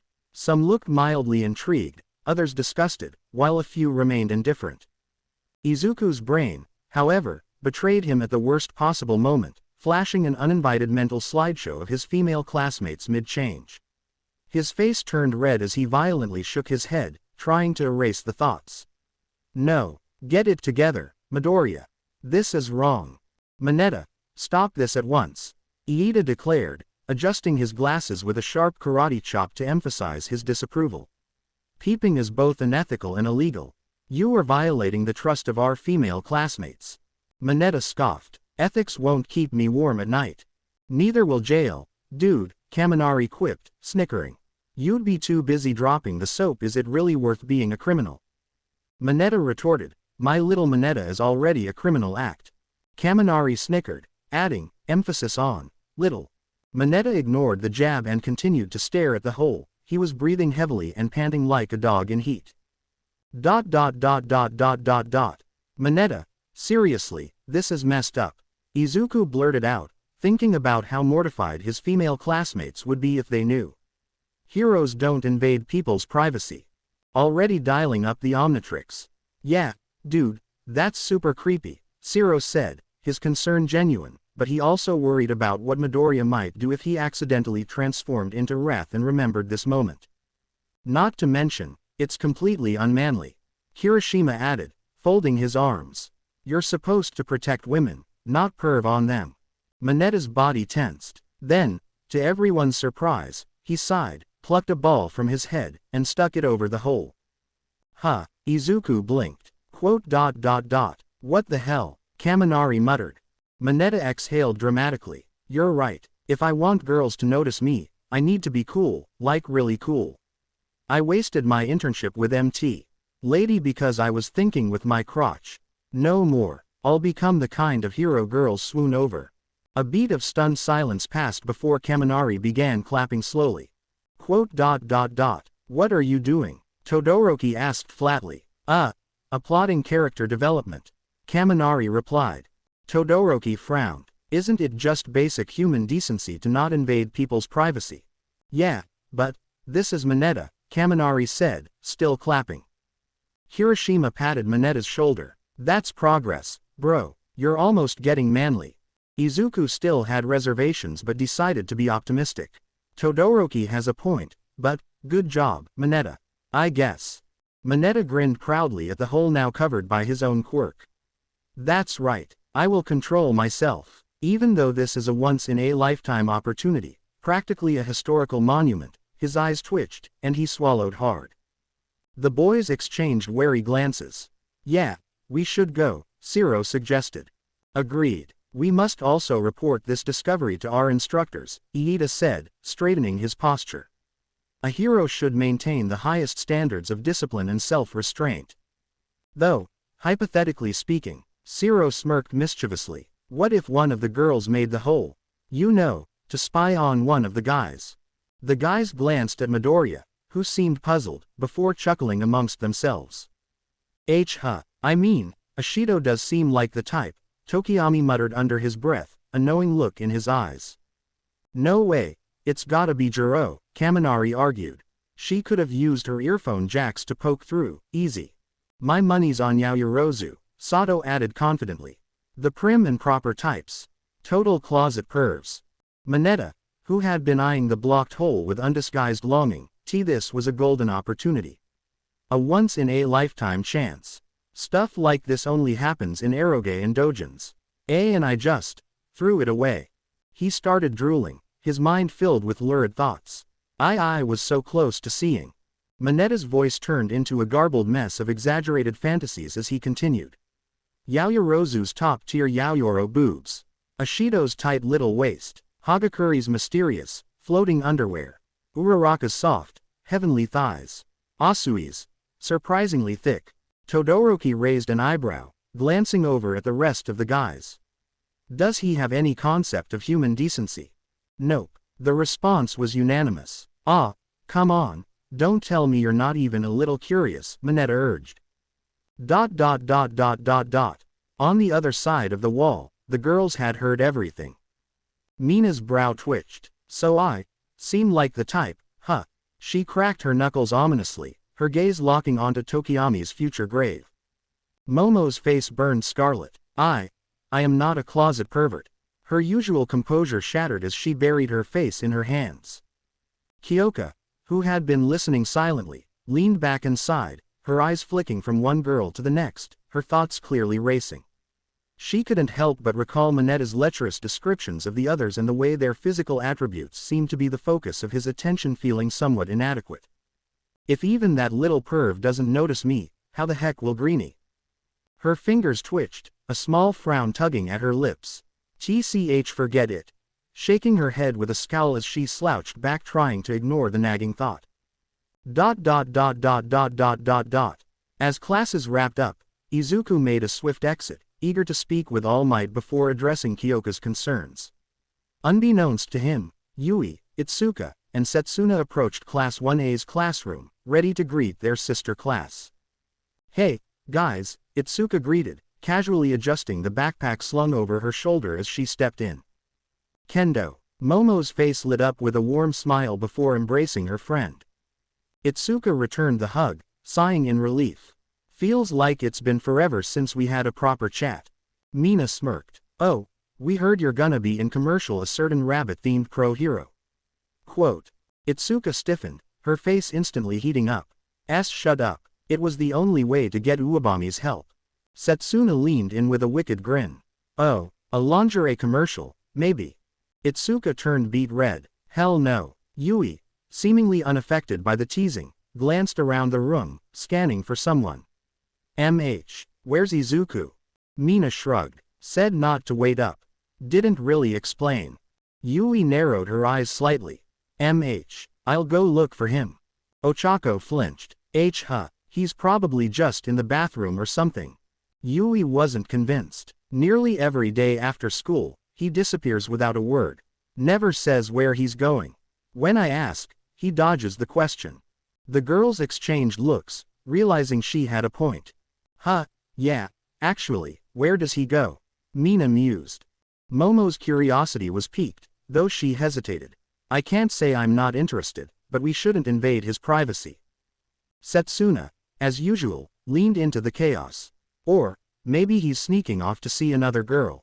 A brief silence followed, and whether they admitted it or not, a tiny pang of jealousy settled among them. Momo cleared her throat. We should at least make sure it isn't something dangerous. With that, she and Itsuka led the search. Izuku, en route to the teacher's lounge, slowed as he noticed Kiyoka emerging from the bathroom near the staircase. She seemed lost in thought, her usual sharp gaze dulled. Jiro, Izuku called, his voice laced with concern. She blinked, turning to him. Midoriya. Oh, she muttered, her tone subdued. Izuku frowned. You okay? Kiyoka hesitated, her fingers lightly gripping the edge of her jacket. "Why yeah, I'm fine," she said, though her voice lacked conviction. "Just forget it, Midoriya." Izuku's brows knitted together. He knew that tone. "You sure? You don't seem fine." Kiyoka let out a sharp sigh. "It's nothing. Just my problem." Izuku hesitated, sensing the irritation creeping into her voice. "Jiro, if something's bothering you, you can talk to me. We're friends, right?" Kiyoka clenched her jaw, trying to push down the emotions bubbling inside her. "I said I'm fine, okay," she snapped, her voice echoing under the staircase. The girls searching for Izuku stopped in their tracks, catching the outburst from just out of sight. Kiyoka exhaled sharply, running a hand through her hair before slumping onto the staircase, hugging her knees. "Sorry," she mumbled. "I didn't mean to yell." Izuku hesitated before sitting beside her. When she didn't protest, he spoke softly. "It's okay. You don't have to explain if you don't want to." Kiyoka rested her chin on her knees, staring ahead. "It's dumb," she muttered. Izuku offered a small, encouraging smile. "If it's on your mind, it's not dumb." Kiyoka sighed, debating whether to open up. "You remember when Manetta was running his mouth earlier, listing what he found attractive about the girls?" Izuku grimaced. "Why yeah." Kiyoka's voice faltered. "I was literally the only one he didn't mention." Izuku's eyes widened. He opened his mouth to immediately counter, but Kiyoka held up a hand. "Green, I know. Just let me finish." Izuku nodded, biting his tongue. She took a slow breath, her voice quieter. "It's stupid, but it got to me." She hesitated, then scoffed. "Can I tell you something? And promise not to laugh." Izuku nodded instantly. "Of course." Kiyoka played with the hem of her sleeve. "Back in middle school, people made fun of me a lot." Izuku's expression softened. She let out a dry chuckle. "When you piss off the most popular guy in school, people tend to make your life hell. Especially when you try to stop assholes from getting the kicks bullying other people." Izuku winced. "That sounds familiar." Kiyoka continued, her voice barely above a whisper. "When they found out I wanted to be a hero, they tore into me." She scoffed, rolling her eyes. "I'd hear crap like, Jiro, you sure you wanna be a hero? You don't really have the assets for it. Or, come on, name one flat chick who made it big as a pro." "Exactly." Silence hung in the air. The girls listening from below stiffened, their faces grim. Kiyoka scoffed. "And Manetta just proved their point, right?" Kiyoka let out a humorless laugh. "Manetta just kinda confirmed it, you know. I wasn't even worth being objectified. Like, I don't want that, but it's still messed up when you're the only one ignored. And it pisses me off that a heroine's biggest selling point is if guys can drool over them.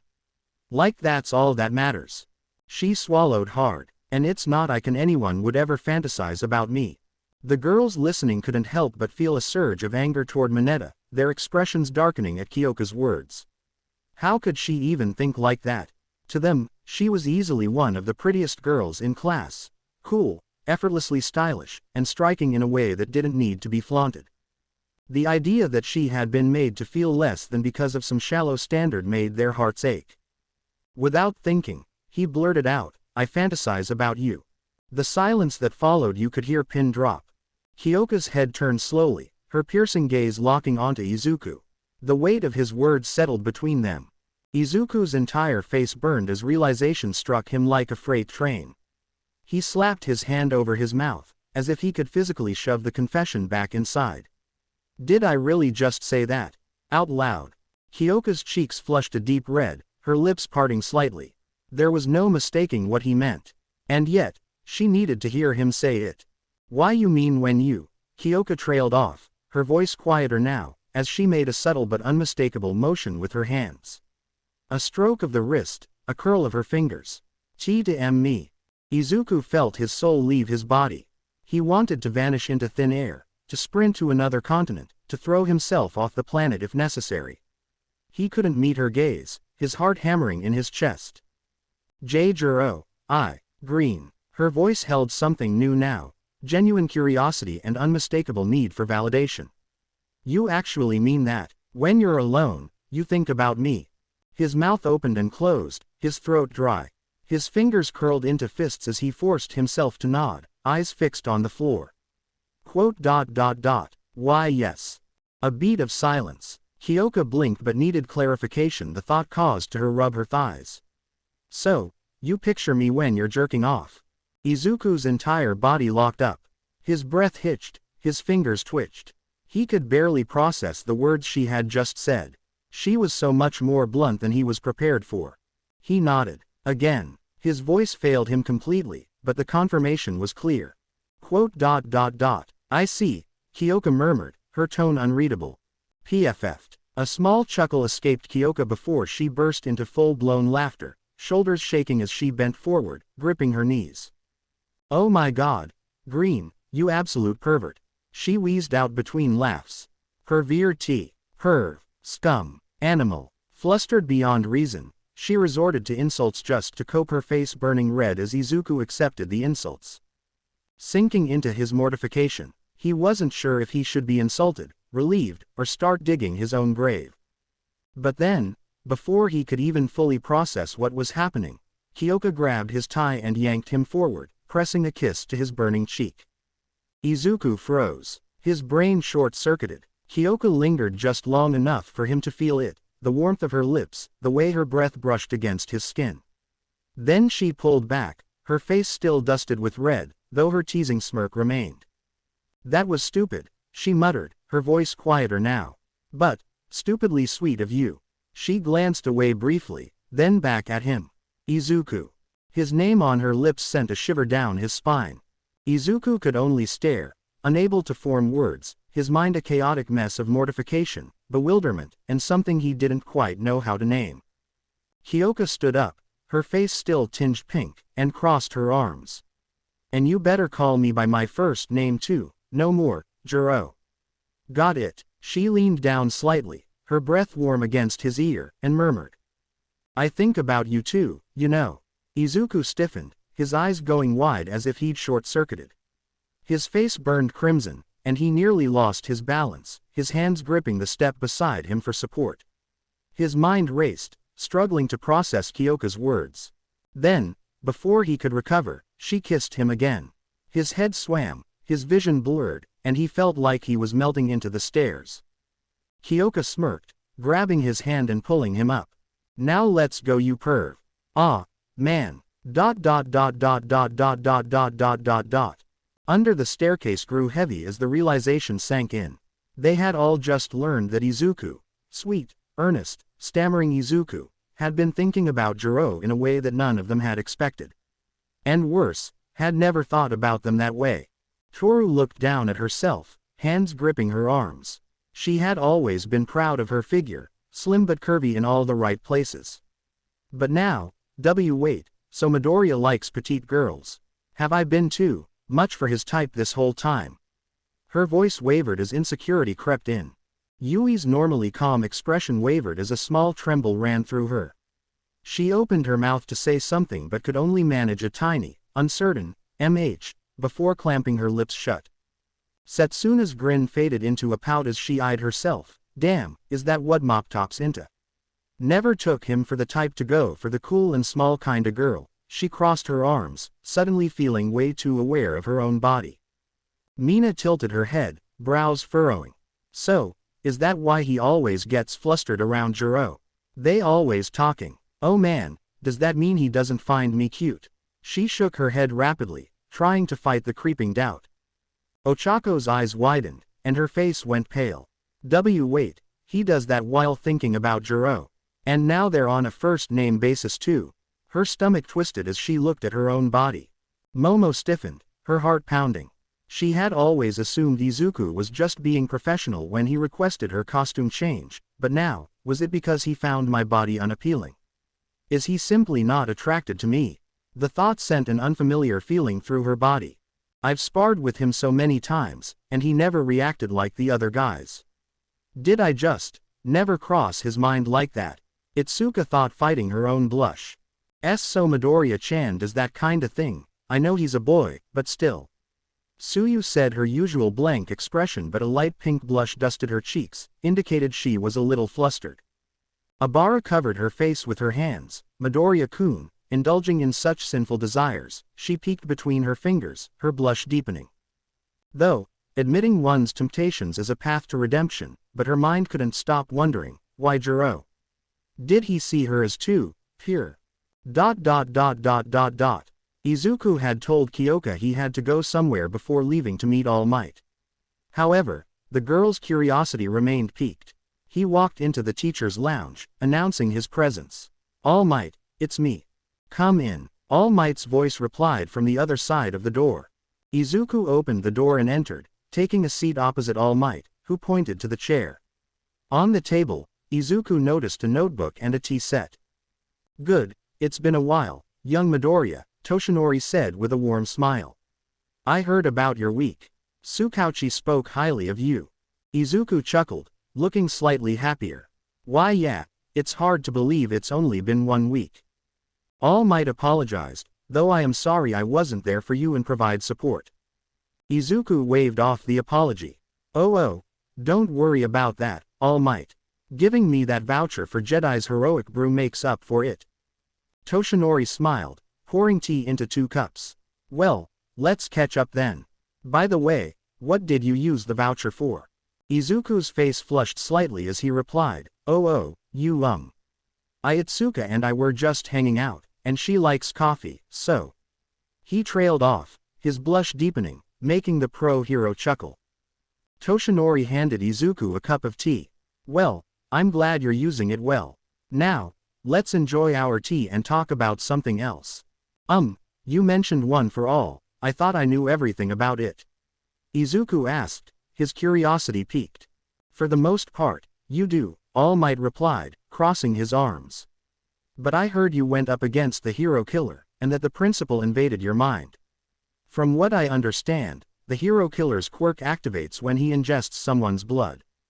Oh, yeah, Izuku said, nodding as the memory resurfaced. That's how he paralyzed Ochako, Todoroki, and Tenya. All Might's expression darkened slightly. And he didn't manage to cut you. Izuku quickly shook his head. And no, I stayed in my ghost freak form the whole time. Not exactly easy to slice through something that isn't solid. All Might let out a relieved sigh. I see, well, that's good. I also heard you scared the hero killer into passing out, impressive. Izuku rubbed the back of his neck, but his expression turned somber. Compared to everyone else, I walked away without a scratch, it kinda makes me feel guilty. All Might's gaze softened. Don't be. I know it must have been hard watching your friends bleed and fight while you couldn't do much to stop it. But there's something you might not have thought about when I showed up. Do you remember when I gave you One for All 2 months before the exam? Eat this. Mimicking All Might's smile, Toshinori groaned, pinching the bridge of his nose. No, not that part. Izuku chuckled, but All Might continued. I meant the actual transfer, when you ate my hair, remember? One for All binds to DNA. Izuku's grin faltered instantly, his face twisted into a look of utter disgust, his stomach churning at the memory. How could I forget, he muttered, gagging slightly, until his entire expression froze in horror. His eyes widened, his breath hitched, and his entire body went rigid. Oh no, his mind quickly thought about Itsuka. Oh crap, does Itsuka have One for All? Izuku blurted out, his heart nearly stopping as the realization hit him like a freight train. He was at least 90% sure he had swapped spit with Itsuka during their first and second kiss. All Might opened his mouth, about to reassure him, no, the hero killer doesn't have One for, but then he froze. The full implications of Izuku's words sank in, and given that Midoriya was a teenage boy, his mind quickly jumped to the broader possibilities of how DNA might have been exchanged. An awkward, suffocating silence filled the room, broken only by the sound of Izuku's ragged breathing. All Might cleared his throat. Ahem. No, young Kendo, and whoever else you may have exchanged DNA with, young Midoriya, I must advise caution. Too many promising young hero careers have been cut short because of an unexpected pregnancy test. Izuku turned crimson on the spot, his body slumping back into his chair as if the weight of the world had just dropped onto his shoulders. It's not like that. He sputtered, waving his hands frantically. All Might gave him a knowing look, his voice unwavering. Young Midoriya. Izuku tried again, desperate to defend himself. I'm not even dating Itsuka. All Might didn't flinch. Young Midoriya. Izuku groaned, burying his face in his hands. I'll use protection. The words were barely audible, but the second he said them, he regretted everything. His entire body burned with embarrassment. Why does today feel like I've embarrassed myself more than usual? He muttered under his breath, wishing he could sink into the floor and disappear. It wasn't that he thought Itsuka wasn't worthy. That wasn't the issue at all. It was the sheer horror of thinking he might have unknowingly thrust the burden of one for all onto her, without her consent. Toshinori chuckled as he poured tea. But let's get back on topic. One for all can only be passed down willingly. It can't be taken by force. Izuku furrowed his brows. And that's why all for one wants it. Because he can't have it. Toshinori leaned back, thoughtful. Honestly, it's always baffled me why he's so fixated on it. Izuku hesitated before pointing out, All Might, you can change the weather with a single punch. Toshinori smirked as he handed Izuku a cup. That is true, but it wasn't always like this. The power has grown stronger with each generation, passed down through 9 users, including you. Izuku's grip on the cup tightened as his mind wandered. He recalled the brief, comforting moments he had spoken to his father's vestige within One for All. It was surreal. Do you think he just misses his brother? Izuku asked hesitantly. Toshinori blinked, taken aback. What? I mean, Izuku continued, One for All carries traces of its past users. Their memories, their quirks, even a part of their consciousness. Maybe, All for One knows that. Maybe he just wants to see his brother again. The way Izuku swallowed, his voice quieter. The way I miss my dad. Silence stretched between them. Toshinori studied Izuku, his usual jovial demeanor dimmed by quiet contemplation. Damn, Toshinori muttered, rubbing his chin. That's actually a really good point. Maybe the old bastard does have a heart buried under all that evil. Izuku gave a weak chuckle, but his thoughts were still swirling. Toshinori set down his tea with a sigh, eyeing Izuku carefully. Speaking of evil controlling masterminds, the principal got inside your head, didn't he? Izuku tensed, gripping his cup. Toshinori exhaled, shaking his head. Don't worry, whatever you did left him incapacitated. He won't be revealing any of our secrets. He can't even recall One for All or the Omnitrix anymore. His voice turned firm. But, Midoriya, I heard what happened. It's concerning. Izuku looked away, guilt gnawing at his gut. He hadn't meant to go that far.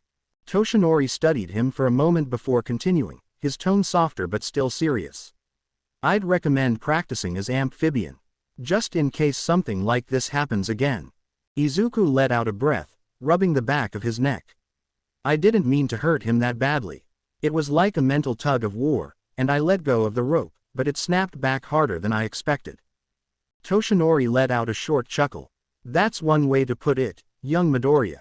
You didn't just snap the rope, you ripped it to shreds and set fire to the remains. He gave him a pointed look.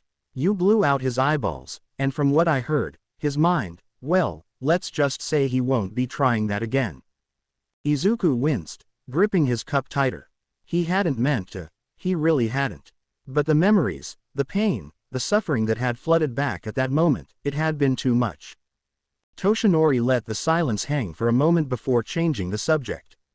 Here, he said, pulling a worn notebook from his bag and sliding it across the table.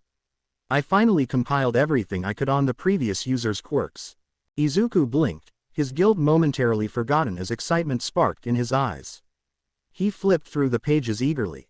Whoa, smokescreen, black whip, and float. His mind immediately began racing with possibilities. Diamond Head with smokescreen, villains wouldn't see a thing coming. Forearms using black whip would be insane. Amphibian plus smokescreen and danger sense, would be cool. And goop floating, that's basically acid rain, Mina would love that. Toshinori's sweat dropped as Izuku continued rambling, lost in the sea of possibilities. But then Izuku stopped, his eyes narrowing at something scribbled out. Wait, why is danger sense scribbled out? His gaze locked onto a name written beside it. Hikage Shinomori. He frowned. So that was his name. The fourth user. Toshinori exhaled through his nose, his expression unreadable. I didn't think it was relevant. Izuku's fingers clenched the notebook tighter. The frustration that had been simmering beneath the surface for weeks began to bubble over. He had suspected for a while now that All Might had been holding something back. Details, history, information that could change everything. His eyes narrowed. Like how you didn't think my dad was relevant either. The air in the room grew thick.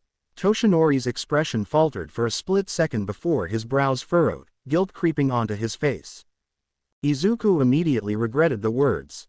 I'm sorry, All Might, I didn't mean. But Toshinori raised a hand, stopping him.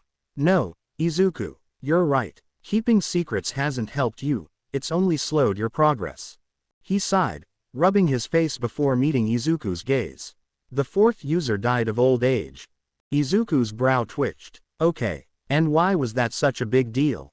Toshinori hesitated before speaking. He was 40. Izuku froze. What? The records say his body deteriorated rapidly, Toshinori continued, his voice quieter now. He had visible cracks along his skin, and the autopsy concluded it was old age. But the thing is, he hesitated, then exhaled. He was in peak physical condition before that.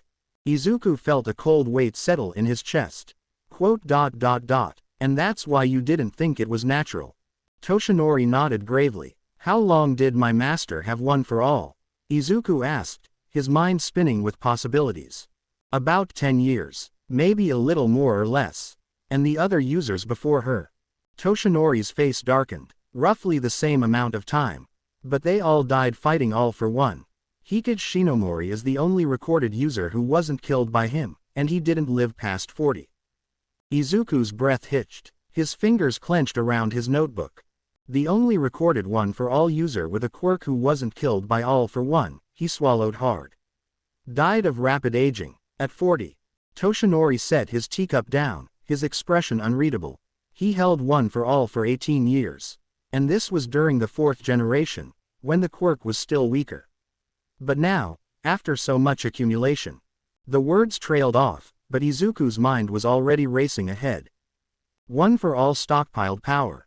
That was its nature. But what if? Izuku's head snapped up. But wait, you had one for all for 40 years. And you're fine. Toshinori stilled. Izuku continued, speaking quickly now. If one for all causes rapid aging over time, then why didn't it happen to you? You're the longest lasting user, and you had it way longer than Hikage Shinomori. But you're still alive. Toshinori's face remained unreadable. Yes. Why? Izuku pressed. What makes you different? Toshinori exhaled, then looked Izuku dead in the eyes. I was quirkless. The realization hit like a freight train. Izuku's heartbeat pounded in his ears. He looked down at his hands, then back at his mentor feeling some relief. And so am I. Toshinori gave a slow nod. That's right. Izuku felt his mouth go dry. Every other one for all user before us had a quirk. And they all died young, Toshinori finished grimly. The room was suffocatingly silent. Izuku swallowed, trying to keep his breathing steady. So, does that mean one for all is too much for a body with a quirk? Izuku's heart pounded as the declining population of quirkless people.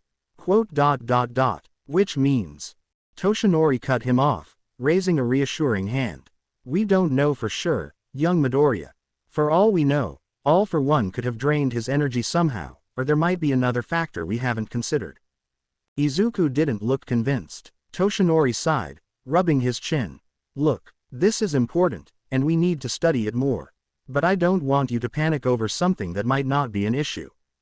Toshinori cleared his throat, sensing the weight of their discovery still hanging in the air. He decided to shift the conversation before Izuku had a full-blown panic attack. By the way, I saw you working on the Omnitrix in class, he said, raising an eyebrow. You've been unusually focused on it lately. Is there a particular reason? Izuku immediately perked up, excitement replacing his previous horror. I'm trying to figure out how to transition between forms without needing to revert back to human. Toshinori blinked in surprise. And why exactly do you need to do that? Izuku flipped open his notebook, proudly displaying the title, super moves, in bold letters. It's for a new technique I'm working on. Curious, Toshinori leaned forward, scanning the page. His expression shifted almost instantly, from mild intrigue to outright shock. His face paled, and his fingers tightened around the notebook. Young Midoriya, his voice came out barely above a whisper. Where did you come up with this? Izuku's expression hardened with determination. I need to be prepared for Vilgax. I need something that can give me an edge, or at least close the gap. Toshinori's face darkened as he continued reading, his eyes moving quickly over the pages. The mix of awe and trepidation was impossible to hide. He could feel the weight of what he was looking at, the sheer power contained within those pages. Honestly, he was terrified. No, he knew he wouldn't survive this. If Izuku tried it on Vilgax. Toshinori hesitated before shutting the notebook. This is necessary. Izuku blinked. Wait, what? Toshinori exhaled, rubbing his temple. A move like this, if it works, it could be the kind of power needed to stop someone like Vilgax. But if it fails, his grip on the notebook tightened. Midoriya, this isn't something you can afford to practice. Not without endangering everything in your vicinity. Even if you do succeed, you'll have to somehow get him away from public place. Even I'm not sure I would survive an attack even if I wasn't the target. Izuku's excitement dimmed, but his resolve remained. I figured it'd be risky, but if I can work out the details and figure out how to transform form to form, then maybe I need to practice. Or you can't afford to test something like this casually, Toshinori cut in, his tone firmer. Not even in a controlled setting. This isn't just a matter of straining your body, this could wipe out anything in its path. There's no way to gauge its full impact without actually using it, and that's a risk we cannot take. Izuku's lips pressed together. He knew the risks. Of course, he knew. But he also knew that if the time came, he might not have a choice. Then I'll make sure that if I do use it, it's only when there's no other option, he said quietly. I'll just practice a lighter version. Toshinori sighed, before nodding. If you're gonna practice it, maybe only use. Actually, don't even use one for all. Hopefully that will cause far less damage. Even UA isn't equipped to handle so a potentially seen. Ask young Yaoyorozu or young Iida to help you refine such move. And I'll inform Nezu of this. Izuku nodded, reaching for his tea. Yeah, I was already thinking about that. Though I'm pretty sure Recovery Girl is gonna give me an earful. Toshinori smirked as he sipped his own tea. And she's definitely going to break my kneecaps again. Izuku nearly choked. Wait. Again. Something about the Houston Howl being a reckless move that could have blown your lungs out, Toshinori said nonchalantly. And apparently, I'm an irresponsible mentor, or something. You know, the usual. Izuku groaned, rubbing his temples. Man, she really doesn't hold back. Toshinori chuckled before his expression brightened. Oh, that reminds me, congratulations. I saw the recent HeroNet post. People are already hailing you as the next symbol of peace. Izuku paused mid-sip, his grip on the cup tightened slightly, and he shifted uncomfortably in his seat. Toshinori, still smiling, didn't immediately notice. It seems your actions have solidified the idea in people's minds. They're placing you on the same level as the great heroes of the past, seeing you as my true successor. He stopped as he finally caught Izuku's uneasy expression. His smile faded. Is something wrong, young Midoriya? Izuku exhaled slowly, looking down at his tea. I don't think I want to be the symbol of peace. Toshinori's eyes widened slightly, taken aback.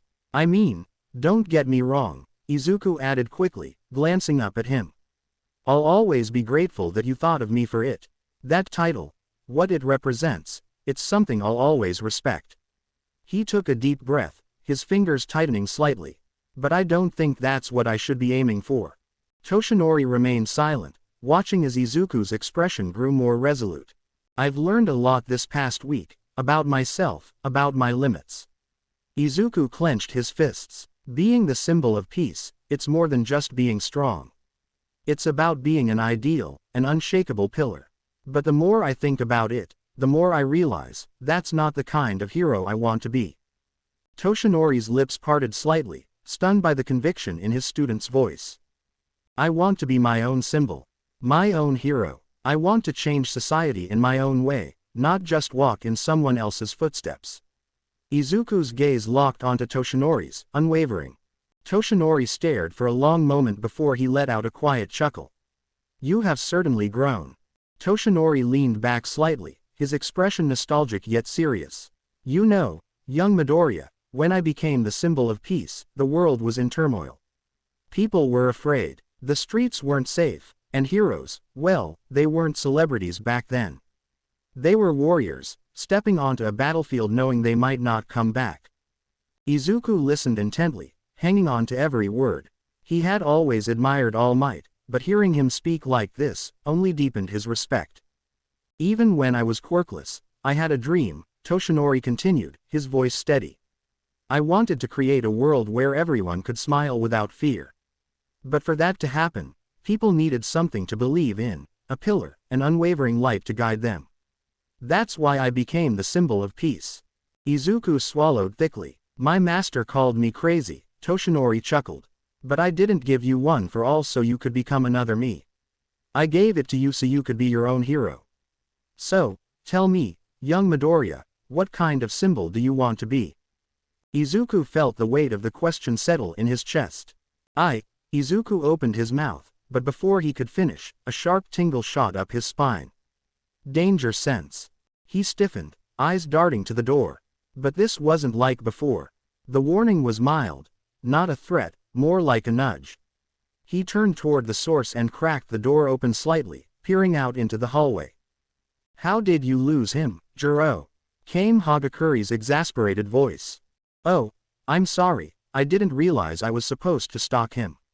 I'll be sure to submit a formal request next time, Kiyoka shot back dryly. Setsuna, catching sight of Izuku peeking through the door, grinned widely. Hey, Midoriya, she called out, waving casually.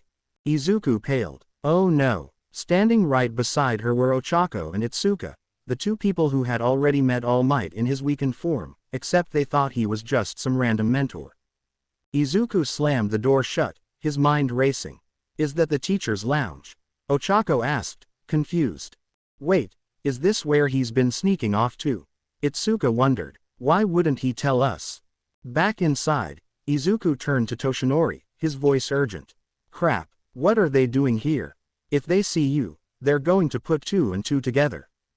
Toshinori stroked his chin thoughtfully. I have a plan, young Midoriya. Follow my lead. Izuku had no idea what he was about to do, but he had no better options. Stepping out into the hallway, Toshinori straightened his back and gave the group a small nod. Good afternoon, young ladies. I am Yagi-sensei. Ochako and Itsuka immediately stiffened in recognition. Yagi-sensei, what are you doing here? Mina blinked in confusion. Wait, you guys know this skeleton? Yeah, he's the one who trained Midoriya, Ochako explained. Helped him learn to control his transformations and, not shatter all his bones. Everyone's eyes widened. Hold up, you're Midoriya's teacher? Setsuna asked, staring at Toshinori like she was seeing him for the first time. His sensei, his master Roshi, his Ogwe, his Bruce Wayne to his Dick Grayson. Pony interjected. His Peter Parker to his Miles Morales. Toshinori gave a light chuckle. I suppose you could say that. Momo, always eager to learn, clasped her hands together. That's amazing. You must be a brilliant instructor. Yeah, I mean, you taught Midoriya to not break himself every time he sneezes too hard. That's gotta take some serious skill, Mina added with a grin. So this is where you've been going after school? Yui asked, tilting her head slightly. Izuku nodded, trying to keep his expression neutral. Why yeah, he gives me advice from time to time. It really helped me figure out how to refine my quirk. Ochako furrowed her brows. Wait, then why are you here? I mean, it's great to see you, but why are you at UA now? Toshinori cleared his throat. Well, after the sports festival, young Midoriya recommended me to the #1 hero as an assistant. I'll also be substituting in class occasionally whenever All Might is unavailable. Izuku's eyes widened. Wait, that actually works out. Now he won't have to strain himself using one for all in class. Suyu nodded approvingly. Ribbit. That's actually really smart. Having another teacher around will be useful. Oh yeah, that means we can learn from the best. Toru cheered. Abara folded her hands together, closing her eyes reverently. Praise be, we are truly fortunate to receive wisdom from such a learned instructor. As the group enthusiastically welcomed the idea of Yagi-sensei joining their classes, Toshinori gave Izuku a knowing look. Anyways, have a good day, young Midoriya, he said, giving a small bow. Dot dot dot dot dot dot dot dot dot dot dot dot. Dot dot dot dot dot dot dot. And, hey to my reader, I think I probably asked this, but let me ask this formally. I've been thinking of making my story into 3 years instead of packing it into one long year. If I were to make it into 3 years, how would you advise I go about it? What kind of chapters do you want to see if I were to make it into 3 years? And if I did, I'm letting you know it will be into 3 books. For people to read it far easier. And if it is 3 years, what kind of arcs do you want to see, like what arcs do you want to see expanded? And what original arcs would you want to see? Side note. With the 3 years, there will be a different Dekiru 10K each different from their own. To give Izuku what kind of future he may want to follow, like he may take aspects from each future Dekiru 10K and what he can learn from them. That goes for the class as well. As Izuku walked back with the girls from Class A and B after his conversation with All Might, he couldn't help but feel confused. He hadn't expected them to go out of their way to look for him, especially when he would be in the dorms after what an hour. So, is there a reason you were looking for me? Izuku finally asked. Mina pouted dramatically, crossing her arms. What, a girl can't check up on a friend without getting the 3rd degree? She scrunched her nose in mock offense. Izuku immediately panicked, waving his hands. And no, that's not what I meant at all. Yui, ever blunt, cut through the exchange with a simple statement. I was the one looking for you. The others came along when Setsuna mentioned you might be talking to other girls. The reaction was instant. The girls all stiffened, their faces freezing in various shades of red. Toru recoiled as if struck, her hands raised defensively. Wait. No. It's not like we were, jealous or anything. Mina's face burned lilac. We were just, concerned. About your safety. Yeah, that's all. Ochako's hands flailed near her face, her expression torn between panic and embarrassment. Why yeah, we just, wanted to make sure you were okay. And not because of anything weird or anything. Pony, wide-eyed and fidgeting, quickly added, why yeah. We were just, making sure you were okay, that's all. Momo, who had been trying to compose herself, opened her mouth, then closed it. Then opened it again. It's not that we'd assume anything. Not that we'd be upset if you were. I mean. Setsuna deadpanned. You guys are way too obvious. Izuku, still lost, furrowed his brows. Why would it matter if I was talking to other girls? There was a long pause as the girls stared at Izuku with a blank expression. Mina groaned, dragging a hand down her face. Holy crap, he's dense. Yui, with her usual deadpan expression, reached out and patted Izuku's head. That skull of yours could give Diamond Head a run for his money. Izuku turned bright red, sputtering at the unexpected gesture. Wah. Yui ignored him, rummaging through her bag. I actually did come looking for you for a reason. A package arrived for you. From a girl named Aoi. Izuku's eyes widened. Aoi, no way. Itsuka smiled at the name. Oh, Aoi, she's the one we met, the girl who told us everything going on at Seijuku Gakuen. Yui pulled out a small plushie from her bag and handed it to him. This was at the dorms for you. Izuku gasped, his hands flying to his mouth as the girls leaned in, their collective reactions an explosion of excitement. It was a plush version of himself in his hero costume, but with exaggerated chibi features, big round eyes, tiny arms, and a soft, slightly oversized head. The craftsmanship was impressive, down to the embroidered freckles on its cheeks. Even the Omnitrix on his wrist boots had little details stitched in. A tiny, reassuring smile was sewn onto its face, making it look almost comforting. The girls' reactions were immediate. "Oh my god, it's so cute." Toru squealed, practically vibrating with energy. Suyu let out a delighted ribbit, her wide eyes sparkling with interest. Mina looked like she was about to burst. "Can I get one?" "No, where can I get one?" Ochako snatched the plushie, hugging it to her chest. "It's like having a pocket-sized Dekiru." Momo studied it with a starry-eyed gaze. "This is adorable." Kanoko gasped. "Oh my god, it's so cute.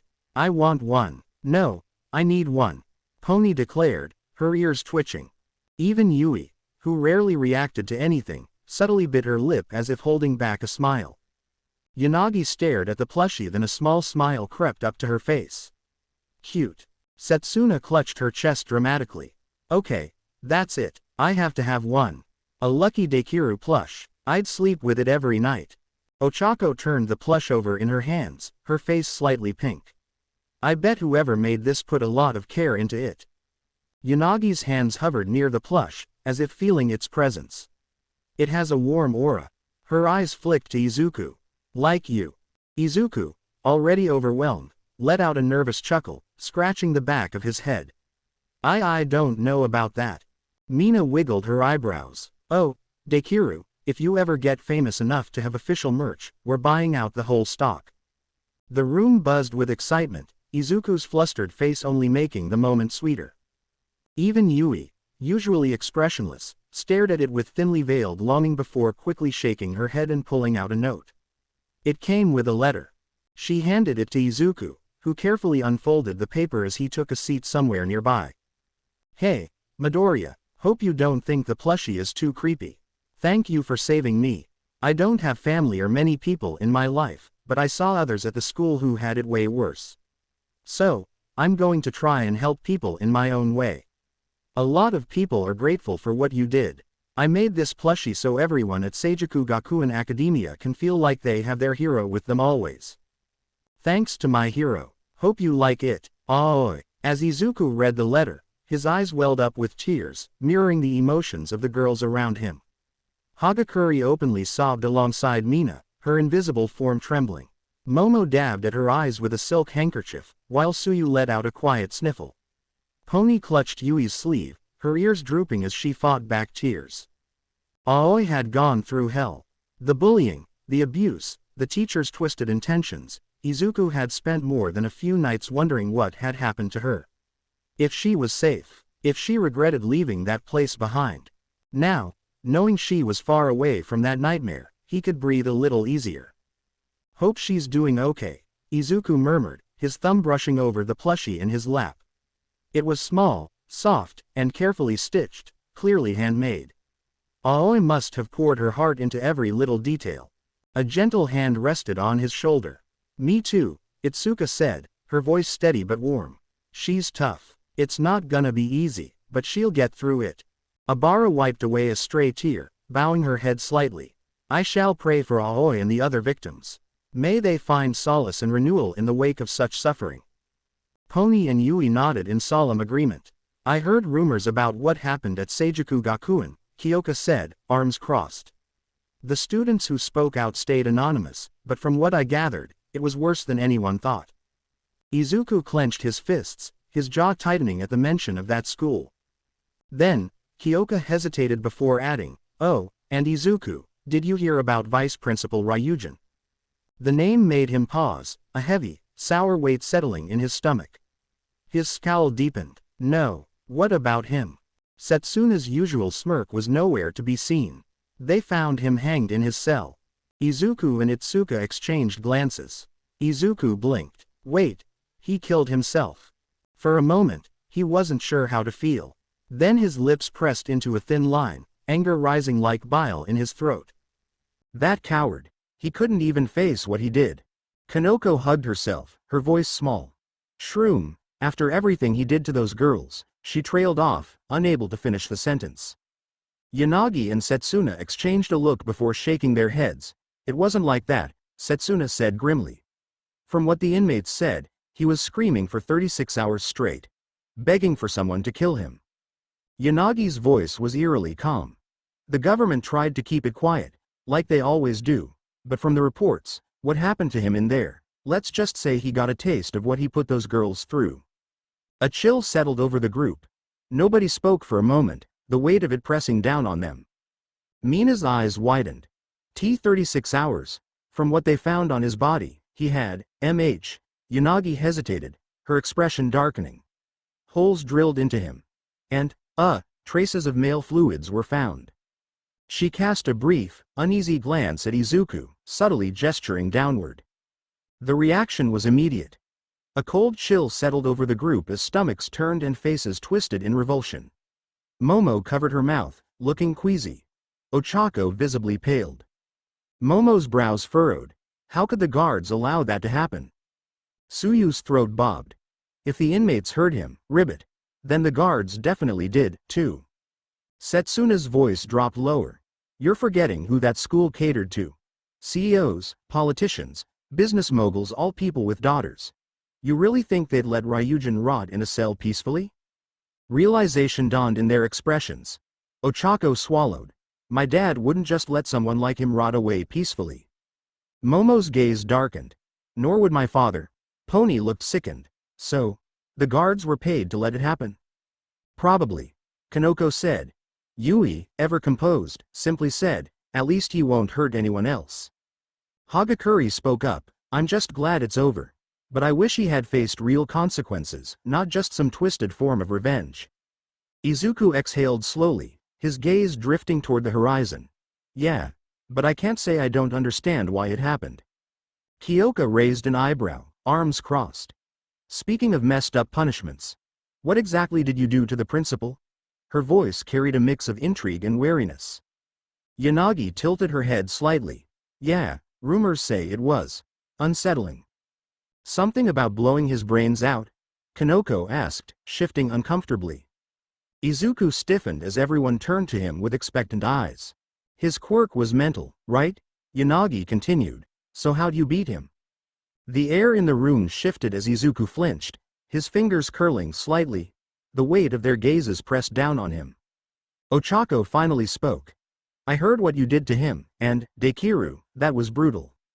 Yeah, didn't think you had it in you. Shroom, Kanoko muttered. When she first heard what happened, it had disturbed her, maybe even made her feel a little bad for that monster. Izuku scratched the back of his neck, looking anywhere but at them. Well, it wasn't exactly pretty. His expression darkened as the memories resurfaced of what he was forced to see. He tried to break my mind, Izuku finally admitted, his voice quieter now, made me see things. Yui immediately caught onto his discomfort. Izuku, what did he make you see? Izuku hesitated, waving his arms frantically. It's not important, just dumb stuff. Yui didn't blink. Izuku, she repeated, firm but not unkind. What did he make you see? Yui kept her gaze on him and wasn't backing down, after a few minutes. Izuku exhaled in defeat, realizing there was no way out of this. He told them bits and pieces, carefully omitting one for all, his father, and anything about his own feelings. But when he got to the part about that particular vision about how he thought the girls saw them, particularly the one with Bakugo and Ochako. Well, the moment Izuku mentioned seeing a vision of Ochako flirting while sitting on Bakugo's lap, the entire room froze. Ochako stared at him, her expression slowly twisting from confusion to horror. Izuku had never seen her look that disgusted in his life. Momo barely had time to create a barf bag before Ochako violently retched into it. What? Ochako choked out between dry heaves. Dekiru, why? Momo, already looking queasy, hastily made another barf bag and shoved it into Ochako's hands as she gagged again. The guy who insults my friends constantly? Calls us bitches? Treats you like dirt, you, my best friend? Why on earth? She gagged hard, gripping the bag like her life depended on it. We barely interact, she wailed before vomiting again. I told you it was dumb, Izuku muttered, looking away. Momo's brows furrowed in disbelief, her voice laced with hurt. Izuku, how could you think so little of us? Yeah, like hell we'd ever say something like that. Kiyoka snapped, her earlobes twitching in frustration. Mina's expression darkened as she crossed her arms. Come on, Midori. Do you seriously think we'd say that kinda crap about you? Hagakure, normally cheerful, sounded uncharacteristically firm. Izuku, you know I'd never think that way about you. Itsuka placed a gentle but steady hand on Izuku's shoulder, her teal eyes filled with concern. Midoriya, we're your friends. We'd never tear you down like that. You know that, right? Tsuyu frowned, her voice blunt yet reassuring. That's stupid, Midoriya-chan. We'd never say that to you. Pony's ears drooped as she shook her head, her voice soft and unsure. I don't think that's true at all, Izuku. We care about you. You're our friend. Abara's gaze was steady, her voice carrying quiet conviction. Midoriya, I believe in truth and faith. To wound a friend's heart with falsehoods and cruelty would be a betrayal of our very principles. Setsuna smirked, though there was warmth behind it. Geez, Midoriya, you're so gullible. Of course we wouldn't say that. We're your friends, after all. Yui, silent up until now, suddenly stepped forward. She grasped Izuku's face gently but firmly, her thumbs brushing against his cheeks as she looked him straight in the eye. Your muttering is fucking adorable, she stated, her voice calm but filled with meaning. Izuku blinked, completely caught off guard. His face burned as Yui continued, her voice unwavering. I know you think it's weird, but I see it as you saying what's in your mind. I get it, I have so much in my head too, but I can never find the words to let it out, that's why I'm quiet. But when I do speak, I mean it. Her grip on him tightened slightly. And when I say I love your muttering, I mean that too, you adorable nerd. For a second, Izuku forgot how to breathe. His brain short-circuited, and all he could manage was to gently pry Yui's hands off his face, his entire body flushed. Thanks, he stammered, looking away. But don't worry, I'm not gonna let it bother me. The other girls were just as stunned, shifting awkwardly as they processed what just happened, their face tinge of pink. The other girls were just as stunned, shifting awkwardly as they processed what just happened. Setsuna, still pink in the face, cleared her throat. Oh okay, but that still doesn't explain how you, blew out his eyeballs and left him a vegetable. Izuku scratched his cheek, still embarrassed but grateful for the subject change. Oh, well, I transformed into amphibian to try and escape. When he tried to shatter my mind and leave me brain dead, it kinda turned into a mental tug of war.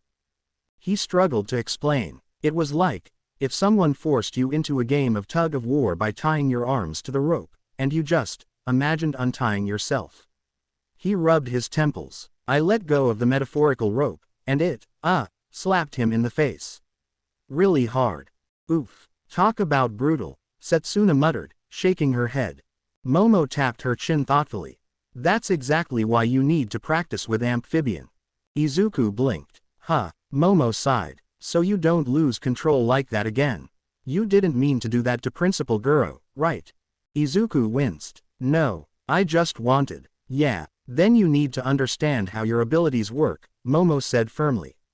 I'm not saying you should invade people's minds, but you should at least learn how to stop something like that from happening by accident.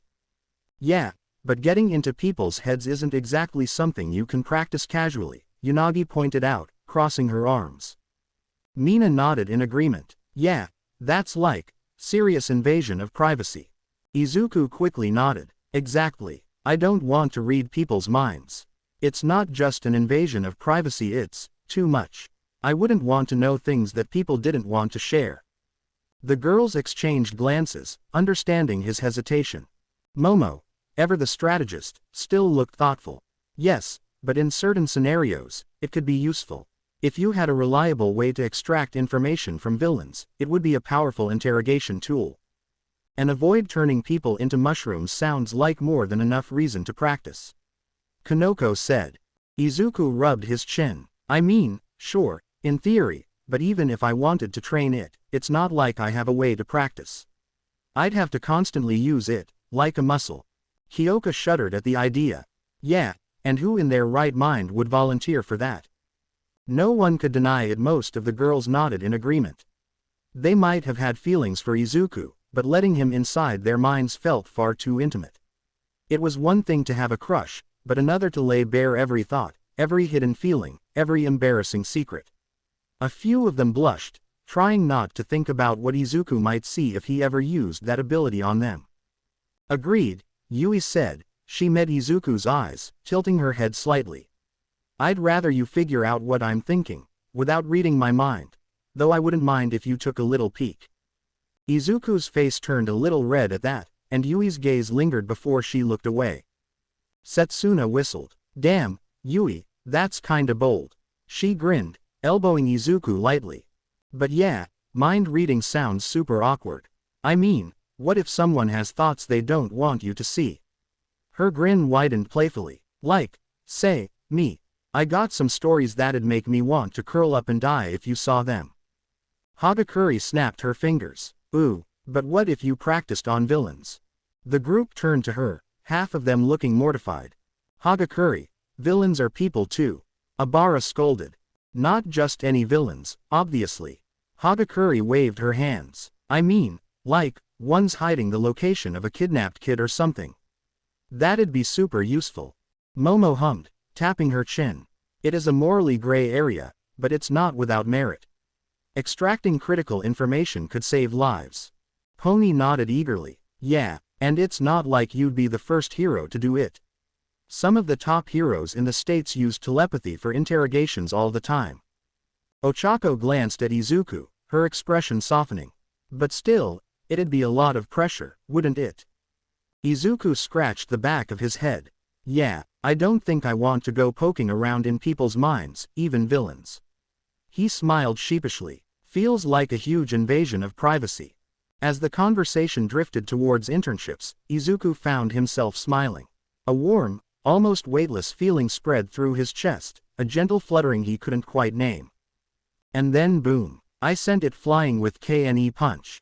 Itsuka swung her arms wide for emphasis, eyes gleaming as she recounted their internship. And then this giant mutant hawk dove at us, its wingspan had to be, like, 20 feet. The girls leaned in, their expressions a mix of fascination and horror.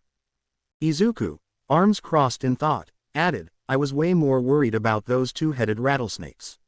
I think one of them could have coiled around MT. Lady at full size. Tsuyu's expression tightened. Ribbit, that's a terrifying image. Itsuka nodded, still caught up in the moment. Right, I've never seen anything like it. But you should have seen Izuku take down those massive mammoths as 4 arms. Izuku chuckled sheepishly, rubbing the back of his neck. Yeah, but getting slapped by that trunk hurt, even as 4 arms. It felt like getting hit by a truck. Setsuna grinned, her sharp teeth flashing as she leaned toward him. Okay, but hear me out, Onemo's a freaking lunatic. Yeah, but do you think he could bring back dinosaurs? Like a T-Rex, or a raptor, or or a triceratops, or a velociraptor?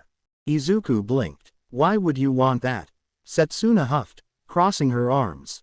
Come on, if I gotta deal with mad scientists making monsters, I at least wanna see some cool ones. Yeah, hard pass on that. Pretty sure if he did bring back dinosaurs, he'd send them straight after me. Setsuna groaned, flopping onto the nearest couch. Ugh, why does the only guy who can bring back dinosaurs also have a personal grudge against the guy the first? She cut herself off, clearing her throat. I mean, what a waste of science, you know. As they stepped into Heights Alliance, the common room buzzed with energy. Both Class 1A and 1B were sprawled across couches and chairs, sharing snacks and swapping internship stories. Laughter and conversation filled the space, making the dorm feel more alive than ever. Yo, there you girls are. Awase called, popping open a bag of chips. Hey, Awase, Itsuka greeted, dropping her bag as the group settled in, slipping seamlessly into the ongoing chatter. The room buzzed with excitement as students from both Class 1A and 1B shared their internship experiences, eager to compare notes and swap stories. Manetta slumped in his seat, groaning dramatically. I had to clean MT. Lady's apartment the whole week. Do you know how many beauty products that woman owns? It was a nightmare. Iida stood up abruptly, swaying his hips in an awkward but enthusiastic motion. My time with Gran Torino was highly beneficial. I greatly improved my flexibility. Tsuyu blinked, watching him with mild amusement. Nice moves, Iida. As the conversations carried on, Mashirao grinned. My internship with Might Dude was amazing. I learned a ton about maximizing my tail's strength. Pony nodded excitedly. Same here. Minterus helped me improve my control over my horn cannon. My precision is way better now. Subaraba chimed in, I worked with Emerald Light, and it was insane. I figured out how to shape my solid air into complex platforms and structures. Haven't totally figured it out, but I'm getting there. Quote. Awase smirked. I got to train under Meld Man. Man, learning to fuse objects at an atomic level with precision is a whole new level of tricky, but so worth it. The students laughed and chatted, sharing triumphs and mishaps until Awase turned to Izuku, his expression shifting to shock. Wait, hold up, you're telling me you took down 3 prehistoric mutant mammoths and fought off 2 mutated hawks? Izuku rubbed the back of his head sheepishly. Why yeah. The room went silent for a beat, then exploded into chaos. Bro, what? Someone shouted, while another dramatically fell out of their chair. Shishida huffed, folding his arms. All I did was patrol. Denki suddenly grabbed Izuku by the shoulders, shaking him slightly, his expression dead serious. Midoriya, do you realize what this means? Somewhere out there, a villain is obsessively plotting your downfall. He's losing sleep over it. His eyes are bloodshot. He's just pacing in a dark room, mumbling, Midoriya.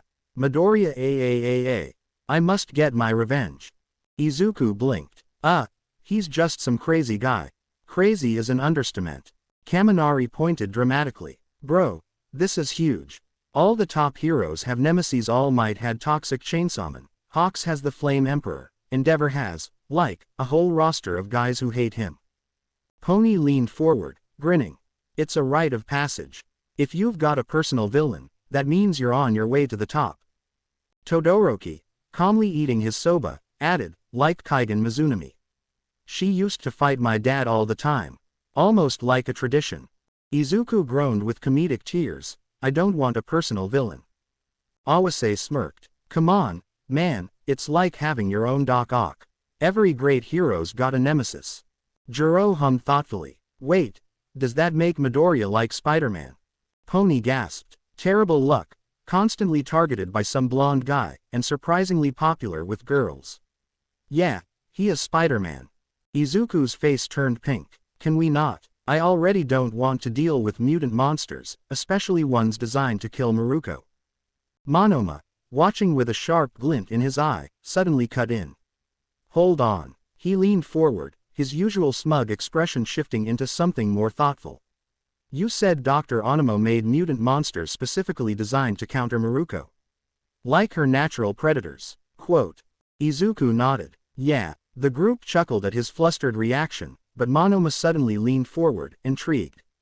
Wait, you're telling me Dr. Onimo created mutant creatures specifically designed to take down Maruko? His sharp blue eyes narrowed. Izuku nodded, and the laughter faded into uneasy silence. Monoma scoffed, shaking his head. Tisk. Of course, you 1A simpletons wouldn't notice the problem here. Itsuka's eyes twitched as she clenched her fist. Monoma, as she was about to knock him out. He quickly dodged, hands raised in surrender. All right, I won't insult your beloved Midoriya, yet. Kendo turned red as Setsuna cackled. Ooh, he's got you there. But Monoma quickly sobered, tapping a finger to his temple. Seriously, think about it. Maruko doesn't take interns. That's common knowledge. Yet somehow, Onimo knew she'd be taking Midoriya and just happened to have all those mutant abominations cooked up just for her.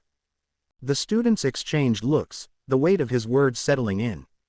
Setsuna crossed her arms, her sharp grin faltering slightly. That is a little suspicious. Monoma nodded, eyes glinting. It's not that I find it weird Onimo targeted Midoriya, it's that he was too prepared. Who could have predicted that Maruko, of all heroes, would suddenly take on an intern? That's not public knowledge, so how did he know? Shoto nodded. Yeah, that's a little weird. Tenya adjusted his glasses. The only people Midoriya told about his internship were the teachers, and us. Everyone went still and the room cold and silent. Koji shifted uncomfortably, looking anywhere but at his classmates. Narengeki frowned, deep in thought. Sen drummed his fingers against his knee, his expression unreadable. Then, a deep chuckle cut through the tension. Sue, I may have done something, Kuriroro admitted, rubbing the back of his neck. His tone was light, but there was an edge of nervousness to it. I posted that Kendo was interning with Maruko. A friend of mine helped it blow up on Twitter. Kanoko turned to him, unimpressed. I thought you hated social media. Something about it, tempting you to explore your darkness, or whatever. Kuroriro's grin flickered for a moment, but he quickly recovered. Yeah, well, people change. The unease in the room didn't fully fade, but the tension softened as the conversation shifted. Laughter and chatter returned, but that lingering suspicion like an itch at the back of their minds never truly left. Aoyama, however, stayed silent, staring at the floor, his face pale. And even when he finally joined the conversation, there was something off. As the students chatted, the TV droned in the background, barely noticed until a news segment caught Izuku's attention. He got up to grab a snack but froze as the screen displayed an interview with students from Seijuku Gakuen. Their faces were blurred, but their voices carried raw emotion. They called me weak, said I was useless. The teachers wouldn't even try to stop it. Izuku's breath hitched. It was like hearing his own past being read aloud. A cold weight settled in his chest as memories flooded back like tidal wave every insulting word. Deku, what a freak, loser, someone like you could never be. His vision blurred for a moment, his heart pounding against his ribs. The voices of his childhood tormentors overlapped in his mind, suffocating him. Izuku sucked in a slow breath, forcing himself to exhale steadily. He clenched his fists, grounding himself. Without a word, he turned and slipped out of the common room, unnoticed by most but not by Momo and Kiyoka. They exchanged a glance, understanding the shift in his demeanor, and wordlessly followed. The cool night air brushed against Izuku's face as he leaned against the railing, staring out at the distant city lights. The soft hum of the campus at night was calming, yet his thoughts refused to settle. He wanted to talk to someone. His mom. No, she didn't know the full extent of what he went through. All Might. He wasn't sure how he'd react. Would he believe Bakugo deserved punishment? The quiet creak of the rooftop door interrupted his thoughts. He turned to see Momo and Kiyoka stepping out, their expressions unreadable. Momo approached first. Izuku. Her voice was soft, cautious. They sat down beside him, the silence stretching for a few beats before she finally asked, "Are you okay?" Kiyoka leaned back, crossing her arms.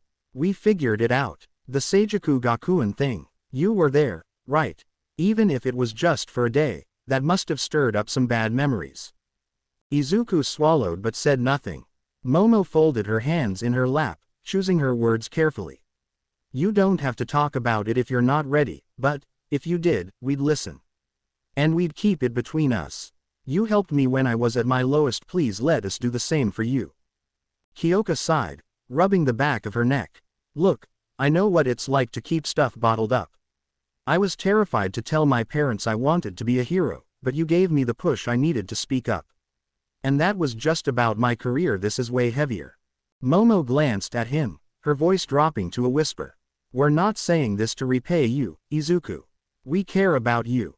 Kiyoka nodded. "Yeah, and with everything you've been dealing with Omnitrix, Vilgax, your dad's legacy, keeping it all inside isn't healthy." Izuku stared down at his hands, his fingers slightly trembling.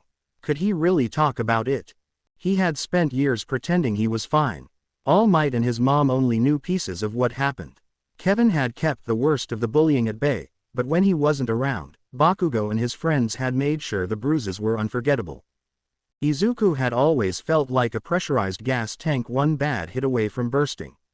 Between school, hero training, All Might's expectations, and the ever-present shadow of Vilgax, the weight was unbearable.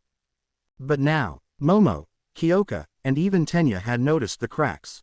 And they weren't pushing him to talk, they were just there, which made him almost want to cry. Maybe that was enough. They really care about me, Izuku thought. We've only known each other for a few months, but it feels like longer, like was much with Itsuka and Ochako. He hesitated, debating if he could tell them. Ochako probably still thinks Kachan and I have some kind of rivalry, and if Itsuka found out the guy who bullied me for over 10 years was in my class, she'd lose it. She'd want to do something about it, knowing she will probably beat him to a pulp. Okay. He took a slow breath and started, his voice barely above a whisper. "It all started 11 years ago. Kachan and I were actually friends, believe it or not, when we were kids. Kiyoka raised an eyebrow, clearly skeptical. I know it sounds impossible, but we were. We had the same dream to be heroes, just like All Might. We wanted to be the best. A faint, almost nostalgic smile flickered across Izuku's face. Heroes were my whole world. Saving people, making a difference, that's all I ever wanted. Then, the warmth drained from his expression. His voice dropped. And then, I was diagnosed as quirkless. Momo and Kiyoka exchanged glances, their confusion evident.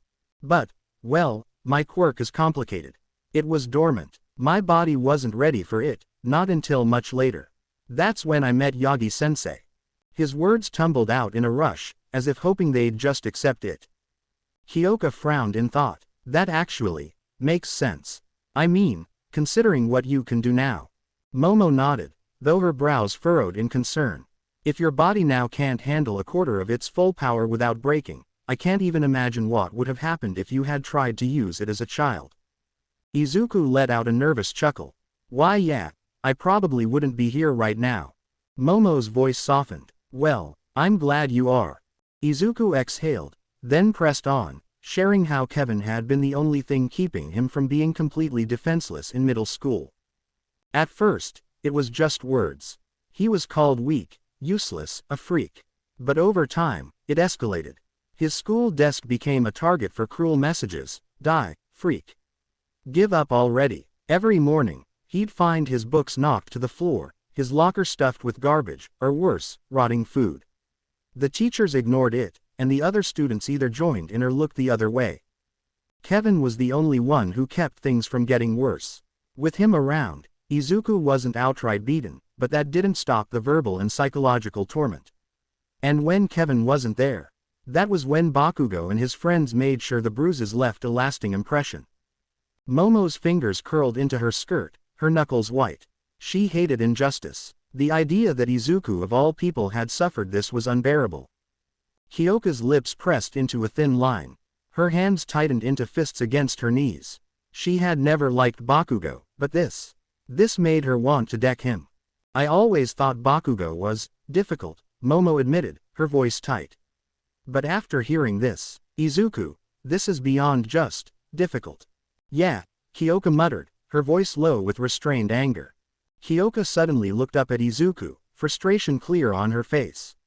How are you so nice? She demanded. After everything he put you through, how are you not constantly pissed off? How do you not hate that blonde piece of shit? I mean, she hesitated, rubbing her temples. I kinda thought you went too far when you beat the crap out of him at the sports festival, but now. No wonder you snapped. Momo looked down, her brows furrowing.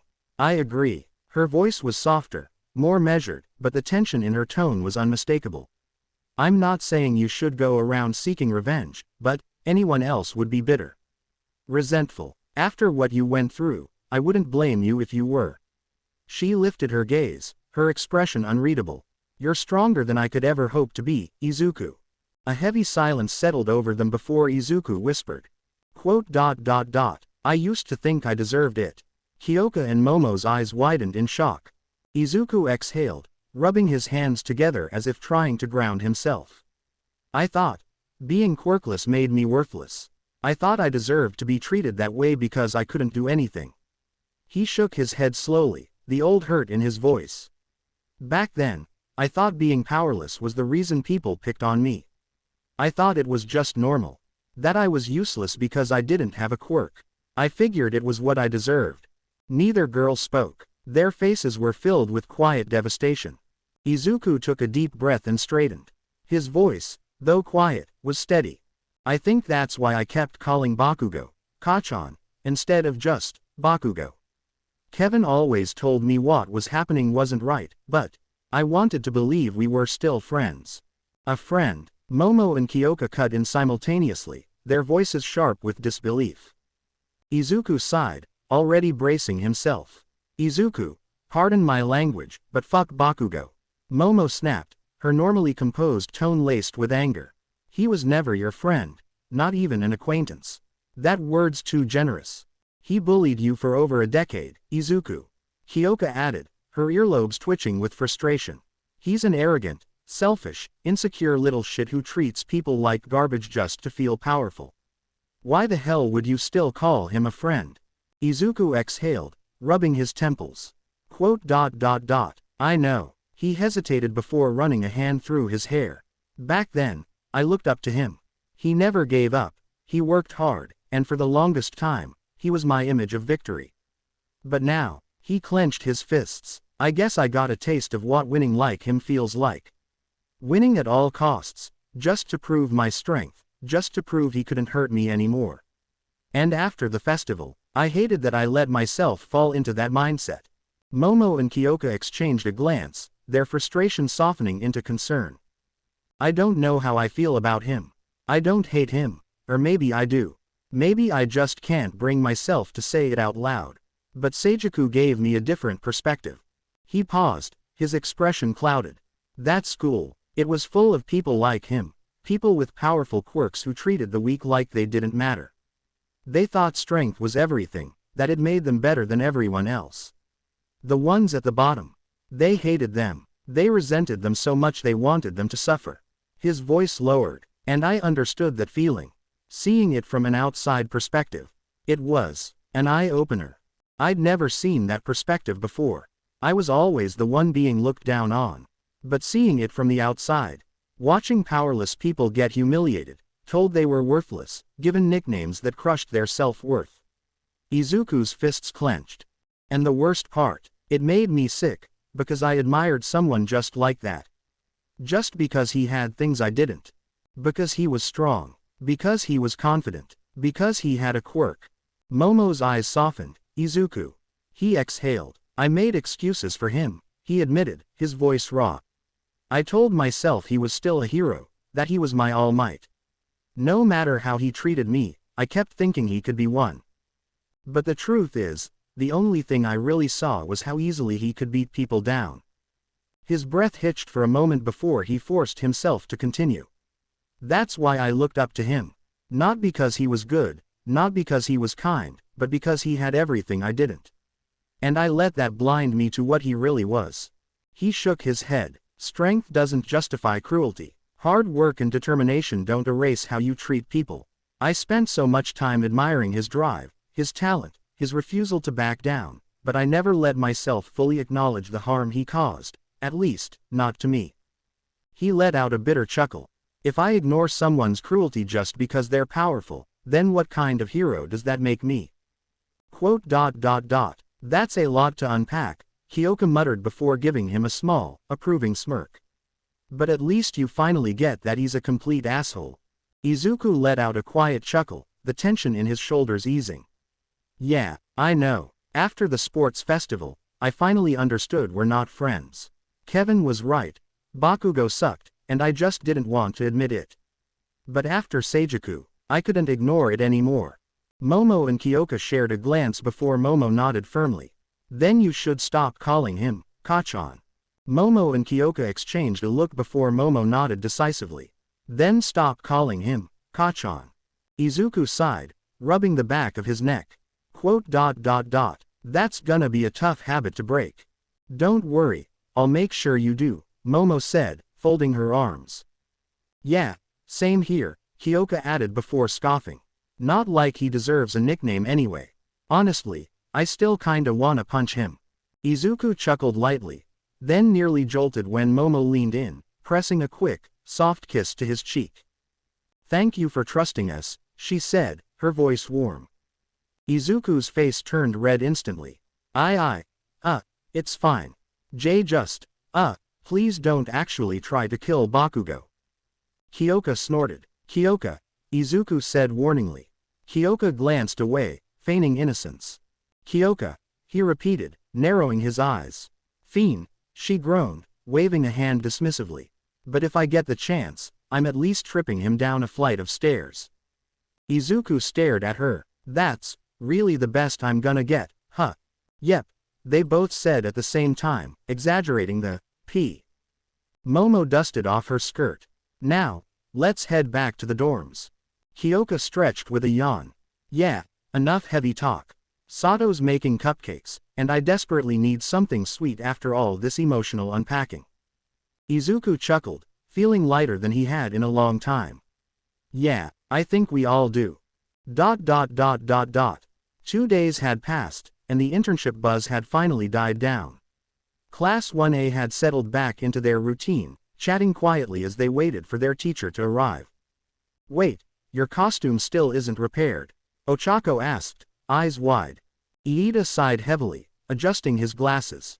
Unfortunately, no, and today's rescue training would have been the perfect opportunity to utilize it. But I shall persevere. Shoto tilted his head slightly. Aren't you actually faster without it? I thought speedsters wore skin-tight suits to minimize drag. Iida crossed his arms, shaking his head. That is true for most speed-based heroes, but my armor is specially designed to aid with wind resistance. Without it, maintaining full speed for extended periods becomes significantly more difficult. Ochako frowned. Well, guess you'll have to use the gym uniform for now. Hopefully, it gets fixed soon. Meanwhile, the rest of the class was in chaos, frantically scrambling to finish their schoolwork.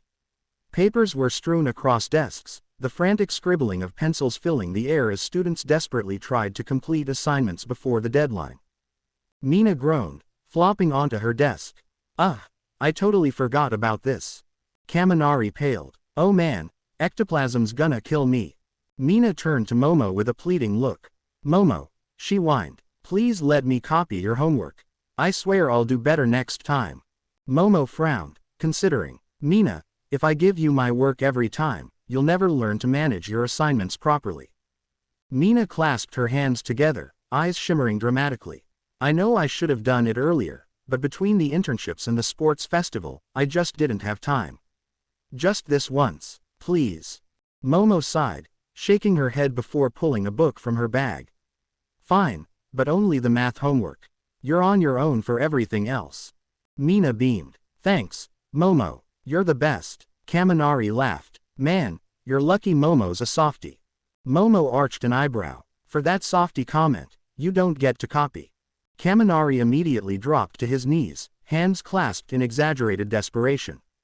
Momo, please, you're the smartest, most beautiful, most elegant, absolutely divine, radiant raven-haired genius I have ever laid eyes on. Momo rolled her eyes, but a slight smirk tugged at her lips. I was joking, but please, do continue with your groveling.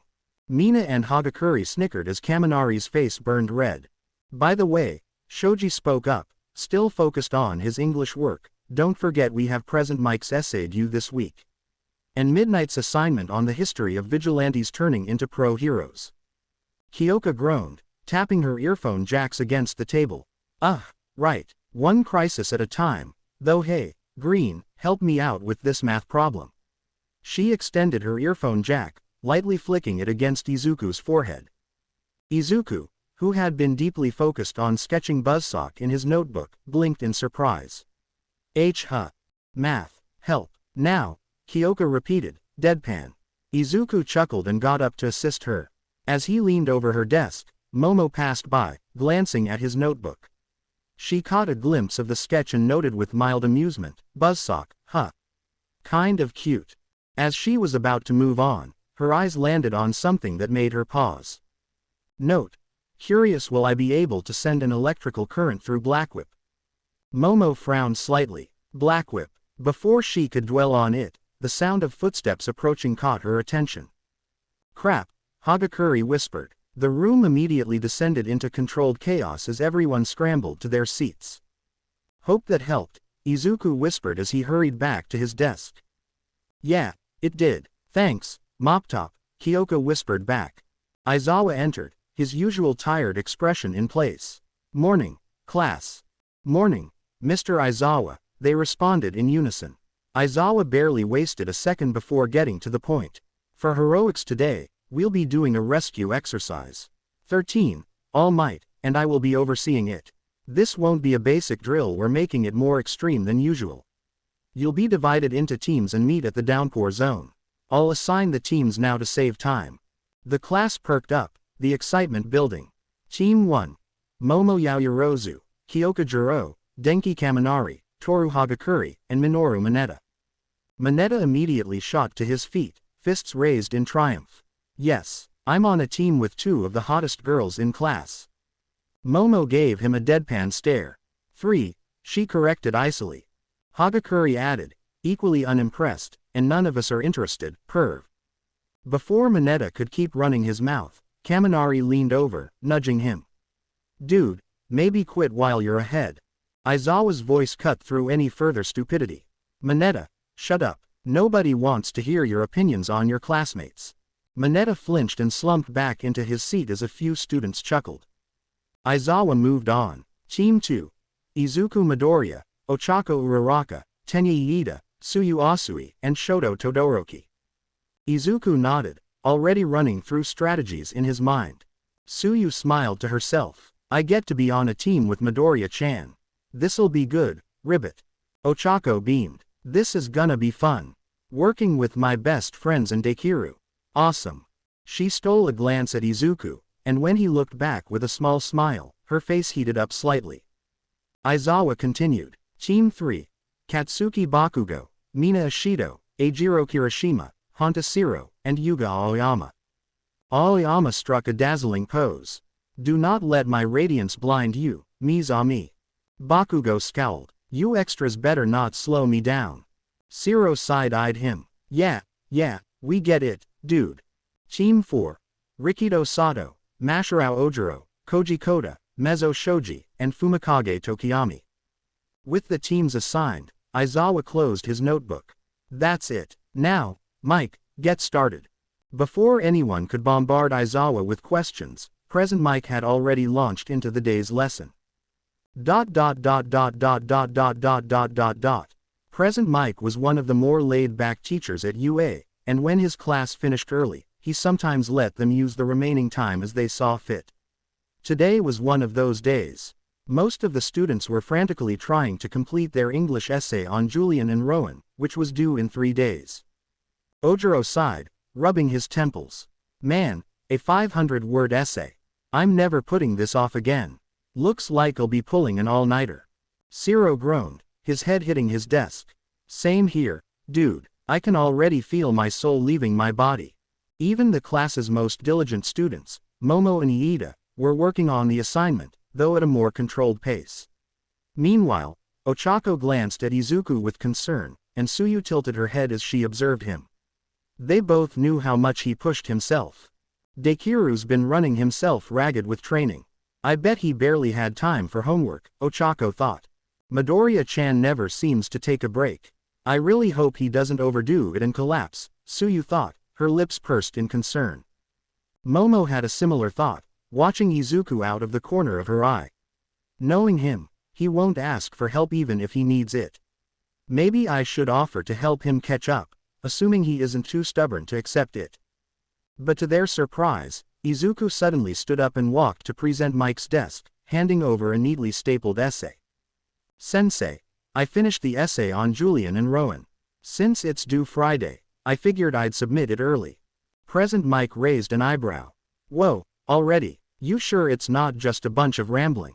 Izuku laughed sheepishly. I promise it's not. The teacher skimmed through the pages, nodding approvingly. Huh, looks solid. You hit all the key points, and it meets the word count. Nice work, listener. Izuku bowed slightly before heading back to his seat, where he pulled out a book Momo had recommended while listening to music from Kiyoka's playlist. The class, meanwhile, looked at him like he had just defied the laws of nature. Wait, hold on, you're done. Kaminari blurted out, gaping at him. Finished and submitted, Mina added, looking equally stunned. Izuku blinked. Yeah. The confusion only grew throughout the day as more assignments were turned in. Even Midnight, amused by his efficiency, made a teasing remark about how fast he worked, making Izuku turn bright red. Mina and Hagakure sat on Izuku's desk, leaning in unnervingly close, staring at him like a pair of mischievous cats cornering a mouse. So close, Izuku thought, feeling the heat rise to his face. Mina smelled sweet, like strawberries and citrus, while Hagakure had a subtle cherry blossom scent. He gulped. What's up, Mina? Toru, he asked nervously. How the heck are you so ahead? The class suddenly yelled, minus Todoroki, Tokiyami, and Shoji. Bakugo had already stormed off with Kirishima, muttering about not wanting to be near, damn nerd bullshit. Momo and Kiyoka, at least, were silently grateful for his absence. I'm serious, Mina huffed. We're all drowning in homework, and here you are, chilling. Yeah, Hagakure added. Like, you train all the time. And you're still the first one done.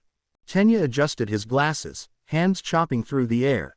Midoriya, your efficiency defies logic. Given your responsibilities and the intensity of your training regimen, how have you maintained such academic productivity?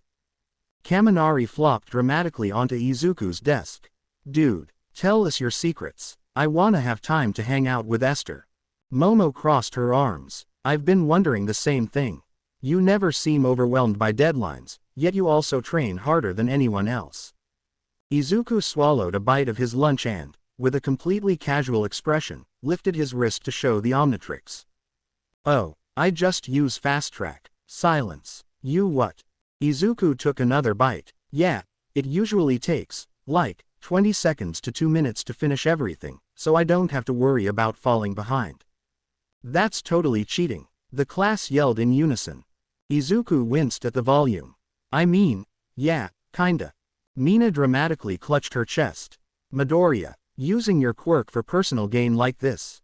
Hagakure gasped. Where's your integrity? We're supposed to struggle together.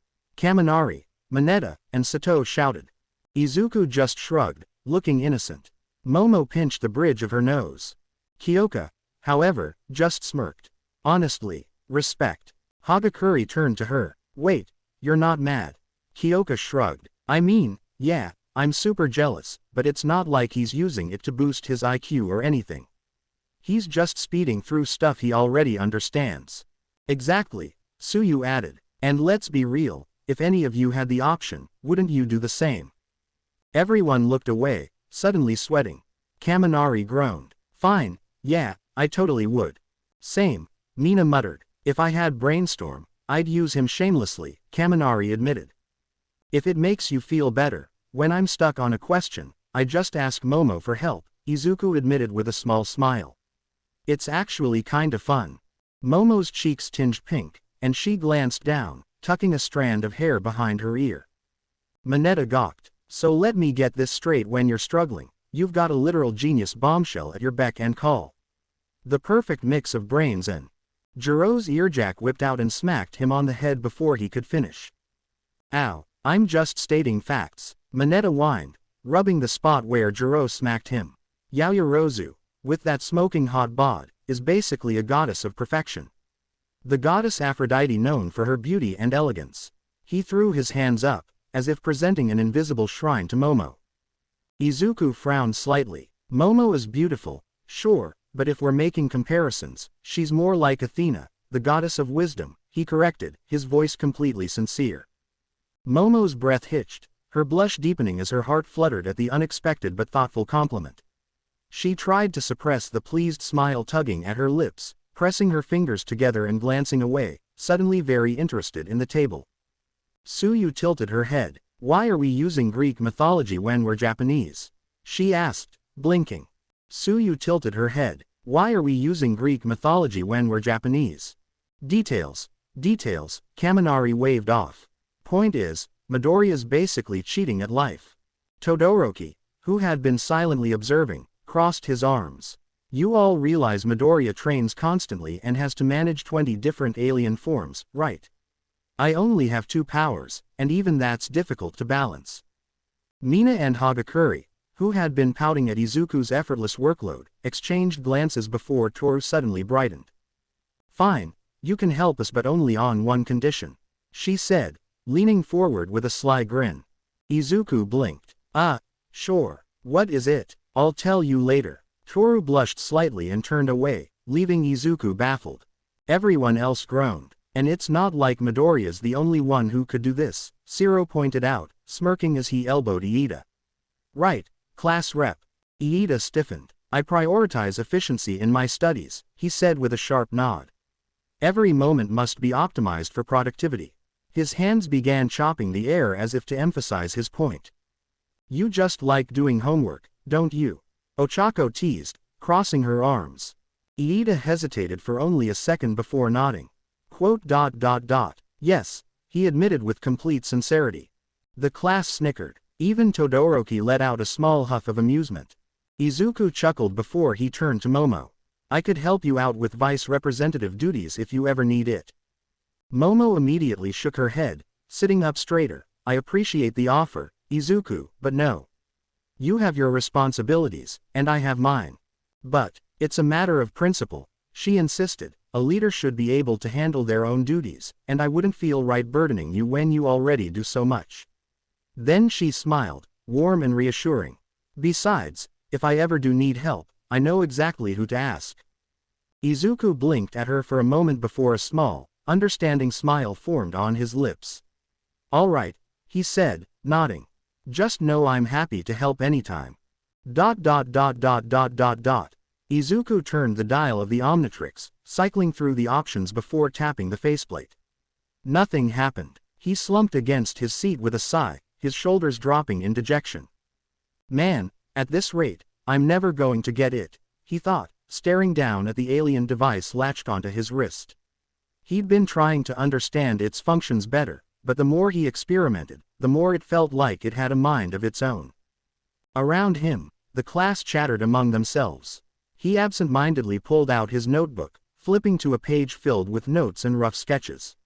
He sat next to Ochako, who had somehow managed to claim the seat beside him, despite the other girls clearly wanting to do the same. She looked especially pleased about it, practically bouncing in place. On the page before him was a sketch of himself with a mess of handwritten notes surrounding it. One section stood out.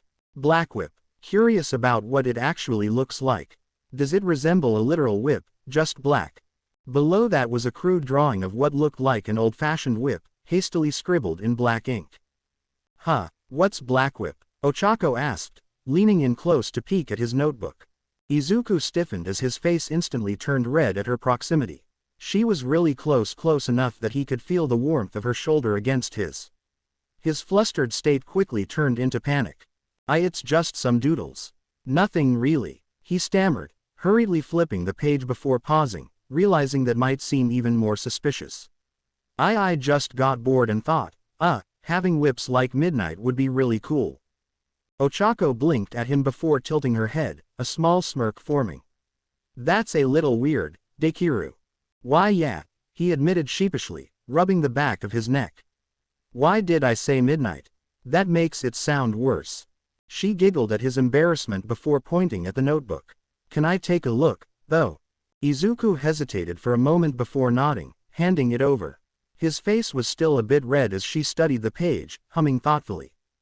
Huh, cool, Ochako said before smirking again. Didn't think you'd be into the whole dominatrix thing, though. Izuku choked on air. No, I just meant. He scrambled for words, waving his hands in defense. I meant, like, using them for mobility.